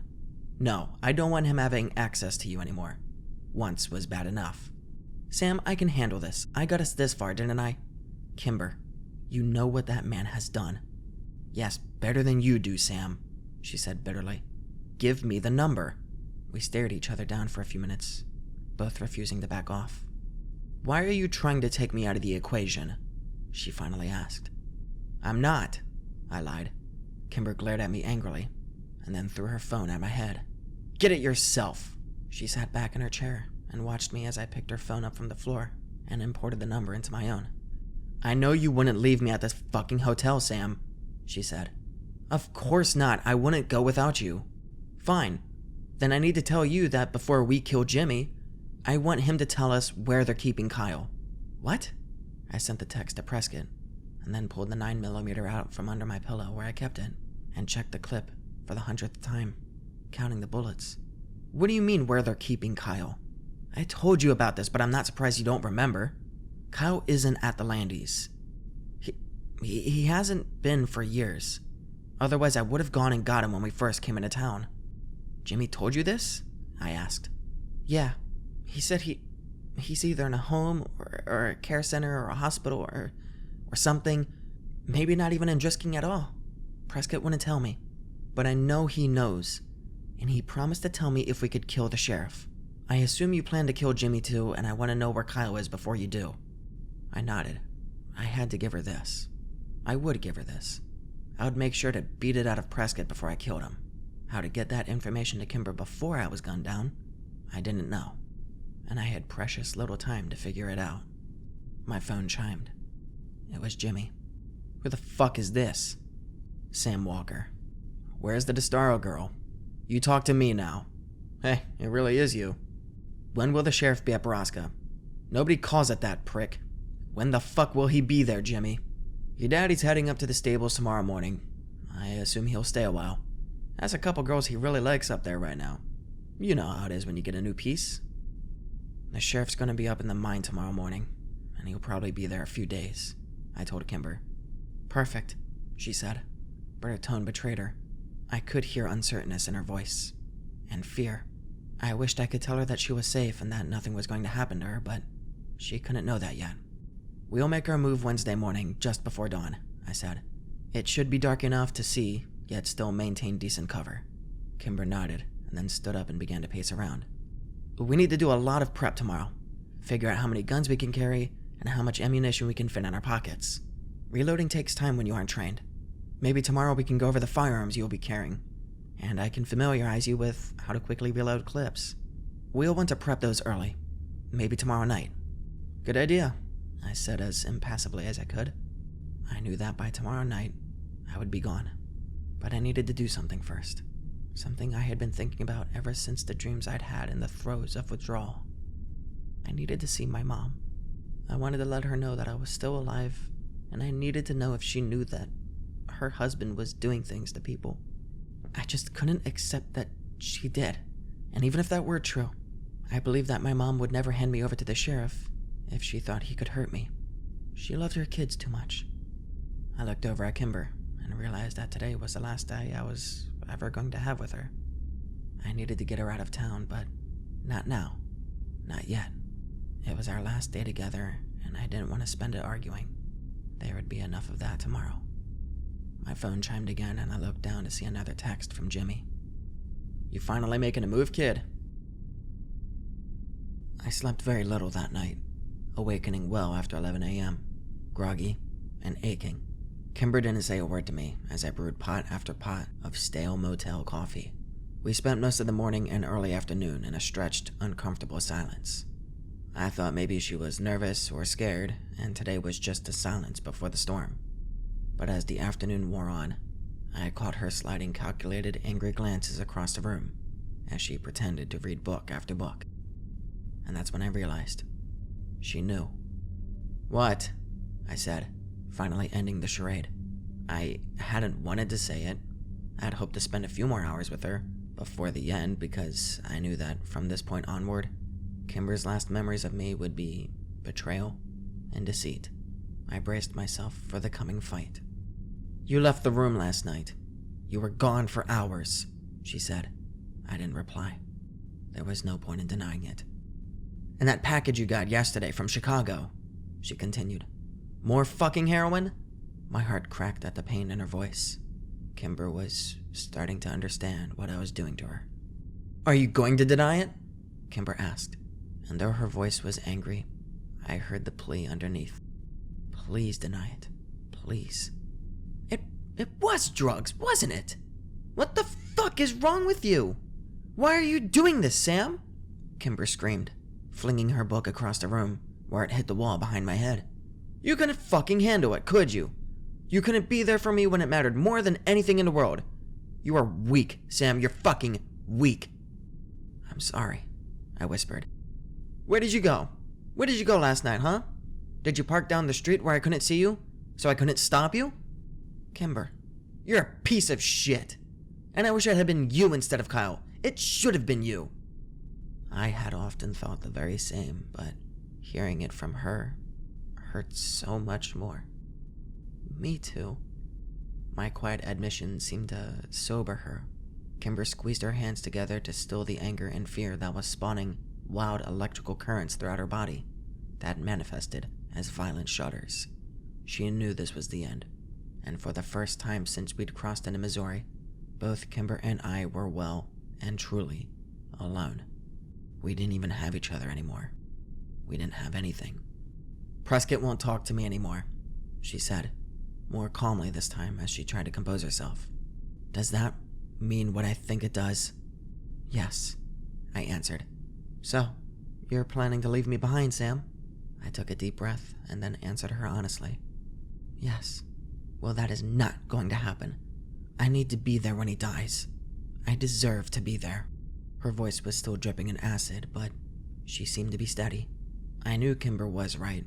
She did deserve to be there.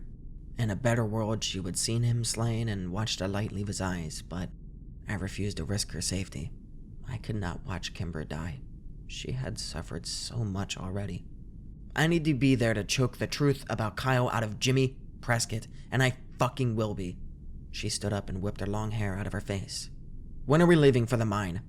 "You'll die if you go," I said quietly. "I don't give a fuck, Sam." We stared at each other. There was no point in challenging Kimber. She never backed down. Never. 3 a.m., I finally said. "Fine, perfect. I'm gonna shower and you're gonna sleep since you were gone all fucking night. Later you can shoot up the rest of your heroin so that you're useless up there, but hey, at least you'll die high." Kimber gathered her clothes and threw a contemptuous look back at me as she stomped down the little hallway to the bathroom. I studied her, hoping to remember all the details. This was the last time I would ever see my best friend because, even if I somehow lived, Kimber would never forgive me for this. But I would slay her demons for her just as I had slain mine in this very room days before. I prayed she would turn around just once before shutting the door. I just wanted to see her face one last time, but she never did. I had hurt her. Again, this time mercilessly. Everything that was left of what could have been called my soul was scorched to cinders. Thank God I didn't have much longer to live because I'd be limping across the finish line as it was. My heart and soul burned out. I stood up and placed a Beretta onto the bedside table, using the cheap motel stationery. I wrote Kimber a last letter, just like her mother had 10 years before. I took the car. There is a red pickup that's been parked next to us for a week. I swiped the keys. They're in the drawer. I programmed Seth's number into your phone.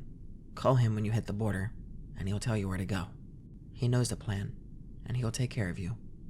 I placed a note under the gun and prayed Kimber would heed it. I could taste salt and ash as I let the motel door click shut behind me, and I realized that I knew the feeling well. Regret. I walked around the building and climbed into Kimber's old Mazda. I wanted to leave her her own car, but it would have been too risky to transfer the guns from the Mazda to the red pickup, especially when the Dodge's methed-out owner could sober up at any time. I pulled out of the parking lot and merged onto the highway going west. There was just one more errand to run before I made my final trip up the mountain. My heart sunk lower with every passing mile, and there were precious few between the Prince Ridge and my old house. And before I'd even decided if going home was a good idea after all, I was pulling into the driveway of my old home. The house was very different than I remembered. My parents had built an addition onto the dining room and had widened the windows into bays on the bottom floor. Why they felt they needed extra room when their children were dead, or as good as, was beyond me. It was odd to climb the familiar patio stairs and ring the bell, as if I were a stranger. The chime inside was different too, more lilting and melodic. I waited a few minutes, rocking foot to foot, wondering what I would say to the woman who had raised me when she opened the door. If she opened the door. I was beginning to doubt that anyone was home. Since I had nothing left to lose anyway, I decided to try the front door. It was locked. I knocked hard on the window next to it. "Mom," I said through the door. It's Sam." Nothing. Was she home? Asleep? Still locked in Whitney's room, wailing away her grief after all these years? I jumped over the patio railing and walked into the backyard. My parents had built a giant wooden deck where the back porch had been, complete with a hot tub and a wet bar. They're certainly living it up without us, huh? I felt ire and indignation seething just below the surface, but I held it in check. A superpower I had only just recently acquired. Walking up the deck, I tried the sliding glass door to the kitchen. It caught on something, but with a hard yank, I was able to free it, and the door slid open, allowing me access to the house. There were more upgrades inside, including mahogany floors and top-of-the-line kitchen appliances. And why not? What else was he going to do with his kid's college fund? I thought bitterly. "Mom?" I called again and stepped over the threshold. As I waited for a response, my eyes began to wander around the room. Most of the walls hosted art of some kind, but now and again, I found beautifully framed photos hung reverently among them. I went room to room studying the framed pictures, all of which were hung on the most propitious part of the wall, as if in worship. And, of course, all of the pictures were of Whitney. He will never leave her be. Never. I wanted to hit something. As I wandered through the house, I began to realize that some of the pictures were duplicates, as if my father hadn't had enough photos of Whitney to cover the entire house. There were no photos of my parents or me. I walked upstairs and it was more of the same. My old room housed only a flat-screen TV and a tanning bed, while Whitney's was exactly the way she'd left it. I couldn't bear to go into my parents' room. Everywhere I looked, I saw Whitney. No, I will not let this happen. I collected the photos from every room, foyer, and hallway, and then dumped the pictures, including glass and frame, into the deep marble sink in the kitchen. I then pulled a bottle of whiskey from the outside bar and poured it liberally over the sheriff's shrine. I took out a cigarette, lit it, and brought the lighter down to the alcohol-soaked pyre, where it erupted into a pyramid of hungry flame. I would burn it all. I would burn him too. While I smoked the marble and waited for the smoke alarm to trigger, I heard a familiar sound from down the hallway, across the room. Someone was opening the garage. I didn't know what I would say to her, but she needed to answer for all of this. I had to know what she knew about her daughter's death and her husband's crimes. I heard the door open, and then she was walking down the hallway toward the kitchen. I flicked my cigarette into the dying blaze and I started toward her, but it wasn't my mother who emerged from the darkness. Emmeline? It had taken only seconds to recognize her. Emma hadn't aged very much since we were teenagers, and she looked absolutely gorgeous. But I couldn't figure out what the fuck she was doing in my house. Emmeline immediately dropped the bag she was carrying in shock and slunk back against the wall. "Who are you? What are you doing in my house?" she said quickly, her eyes drawn to the fire quietly burning behind me. "I was going to ask you the same thing. Why are you here?" "What are you burning?" Her voice had risen to high-pitched hysteria. "What's in the sink?" "What are you doing in my house, Emma?" Her eyes finally slid up to my face. At the familiar use of her name, I watched hesitant recognition dawn right there. "Sam?" "Yeah. Now answer my question. Why are you in my house? Where's my mom?" "Your mom?" she repeated. "Yes, she lives here. You know, tall brunette, always trying to feed everyone. Married to the sheriff."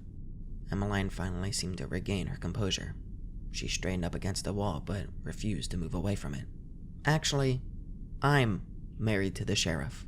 He did mention you were in town, come to think of it," she said. "You're married to my dad?" My stomach heaved. "Yes, for about 7 years now." She crossed her arms in front of her and smirked. What had he done to her? Emmeline was never like this when I'd known her. She had been sweet and friendly and shy. It was the reason I had crushed on her so hard. With a sinking feeling, I remembered that my dad had known all that because we'd spoken about it. Spoken about my feelings for Emmeline at length. Jimmy's words came back to me unbidden from days before. Walker has a thing about playing sick games with his kids. I turned and threw up in the sink, dousing what little fire now remained in the pile of ash and twisted glass. That's revolting. What were you burning in my sink? She asked again. Where is my mother? I asked, spitting out the last of the bile. She died years ago, less than a year after you were run out of town, Emma said. She was beginning to sound annoyed and bored. My mother's dead? Yes, dead, Emma clipped. It was almost a relief. If my mom had been gone for so long, it meant that she hadn't been a part of any of this. But the pain was lurking there too. I could only hope that her death had been natural, because if it hadn't been, all I had was the prayer that the sheriff had shown mercy to his wife of 22 years. I am his wife now, Emma's shrill voice cut through the fog of grief that surrounded me. How did she die? I asked. I don't remember. Emmeline rolled her eyes. It was so long ago, but it's not like you were here, so what do you care? You need to get out of here, Emma. He's dangerous. She just scoffed. My husband would never hurt me. I'm the mother of his child. He loves me. You have a kid with my dad? Yes, she smiled. She's at daycare right now, and she is his whole world. No one else compares. Not even you. Oh, really? No one else compares. What's her name, Emma? I asked. Emmeline faltered, and the smile on her face turned snide. I'm not telling you that. What is her name? She shrugged. What did you burn in my sink? I burned every picture of Whitney Walker that was in this house. Emmeline's eyes widened, and her face paled almost immediately. You didn't, she stuttered. Yes, every picture of Whitney is gone. He doesn't have backups of those photos, she breathed. He'll come after you. He'll kill you. Not if I kill him first. Emmeline pulled a phone out from her back pocket and began scrolling through the numbers. She laughed, but it was disingenuous, high-pitched, and nervous. He'll kill you. He'll kill you when I tell him what you've done. Then you tell the sheriff I'm coming for him. I nodded at her as she dialed. Emmeline put the phone up to her ear. I didn't try to stop her. It was too late now anyway. My eyes flicked back to the sink. I couldn't hide this. The sheriff knew I was in town. He probably even knew what I was here for. But if Jemmy Prescott could be believed, he didn't know that I knew where to find him. And that was the only thing I had going for me. That and the prayer that the sheriff wouldn't come tearing down out of the mountains when he found out what I did. I needed him there, where it had all begun. Emma was moving slowly toward the back door, no doubt ready to bolt as soon as she reached it. The line suddenly connected, and Emmeline began speaking very quickly. Send everyone to the house. He's... Before she could get another word out, Emma was suddenly on her back on the ground, her phone spinning across the floor toward my foot. Kimber had come through the sliding door so fast, I didn't even realize what had happened until I saw the mess of red hair on top of a screaming Emma. The line was still connected, so I smashed the phone under the heel of my boot. By the time I looked back toward Emmeline, Kimber already had the Beretta jammed under Emma's jaw. Say another word, Adler, and I'll put a bullet through your skull. Emmeline whimpered. Where is Sam's mom? My throat tightened. I wasn't talking to you, Kimber yelled at me. Adler? She's dead, Emma whispered. How? Kimber asked. I don't know. It was a car accident, I think. Or something with a car. I'm sorry, I don't remember. I'm a victim like you. Kimber let go of Emma, and she scrambled back against the wall. Her disposition changed as soon as she was freed. Gone was the scared, wilting flower from moments before. Emma was once again mistress of the house. She smiled coolly. But, of course, I'm a survivor. And it's Walker now, Emma cooed. You both are so dead when my husband finds you. Kimber turned and cracked Emma over the head with the butt of the gun. She fell face first onto the rug that she was kneeling on. We gotta go, I said, taking Kimber's arm. Get off of me! She screamed and jerked away from my grasp. Kimber gave me a fiery look, and then held out her hand. Keys! No, you need to get out of town immediately, Kimber, I said. She pointed the Beretta at my chest. I hesitantly handed them over to her, and she whirled out the door. I followed her to the Mazda, where she tore open the driver's side door and got in. The red pickup was parked haphazardly on the front yard, grass torn up under its tires, and driver door hanging open. I walked up to the Mazda as Kimber scowled at me, but I didn't get in. "Kimber, I'd rather be dead than take you with me up to the mine," I told her through the open window. Her hands flexed white-knuckled on the steering wheel. "Don't make me leave you here," she said, as the far-off sirens of police cruisers began to creep into the neighborhood. "Fuck!" I yelled. Did Kimber always get her way? Before my door was even shut, Kimber was screeching out of the driveway. She made record time back to the highway, but the sirens continued to grow louder behind us. "They're chasing us, Kimber! Where the fuck are you going? You know where Borrasca is, and I don't. And you're not gonna tell me, are you?" "No," I said in a low voice. "Then there's only one place to go," she said, and before I realized where she was going, we were already there. She pulled into the back lot of the Prince Ridge, parked, and walked straight into our hotel room, which she hadn't even bothered to lock on her way out. I ran after her, locking the hotel door behind me. "They knew we're here! We have to get out now!" Kimber fell into the armchair and began spinning the car keys on her finger. "I knew you would go to your mother's. Even when you're high, you're not stupid enough to make a run at Borrasca in the daylight." "I'm not high," I said. Kimber shrugged. "You hide it well. And anyway, how can I believe anything you say? You've lied to me at every turn." "I've lied? You kept everything from me. Only what I didn't trust you with. And I agree that you were right. I was a liability, and I'm so sorry for that. It kills me to even think about the danger that I put you in. But you need to admit the reason you're really here. Let me take care of the rest. I can do that now, and I want to. I know what my life is buying." "I want to help, Sam," she pleaded. "I wanted Borrasca gone. And those men dead. I know you do, but that's not why you're here. You're here because of Kyle. I'm not saying that's wrong, Kimber, but I am here for Kyle, okay? I never pretended I wasn't. But I want to see Borrasca exposed, too." The sirens were getting nearer, and we were no closer to getting out of this room. Kimber sighed. "It's clear that that's never going to happen. I thought we might be able to get the records, but I don't know how to find them. These fuckers are going to die with their good names, but at least they'll die, right?" "Yeah, they will die." We had finally agreed on something. "And you're not going up there alone for some suicidal showdown, got it?" she demanded. I clenched my teeth. The time for lies was over, but I couldn't agree to this. The sirens suddenly cut off. They were here. "Kimber?" I warned. "Come on out, son. We know you and your girlfriend are holed up in that room." The megaphone was coming from the other side of the building. "They think we're still in 209, Kimber whispered as if they could hear her. It was the break we needed. "Get your shit and get in the car," I said. Kimber gave me a wary look. "We can argue later. Let's just get the fuck out of here. Kimber, if they catch us, no one makes a run at Borrasca." She nodded, still looking distrustful, but slung her bag over her shoulder and quietly opened the door. I prayed that they had yet to surround the whole building.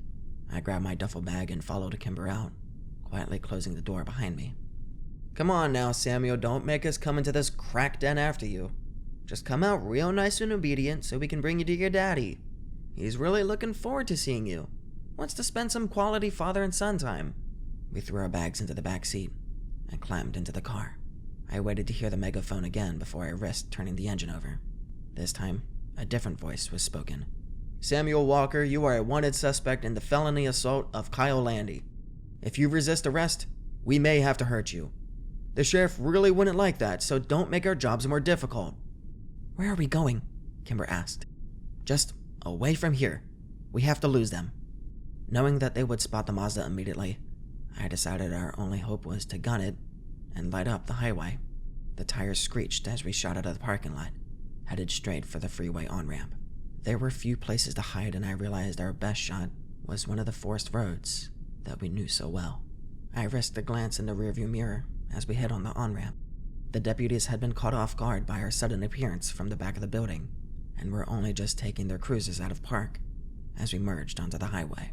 The pedal was on the floor, and it was taking all of my concentration to keep the car stable in the gently falling snow. I knew there was a strong possibility that they would catch us, since their cars were a lot faster than ours. "Kimber, hand me the gun." "No," she said without looking away from the side mirror. I'm a better shot than you. She was probably right. I hadn't shot a gun since before I went to prison. The highway began to curve, and I knew this would be my only blind spot for miles. The one chance to make a move they could not see. Instead of pulling off to the right and heading up a gently inclining forest inlet, I cut the wheel and careened over the snow-covered highway divider, across oncoming traffic, and up the steeper, more challenging access road to my left. I prayed our tire tracks wouldn't be visible to them with the moderate holiday traffic kicking up slush over them. The snow was falling softly through the trees as we climbed the mountain road, and I knew that if we were going to make it to somewhere less vulnerable, we couldn't stop. The snowfall would only get heavier. Kimber remained focused on the road behind us throughout the ascent. It was slow going at times, and we got stuck every mile or two. I wondered if Kimber could even get the car back down in the morning. There seemed to be no fear in her, no anxiety in her voice, no agitation in her movements. Kimber knew as well as I did that this was the end, and she did not hesitate to meet it. Finally, I saw what I was looking for, a turnoff to a more leveled road that would move us laterally around the mountain. I took the corner and drove 1.5 miles down the road before finally putting the car in park. Kimber turned around in her seat and stared out the back window. They're not following us, I said. How do you know? Because I've been followed before. Kimber turned back in her seat and chewed on her thumbnail. But just because we're not being followed doesn't mean we can go back, I said. They're not gonna let us off this mountain. I choked on a deep breath of thin mountain air, hoping to calm my racing heart. Kimber patted my back. Breathe, Sam. She leaned forward and popped her glove compartment open, then took out a large folded paper target. Why do you keep that in your car? I asked. Kimber shrugged. Practice? She opened the door and stepped out into the snow. I followed her. You think they're following us and you want to shoot a gun out here? I said. You said we weren't being followed. I trust you. She gave me a small smile as if she hadn't said anything significant. Kimber trusted me. It was a bittersweet victory that wouldn't last long. Come on, she said. You need to learn how to shoot. Use the Beretta since you favor it so much. Honestly, I just thought it looked cool, I admitted. It does. And it sounds cool too. Have you ever shot a firearm before? Once, but I didn't hit anything. Well, that's not going to be acceptable up here. We have a lot of ammunition, but it's not going to help us if you can't hit anything. I couldn't argue with that. Now, the sheriff is probably going to be wearing a vest, so you can't aim for body mass. You will need to hit him in the head. Same with Jimmy and anyone else that shoots at you. Okay, I said, as if we weren't discussing murdering cops. Kimber walked 20 yards away and pinned the target to a tree branch. Now, the Beretta is a semi-automatic gun, so you won't need the chamber air cartridge. Just point and shoot in succession. Right, I said. You don't need to rack the slide because there's already a bullet in the firing chamber. Your left foot should be in front of your right, about shoulder length apart. Hold the gun with both hands. Good. Now line the sights and fix on the target. Squeeze the trigger when you're ready. The shot was louder than I expected, and echoed through the mountains for almost 3 seconds. Well, if they didn't know we were here already, they do now. Not bad, Kimber said, as she walked up to the target. You hit the very outside circle. Let me correct your stance a little. We worked through the afternoon in similar form, taking a lot of time between each shot. I would fire the gun, Kimber would adjust me or give me advice, and then I would try again. With each progressive squeeze of the trigger, I got a little closer to the center of the target. She worked with me until the sun had sunk far into the horizon, and the shadows were too long to decipher from each other. I was beginning to shiver in the sunless cold. I know you're freezing, but this is the perfect amount of light to practice in. You're still leaving at 3 a.m., right? Yeah, but Kimber, I can't have you out here. You know that, right? Why do you think I'm teaching you to shoot? You're going to let me go alone? Do I have a choice? No. Kimber shrugged. Then I guess I have to. This was too easy. Deceptively easy. We both knew she didn't mean it, but I didn't want to argue. Okay, get low like I taught you, and try to hit the birch tree again. I'm gonna go get the SIG so I can show you how to use a rifle. I eyed the white bark of the far-off birch through the sights. I was determined to hit the trunk this time. Even though I knew I wouldn't have the luxury of taking time to line up my shots at the mine, I needed to learn how to use them properly if I was going to have any kind of chance at success. I exhaled slowly and brought my finger down to wrap around the trigger. "Sam, stop!" I turned around to see Kimber standing at the trunk of her car. Her face, which had been flushed from the cold for the last hour, had gone white as the snow that she was standing in. What's wrong?" "It's gone." "What's gone?" I asked in confusion. "All of it." "What?" I walked over next to Kimber, and I stared into the trunk. All that remained was one bulletproof vest and a scribbled piece of yellow legal paper. "We know all you have on you is one semi-automatic handgun. We're leaving you this ballistic vest to show you that we play fair. Your daddy wants to see you. Come to us before we come to you. Coordinates below. The good guys. P.S. Your vehicle has been low-jacked courtesy of the Butler County Sheriff's Department." They just won," Kimber said in a defeated sort of bewilderment, and she was right. We were absolutely fucked. "No," I said. "Maybe we could still—" Kimber slapped my face. She seemed to immediately regret it as if she had surprised herself, but she carried on anyway. "Don't be an idiot, Sam." Kimber jerked the 9mm out of my hand and ejected the clip. It was empty. "You don't have anything on you? Nothing?" I asked in cold fear. I could work with very little, but I couldn't work with nothing at all. "Nothing," said Kimber as she racked the slide. "Except this." A bullet sprung out of the chamber and fell into the thin layer of snow below where it sunk. I fell to my knees to retrieve it. One bullet? One bullet? We would probably have failed with 1,000 bullets. But with only one, I might as well have just put it into my own head. When could they have done this? I was beginning to panic. "I don't know. After we did our inventory? Days ago? Fuck. But how did they know what we were carrying on us?" "They've probably been watching us," Kimber said. "Or Jimmy told them." I shook my head wildly, unable or unwilling to comprehend our current situation. I couldn't get control of my fear. We needed to sit. We needed to think. Get in the car," I said finally. "We need to get in the car." We shut the doors and I turned on the engine, blasting the hot air into the cab. We ran it for 20 minutes, but nothing seemed to dissipate the cold. "Maybe we should just leave." Kimber's voice wobbled when she finally spoke. Her shock was melting into hopelessness. "Maybe come back in another 10 years. I didn't want to tell her that we couldn't leave. They were tracking the car. They knew exactly where we were. They always had. All roads down the mountain were already blocked. All roads now led to Borrasca. I pulled off my jacket and shoved it between my lower back, which was beginning to throb in pain. Kimber was in and out of sleep, and I occasionally turned off the car to conserve gas, making sure to cover her with all the clothes that I could find in our duffel bags. It was midnight. The woods were quiet, and there was no moonlight to reveal what surrounded the car. We were enveloped by empty, black, ice-cold air. I was cold and tired and in pain. I needed to wait until a few hours before dawn to start my trek to the mine, and the walk to Borrasca would be around 2.5 hours from where we were.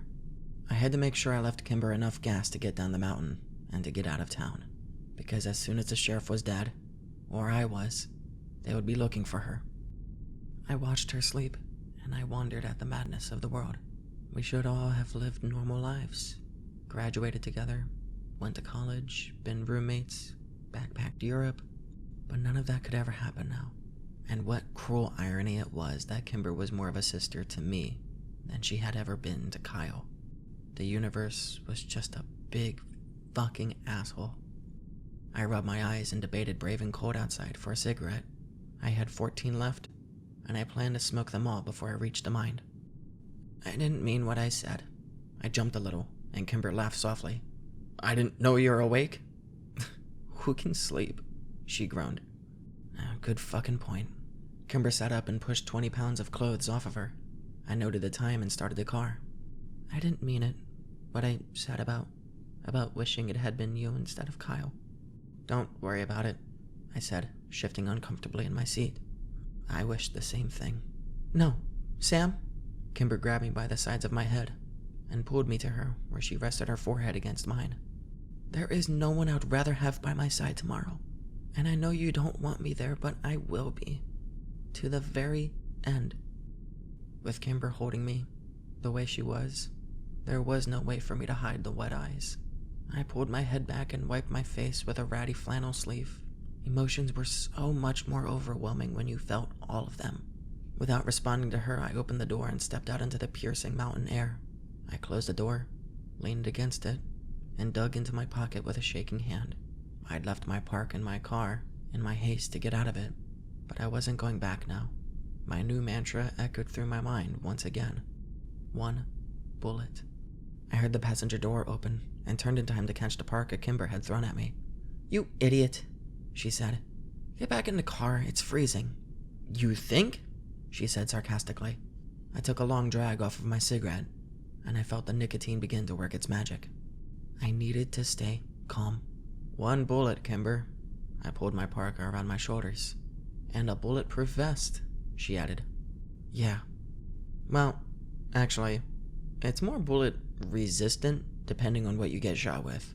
Nothing is really bulletproof, am I right?" I gave her an icy glare. "Well, I didn't know that, but thanks." "Sorry," she said with chattering teeth. "It's fine. It doesn't matter. They'll probably just shoot me in the head anyway. Are you almost done? Because it's fucking freezing out here. Don't you want to get some sleep?" "I'll sleep plenty soon enough," I thought morbidly. "Not really." I flicked the cigarette away and followed its amber glow to where it settled in the fresh, still falling snow. We climbed back into the car, and I checked the time. 4 more minutes, and I would have had to shut the engine off again.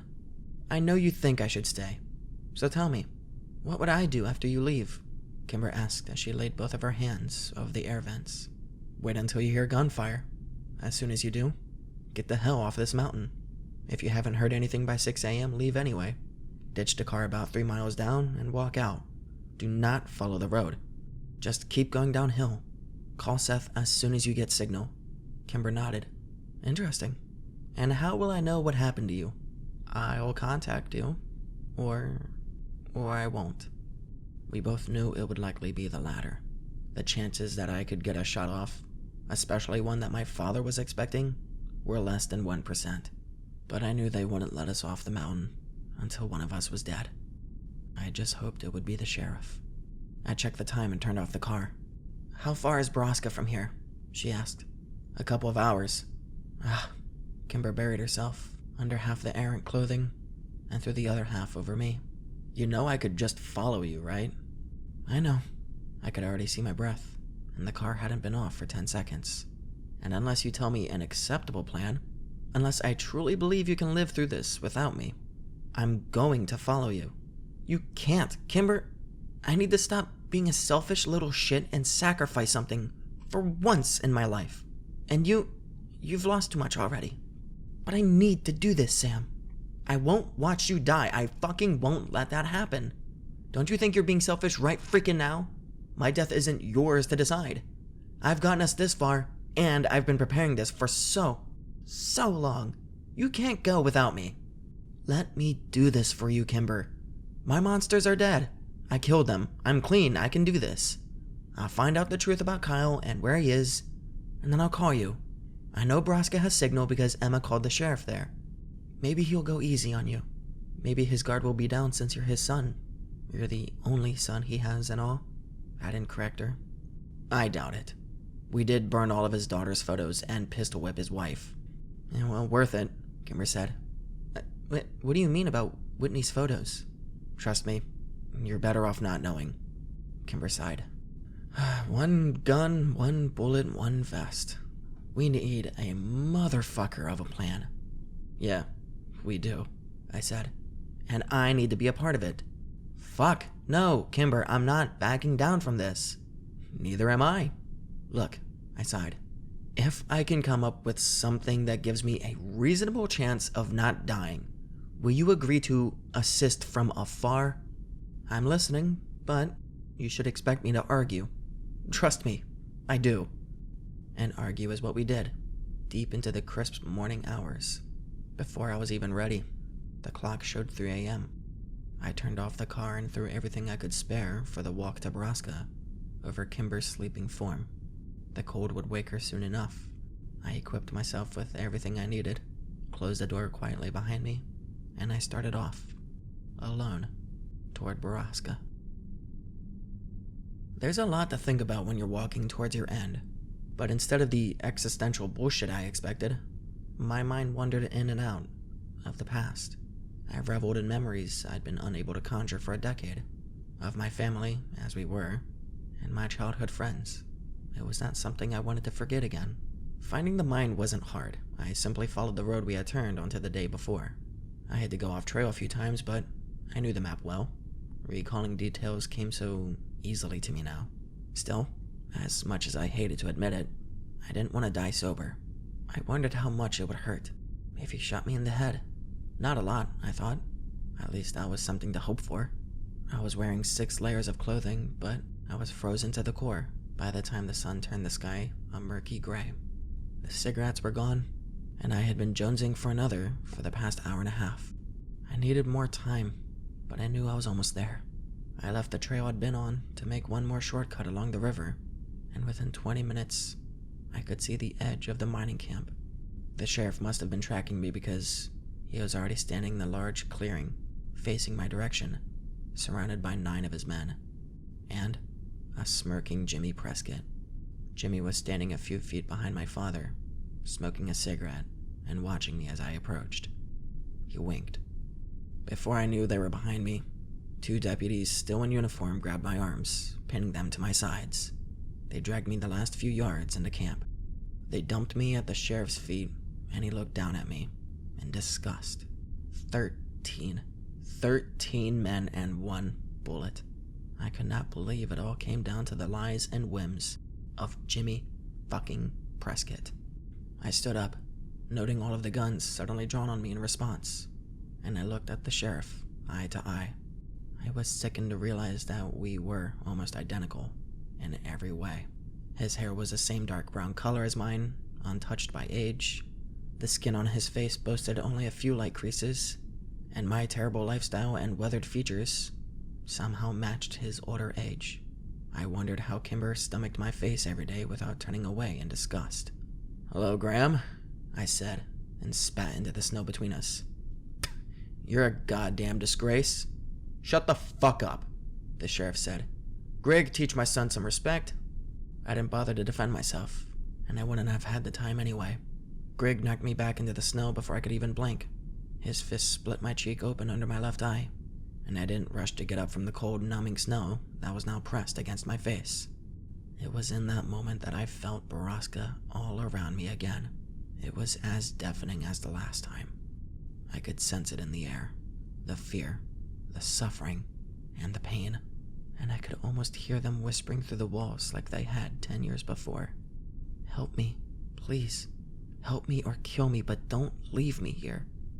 The building to the sheriff's back was most surely the dorm. It was larger than the other one, but radiated the same aura of agony and death. "Now listen the fuck up, Samuel. This little charade of yours ends today. It appears you actually believe a woman and a drug addict could single-handedly dismantle a business this size. So, you must be fucking stupid. And that makes me feel sorry for you. So, why don't you just hand over the gun and go back to the little ghetto you crawled out of?" I pushed myself to my knees. No. Are you dog shit insane, son? You broke into my house, destroyed pictures of my daughter, and you beat my wife. You're lucky you're still alive. I have killed children for less. And looking at him now, I didn't doubt it. "You need to die." "Well then, by all means, take your shot." The sheriff swept out his arms mockingly.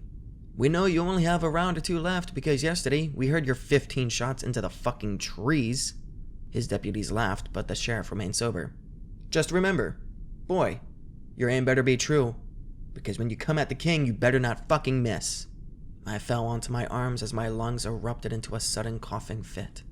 Even if I could escape after the sheriff was dead, my lungs wouldn't hold up. I was fucked. I knew it. The sheriff knew it. And his men knew it. And while the sheriff's gun hadn't left his holster, all but Jimmy Prescott had weapons trained on my chest and head. Even if I reached into my jacket, I would be shot. "Or," the sheriff continued, "you could use the sense you were born with and go home. Hell, I'll even have Dreddy drop off more heroin before you get there. You've run me up quite a tab with that boy over the years." "My dad is my fucking supplier? How stupid was I? Fuck. I couldn't even remember the last time I paid for my drugs. He had been keeping me harmless and docile for years, and I'd let him do it. Who the fuck was this person that I had once loved most in my life? No. I have questions you have to answer, I told him through the burning in my throat. No, that's where you're wrong, Sammy. I don't have to do anything. Ever. Why did you hurt Whitney? The sheriff yanked his gun out of his holster, and then crossed his arms in front of him, pointing at the ground. The only thing I did to Whitney was avenge her death. No. You raped her. The sheriff stepped forward and cracked me across the face so hard with his pistol that I felt bones snap in my nose. I fell back into the snow, and before my vision had even cleared, he snapped one of my ribs with the toe of his boot. I lay curled on my side for a few seconds while the pain radiated from my chest to my spine and scattered to every nerve in my body. I really wished I had done some H. If I were high enough, death would feel like a glorious footnote. When the pain was verging unmanageable, I rolled over and got up on my hands and knees, spitting blood into the snow. I raised my head to look up at my father. He was still standing above me, fist clenching the butt of his gun, and a red rage spread across his face. Bit of a sore spot, I coughed. Don't you ever say anything so filthy about your sister ever again, or I will shove my gun up under that ballistic vest and I will shoot you in the fucking gut. I needed him angry, but not angry enough to kill me. Not yet. What happened to my mother? I grimaced, speaking hurt. The sheriff stepped back and smiled, his composure regained. What a woman she was. But I'm afraid she died in a freak accident some years ago. I don't believe you, I said and sat back on my knees, struggling to breathe. Slow breaths. Get the air in. Do not pass out. I don't give a shit if you believe me. This conversation's getting boring. This isn't fucking Q&A. You had your chance to leave, and instead you decided to say disgusting things about your sister. Was I wrong? You were talking about things you know nothing about. I loved Whitney.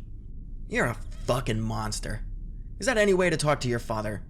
You know, I think Greg needs to teach you some more fucking respect. Fuck you. I know what you did to Kimber. Oh yeah? Would you rather have been someone she didn't know? Someone that disgusted her like that geriatric fuck Clary? Or Prescott over here? He jammed a thumb back at Jimmy.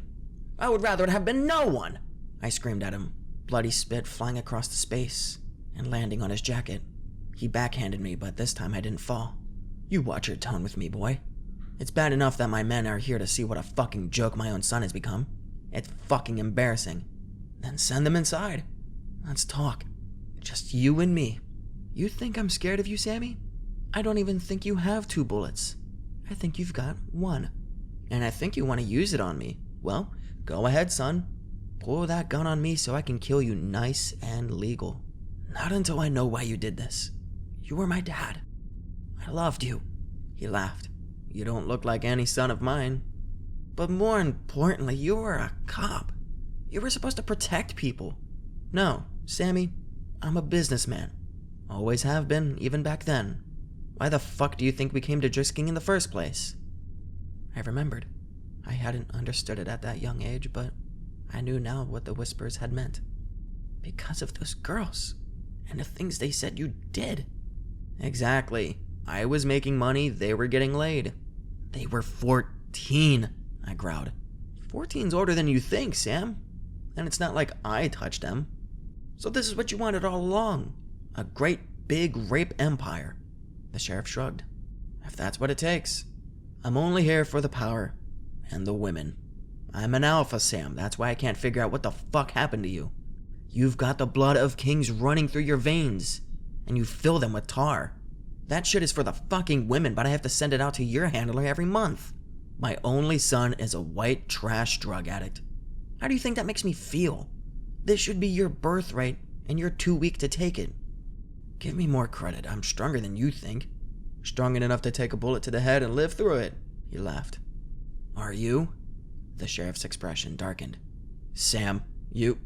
Oi, boss! Look what I call lurking around. 15 men. 2 men I hadn't seen previously came around the side of the dorm, pushing a woman in front of them. Kimber, I breathed, but the sheriff knew who she was. I'm sorry, Sam, they... She stammered. Well, the sheriff dropped the word. I heard you turned into a looker, but I'd yet to confirm it for myself. Hello again, sweetheart. The sheriff walked over to Kimber and ran his fingers along the side of her face. She recoiled at his touch. Don't you dare fucking touch her! I screamed and scrambled to my feet. Grigg shoved the barrel of his gun into the back of my head. Sit the fuck down, he warned. Watch your temper, Sammy, the sheriff chided. You fucking this wild filly. That's my boy. At least I know you didn't turn homo in prison. Stay away from her, you fucking pervert! Blood was rushing in my ears, and the rage in me was deafening. Sam, stop! Kimber screamed. Just stop or he'll kill you! The sheriff looked back to nod at Grigg, who cracked stars into the back of my head with his fist. Manners, Sam, that's not how you talk in front of a lady. I've had enough goddamn disrespect from you. This is your last fucking warning.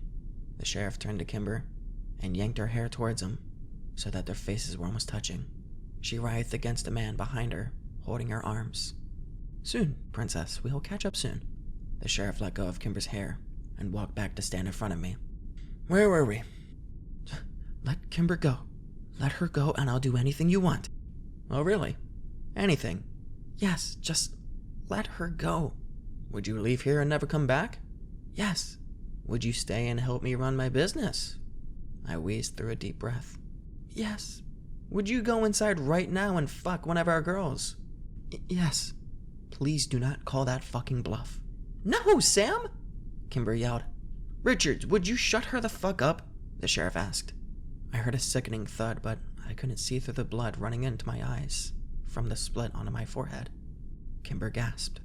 Now then, the sheriff continued. How about Phoebe Dranger? If I recall, she was a raging cunt to you in high school.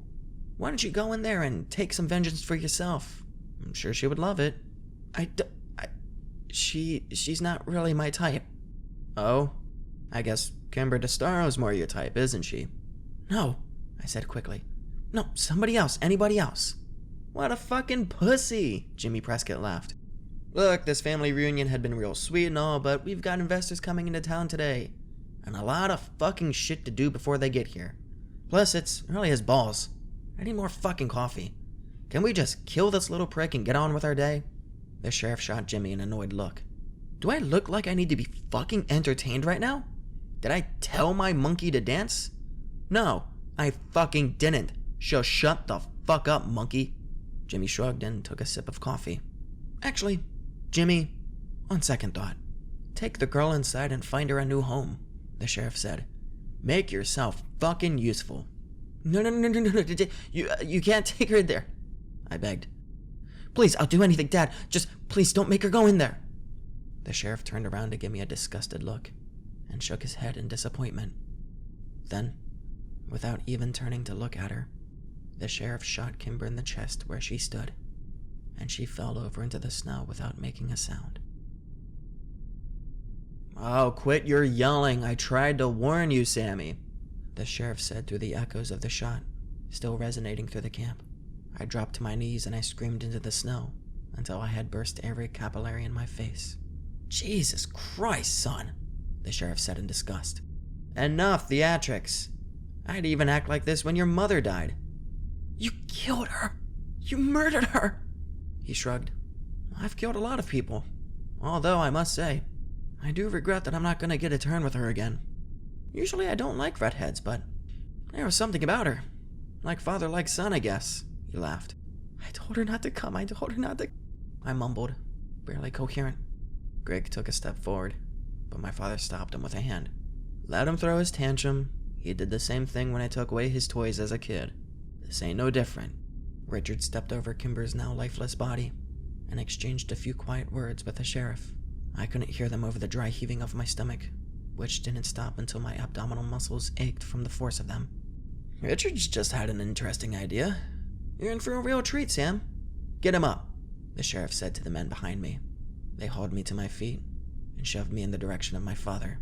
I stumbled, but I didn't fall. We don't use it too much anymore on account of the noise, but how about we throw your girlfriend's body into the shiny gentleman? Scatter her bone fragments all over the mountain. He slapped me on the back. That way she can be here at the mine for all eternity, I bet you would like that. I was shaking so violently I could barely wipe the blood out of my eyes. No, I said, and I fell back down on my knees into the snow. No, are you sure? He asked. I could hear the smile in his voice. No, please. My voice broke over my words. The sheriff's smile fell into a look of distaste. Don't beg, he spat. It makes you look weak. Get off your fucking knees. Please don't touch her, I continued. You know what your problem is, Sam? You're not man enough to take what you want. You're not strong enough to say, fuck what's polite, fuck the consequences, fuck the law. You're a fucking cop, I choked. See? Now there's a bit of spirit. Sometimes in life you just have to claim what should be yours. That's what society is built on.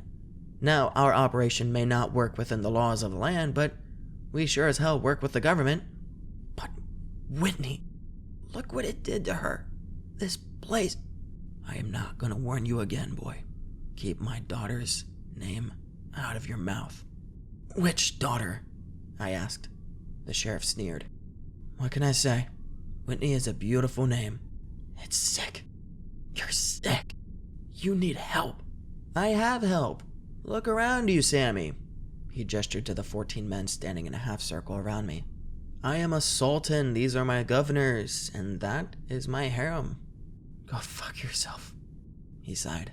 I'm starting to think you're not gonna come around, Sam. I will never be a part of this, and I will never stop trying to kill you. Well, I'm real sorry to hear that. That's a pity. Looks like we're gonna have to break you in like a horse. Kinda wish I'd left the Destar girl alive now. Fuck you. I spat into the snow. You say another fucking word like that to me and I'm gonna execute you right here on your fucking knees. The sheriff's men seemed to lean in, smelling blood in the water. I knew this was it. If you wanted me dead, you would have already shot me. Are you sure about that? The sheriff asked, and leveled his gun at my forehead. Why don't you pull that gun on me and find out? Oh, I'm sure about that. You need me. Through the sea of your bullshit, I see the truth. It's a pride thing. You want your son taking over your business. You want another Walker in charge. The sheriff's mouth spread into a wide smile, but he didn't lower his gun. I can make another son. You could, but you want me. You want to break me. You want to mold me into you because that way you win. Oh, I've already won, Sam. No, I have. You're a fucking slave. I can say and do whatever I want and your pride won't allow you to kill me. Maybe not. The sheriff shrugged and dropped the barrel of his gun to my chest. But I can break your ribs with a fucking bullet. I heard the shot, but I didn't feel it enter my body. I instinctively put my hands over the entry wound on my chest. I didn't have to feel it to know it was there. Sound was pulsating in and out of my ears, in time to my deceptively calm heartbeat. But through the waves of sound and silence, I could hear them all laughing. Hurts like a fucking bitch, doesn't it? The sheriff laughed. A shot to a ballistics vest hurts a hell of a lot more than a kick with a steel-toed boot. But of course, your ribs were already broken, so that must really sting. I knew I was going into shock. I pulled my hands away from my jacket, and I saw that they were covered in thick, warm blood. The laughing died immediately, and the sheriff took a step in my direction. Wait, what in the hell? He asked. Fuck you, I answered. By the time he put it all together and looked over at her, Kimber was already standing where they'd left her discarded in the snow. She was staring at the sheriff down the sights of the Beretta, and before anyone could react, Kimber squeezed the trigger and killed her monster. The bullet went through the sheriff's eye and out the back of his head, where it buried itself in the wood of the building behind him. Before his body even hit the ground, guns were pulled from every side, and the men loyal to money had taken control of the men loyal to fear. Jimmy Prescott had somehow come through. Holy fucking shit, kid, you did it, Prescott said, taking a sip of coffee and stepping over my father's body. I mean, I think that wound is probably fatal, but, don't let that take away from your accomplishment. Hell, I'll even name a wing after you. He gestured to the dorm behind him. Take the gun off of Kimber, I demanded. I knew I didn't have much time to play my trump card. Ortiz, what the fuck? Jimmy said. Quit pointing that shit at the hero of the day. The man closest to Kimber lowered his gun, and she doubled over then, clearly in enough pain of her own. Broken bones, Jimmy nodded, reading the thoughts on my face. Your daddy shot her with the .357, which, well, you know, he shot you too. It's a pretty big bullet. She might actually be bleeding, but she'll be fine. You, on the other hand, I strained against the darkness. I needed to tell Jimmy something. What was it? Oh, yes. My insurance policy to make sure Kimber left this place alive. So, you talked all of that shit and you weren't even armed? You had nothing on you. You sure you don't want to come work with me? I did. I did have something on me. Oh yeah? What's that? This. I pulled out the small remote control and dropped it in the snow in front of me. Jimmy laughed. What the fuck is that? He said. It's a remote. For the video cameras. What the fuck are you talking about, kid? What video cameras? For the first time since I'd met him, Jimmy looked rattled. Those video cameras. I pointed up into the trees where a dozen small cameras blended into the dark branches, their blinking red lights all but invisible. I need to stop the bleeding, I wheezed.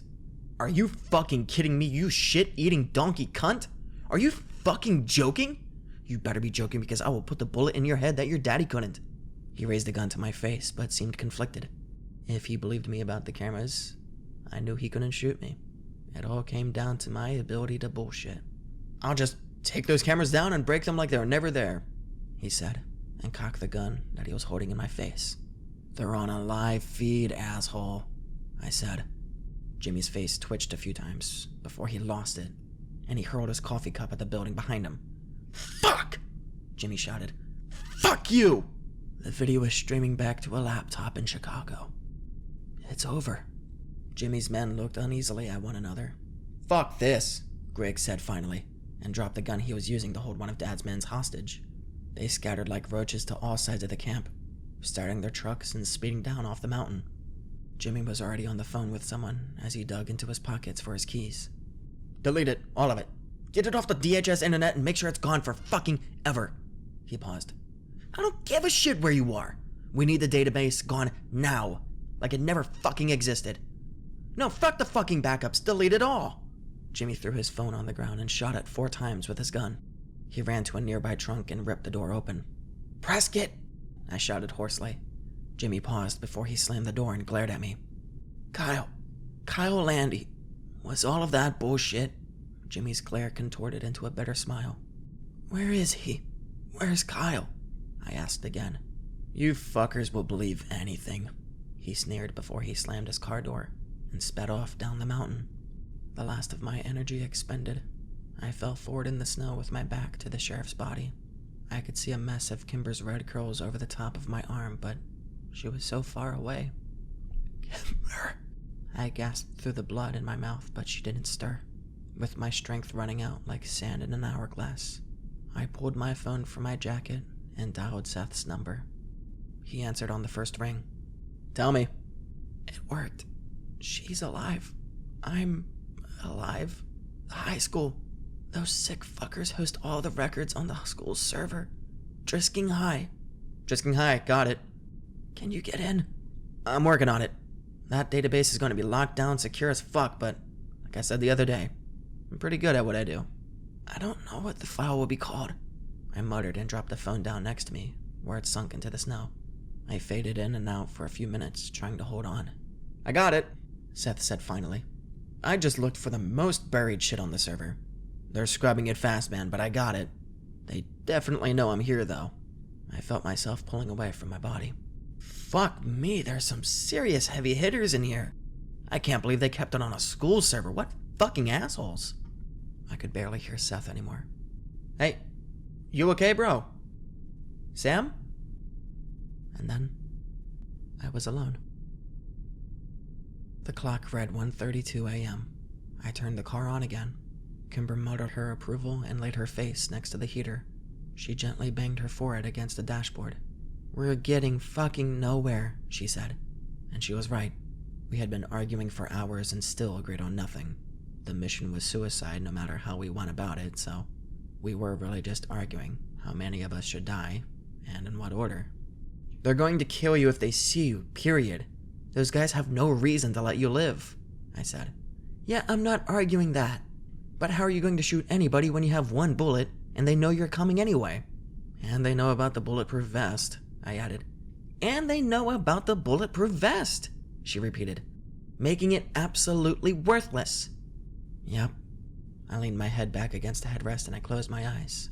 I just wanted to sleep. We need more time. At least another day.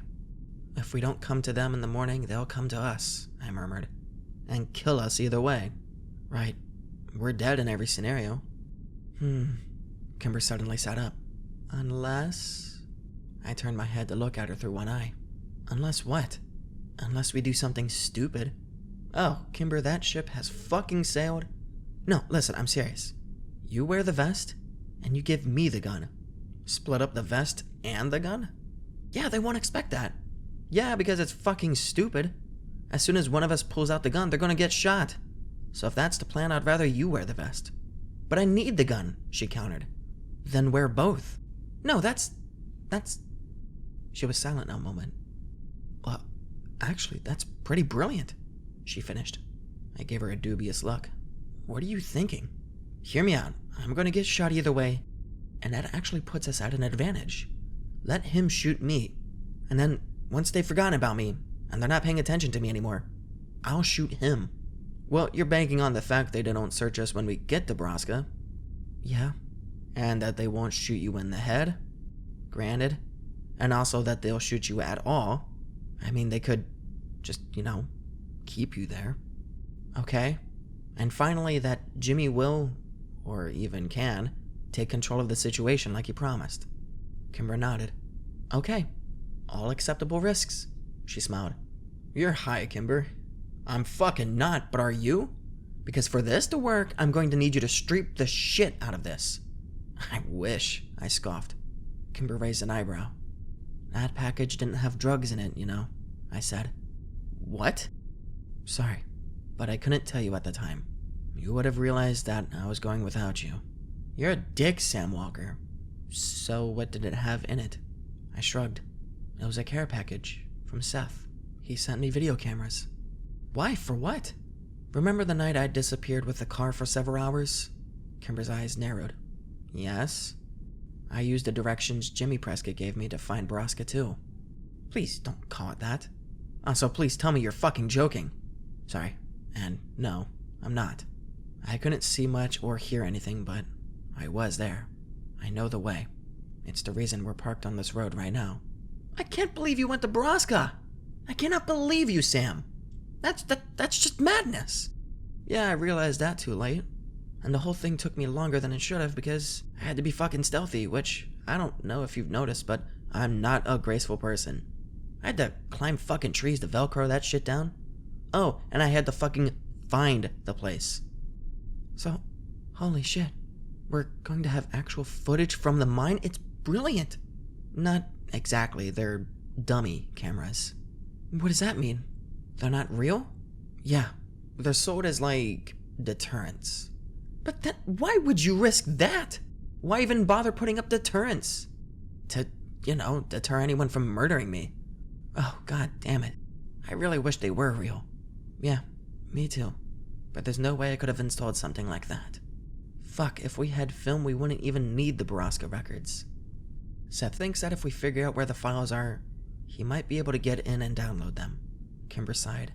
So many ifs. So you really want to get shot, huh? I think it's the best plan we've got. Maybe I'll just stumble into camp later than you. Quote-unquote, get caught. That way they'll assume you have the gun and I was just being careless. Sam? Sam? She was shaking me. I had drifted off. Sam, wake up. Wake up! Good afternoon, Mr. Walker. I'm sorry to wake you, but the detectives have been asking to interview you since yesterday. I'm afraid they're very insistent. I tried to focus on the woman standing next to me. Everything was very white. Where am I? Drisking Regional. I'm Dr. Clava. And since you're going to be speaking to two of the rudest men I've ever met, I'm going to up your morphine a smidge. I blinked a few times against the bright lights that stung my eyes. No morphine, please. Take me off of it. Are you sure? You'll be in a lot of pain if I do that, she said as she walked over to the IV drip. Yeah, turn it off. Where's Kimber? How's she doing? Also, how am I not dead? I'm not Kimber's doctor, so I'm not sure who you're talking about. As for your survival, you owe that to a rather skilled surgeon on staff here. I could already feel pain radiating from my chest below my heart. Is there any way you could make it any darker in here? Absolutely, she replied as she walked to the door and turned down the lights. Good luck. A nurse will be by later to check on you. I didn't recognize the two men who pushed past Dr. Clav in the doorway. They were serious-looking men with a dry air of immediacy about them. Sam Walker, my name is Agent Grant. This is Special Agent Tripping. We're with the Federal Bureau of Investigation. How are you feeling? I'm fine. My voice sounded strained and I tried to sit up. When it was clear I wasn't going to make it, Agent Grant grabbed my arm to steady me and pointed to a remote control at the edge of the bed. I held the raised button until the bed set me up level with the two men. We're here because you were found unconscious and near death at a crime scene, along with a 27-year-old woman and the corpse of the county sheriff, Grant continued. Sounds about right, I said and rubbed my face. I winced as I brushed my nose. They had set the bones, but it was all very tender. I didn't even want to see my chest. Can you comment on the events that led you to the location? Agent Grant asked. Tripping remained silent. Sure, I'd fucking love to.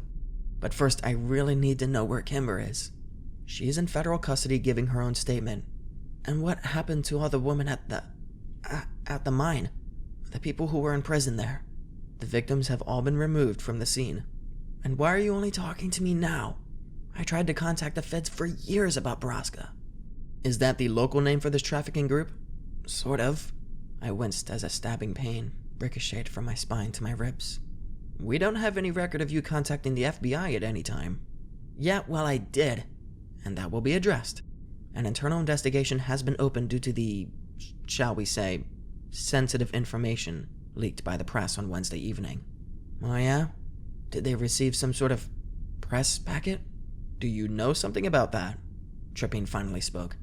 I know nothing about that, but I do know a lot about everything else. I wanted to laugh. This was ludicrous. I was alive, the sheriff was dead, Borrasca was gone, and everybody associated with it was going down. It was almost everything Kimber had wished for. It couldn't really be happening. The detectives pulled two chairs that were set back along the wall up to the bed. Do you mind if we record you? Fuck no. I want all of this on record. All right, Grant started, setting a recorder onto the bed next to my leg. Tell us about your father. I stood outside of one of the massive tents the feds had erected on the tarmac of Drisking small airport. It was old, crumbling, and abandoned, but they were sure as hell landing shit here now. Grant had promised Kimber to me within the hour, and I nervously smoked a cigarette in the cold while waiting outside the giant tent. They told me they needed to hold her longer than me because Kimber had admitted to killing a law enforcement officer. Grant said the prosecutor would almost certainly decline to press charges due to the circumstances rapidly coming to light. But still, it was early days, and the waters were murky. We would no longer be in custody, but we weren't allowed to leave town either. I pulled my jacket tighter as the wind cut down the thoroughfares and alleyways of the sprawling tent city, or, as Grant referred to it, Central Ops. Special Agent Tripping had given me the thickened brown duster I was currently wearing since my own jacket had been taken in as evidence, which didn't bother me because this coat was warmer anyway. Sam! I turned around just as Kimber jumped on me, wrapping her arms around my back and squeezing tightly. I buckled, grunting in pain and trying not to drop her. Kimber released me immediately. I'm sorry, I forgot you got shot. Well, you sure fucking reminded me. I winced. Tripping walked up from behind Kimber and nodded at me. You can go. There's a Ford Explorer you can use parked off of Draper, across from the mobile command unit. Here's the keys. Don't leave town, and do not talk to the media. Or the locals. In fact, don't talk to anybody. We found the car right where he'd said and climbed in, slamming the doors on the biting wind. You're gonna have to drive, I said. I don't think I can manage it. Don't they have you on any painkillers? Kimber asked. Prescription Tylenol. Oh my god, I want to cry for you. But still, good for you, Sam. She smiled at me and pulled out onto the road. Honestly, I can't believe they discharged you from the hospital after only a few days. You got shot in the chest. I'm well aware, I laughed. But they had to. The hospitals are full. Every hospital within 50 miles and a mobile one for the least severe cases is what I was told. Holy shit, Kimber breathed. How many women were there at Borrasca? You don't know? I asked. No, they wouldn't tell me anything. They even took the TV out of the hotel room that they held me in. 132, Kimber gasped. That had been my reaction too. But there were never that many when I was there. Maybe 60 at most. I guess he wasn't lying. The sheriff really was a businessman, I said sarcastically. Turn here. Emphasis on the was? Kimber smiled. I couldn't fault her for being happy that he was dead.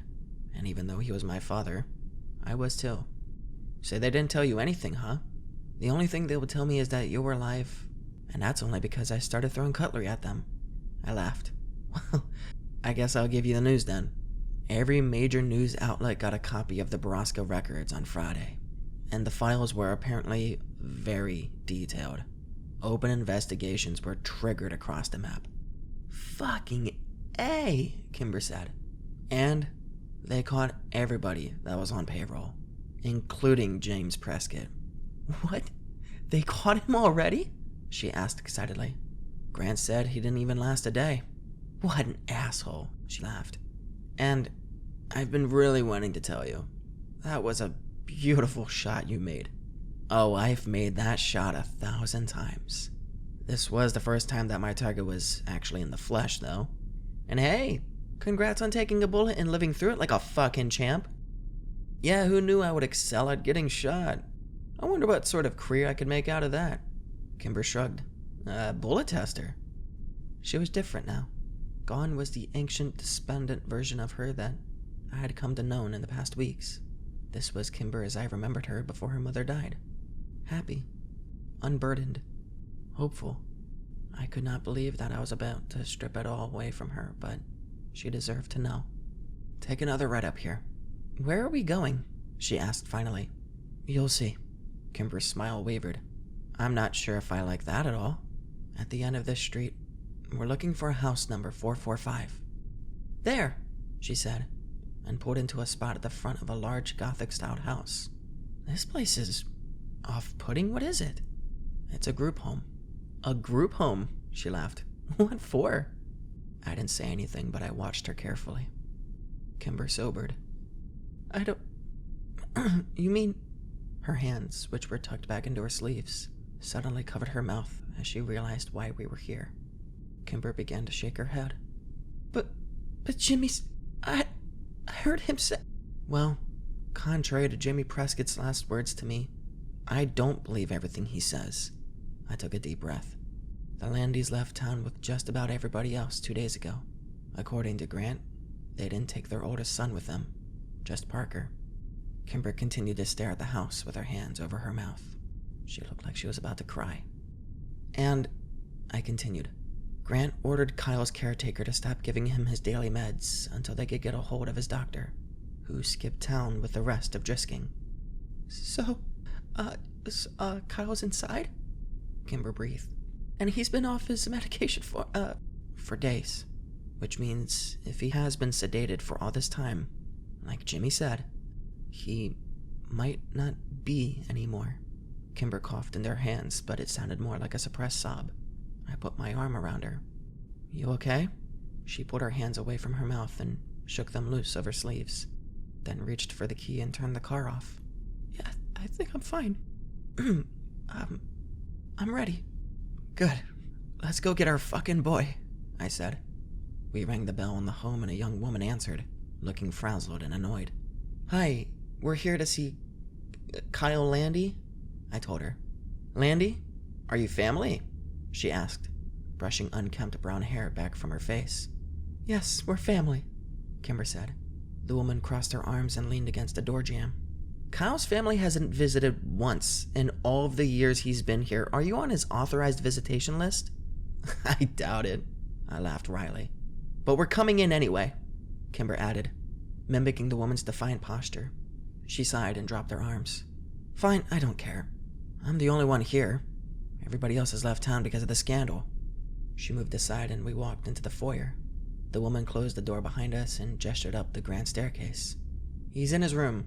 Second door on the left." We turned to go. "Oh, and please remember, he's nonverbal, so don't expect him to talk to you, or move, or anything. If you want to bring him downstairs, let me know and I'll grab the key to the elevator." "Fine, thanks," Kimber said to the air behind her as she climbed the stairs. I followed behind more slowly, taking deep, measured breaths. "Please, Kyle, please be real." By the time I got to the top of the stairs, Kimber was standing in the open doorway of Kyle's room, as if she couldn't bear to go any further. She was crying softly into her hands, and when she turned and saw me, she began shaking her head. I can't, Sam." I walked over and I gave Kimber a hug. "It's okay. It's gonna be fine," I said into her hair. I took a few moments to mentally prepare before I finally turned around, and I glanced into the room. Kyle was in his wheelchair, which was facing the bed, and he was staring straight ahead at the swirling oak of the wall in front of him. He didn't react to our voices or move in the slightest. I couldn't be sure he was even blinking. I released Kimber and I walked slowly into the room. I sat down on the edge of the bed in front of Kyle to study him. His injuries had all healed, other than his nose, which remained out of place and broken. He was wearing flannel pants and a nondescript white t-shirt and socks. His hair was long, and a red beard covered the bottom half of his face. His eyes were fixed over my shoulder, lazily settled on the wall behind me. "Kyle?" I said as I moved into his line of vision. It's Sam." He blinked. Kyle's eyes seemed to try and focus on me, but when I moved, they didn't follow. I could see that there was no one behind them, but I couldn't accept it. Not after all we'd been through. "Kyle, please fucking tell me you're in there," I begged, but there was nothing to show that he'd understood. His eyes glazed over, and I knew that what remained of Kyle was only the barest of brain functions. "Fuck," I swore. Kimber was now openly sobbing. "Stop," she whispered. "Sam, stop." I worked to get a hold of myself. Over the last 2 days, I had convinced myself that there was more to Kyle than I had been led to believe. The last time I'd seen him, I had needed him to be more than the soulless vegetable I'd left behind, but being confronted with the human shell in front of me made the hard truth hurt even more. I stood up from the bed and I walked over to the window to watch the snow fall outside. A new powder to cover this place. We had come so far, but not far enough. We had won in almost every conceivable way on the barest of odds, but still it wasn't enough. I wanted Kyle back too. I wanted to be whole. I heard Kimber leave the doorway and I turned to watch her sit in front of Kyle. She took his limp hands into hers and held them while she softly told him that she missed him and that she loved him. Then she laid her head on his lap and continued to whisper to Kyle throughout her tears. I turned back to watch the snowfall. And then I heard a voice that hadn't spoken since the day it had told Jimmy Prescott to go fuck himself 10 years before on the now silent mountain.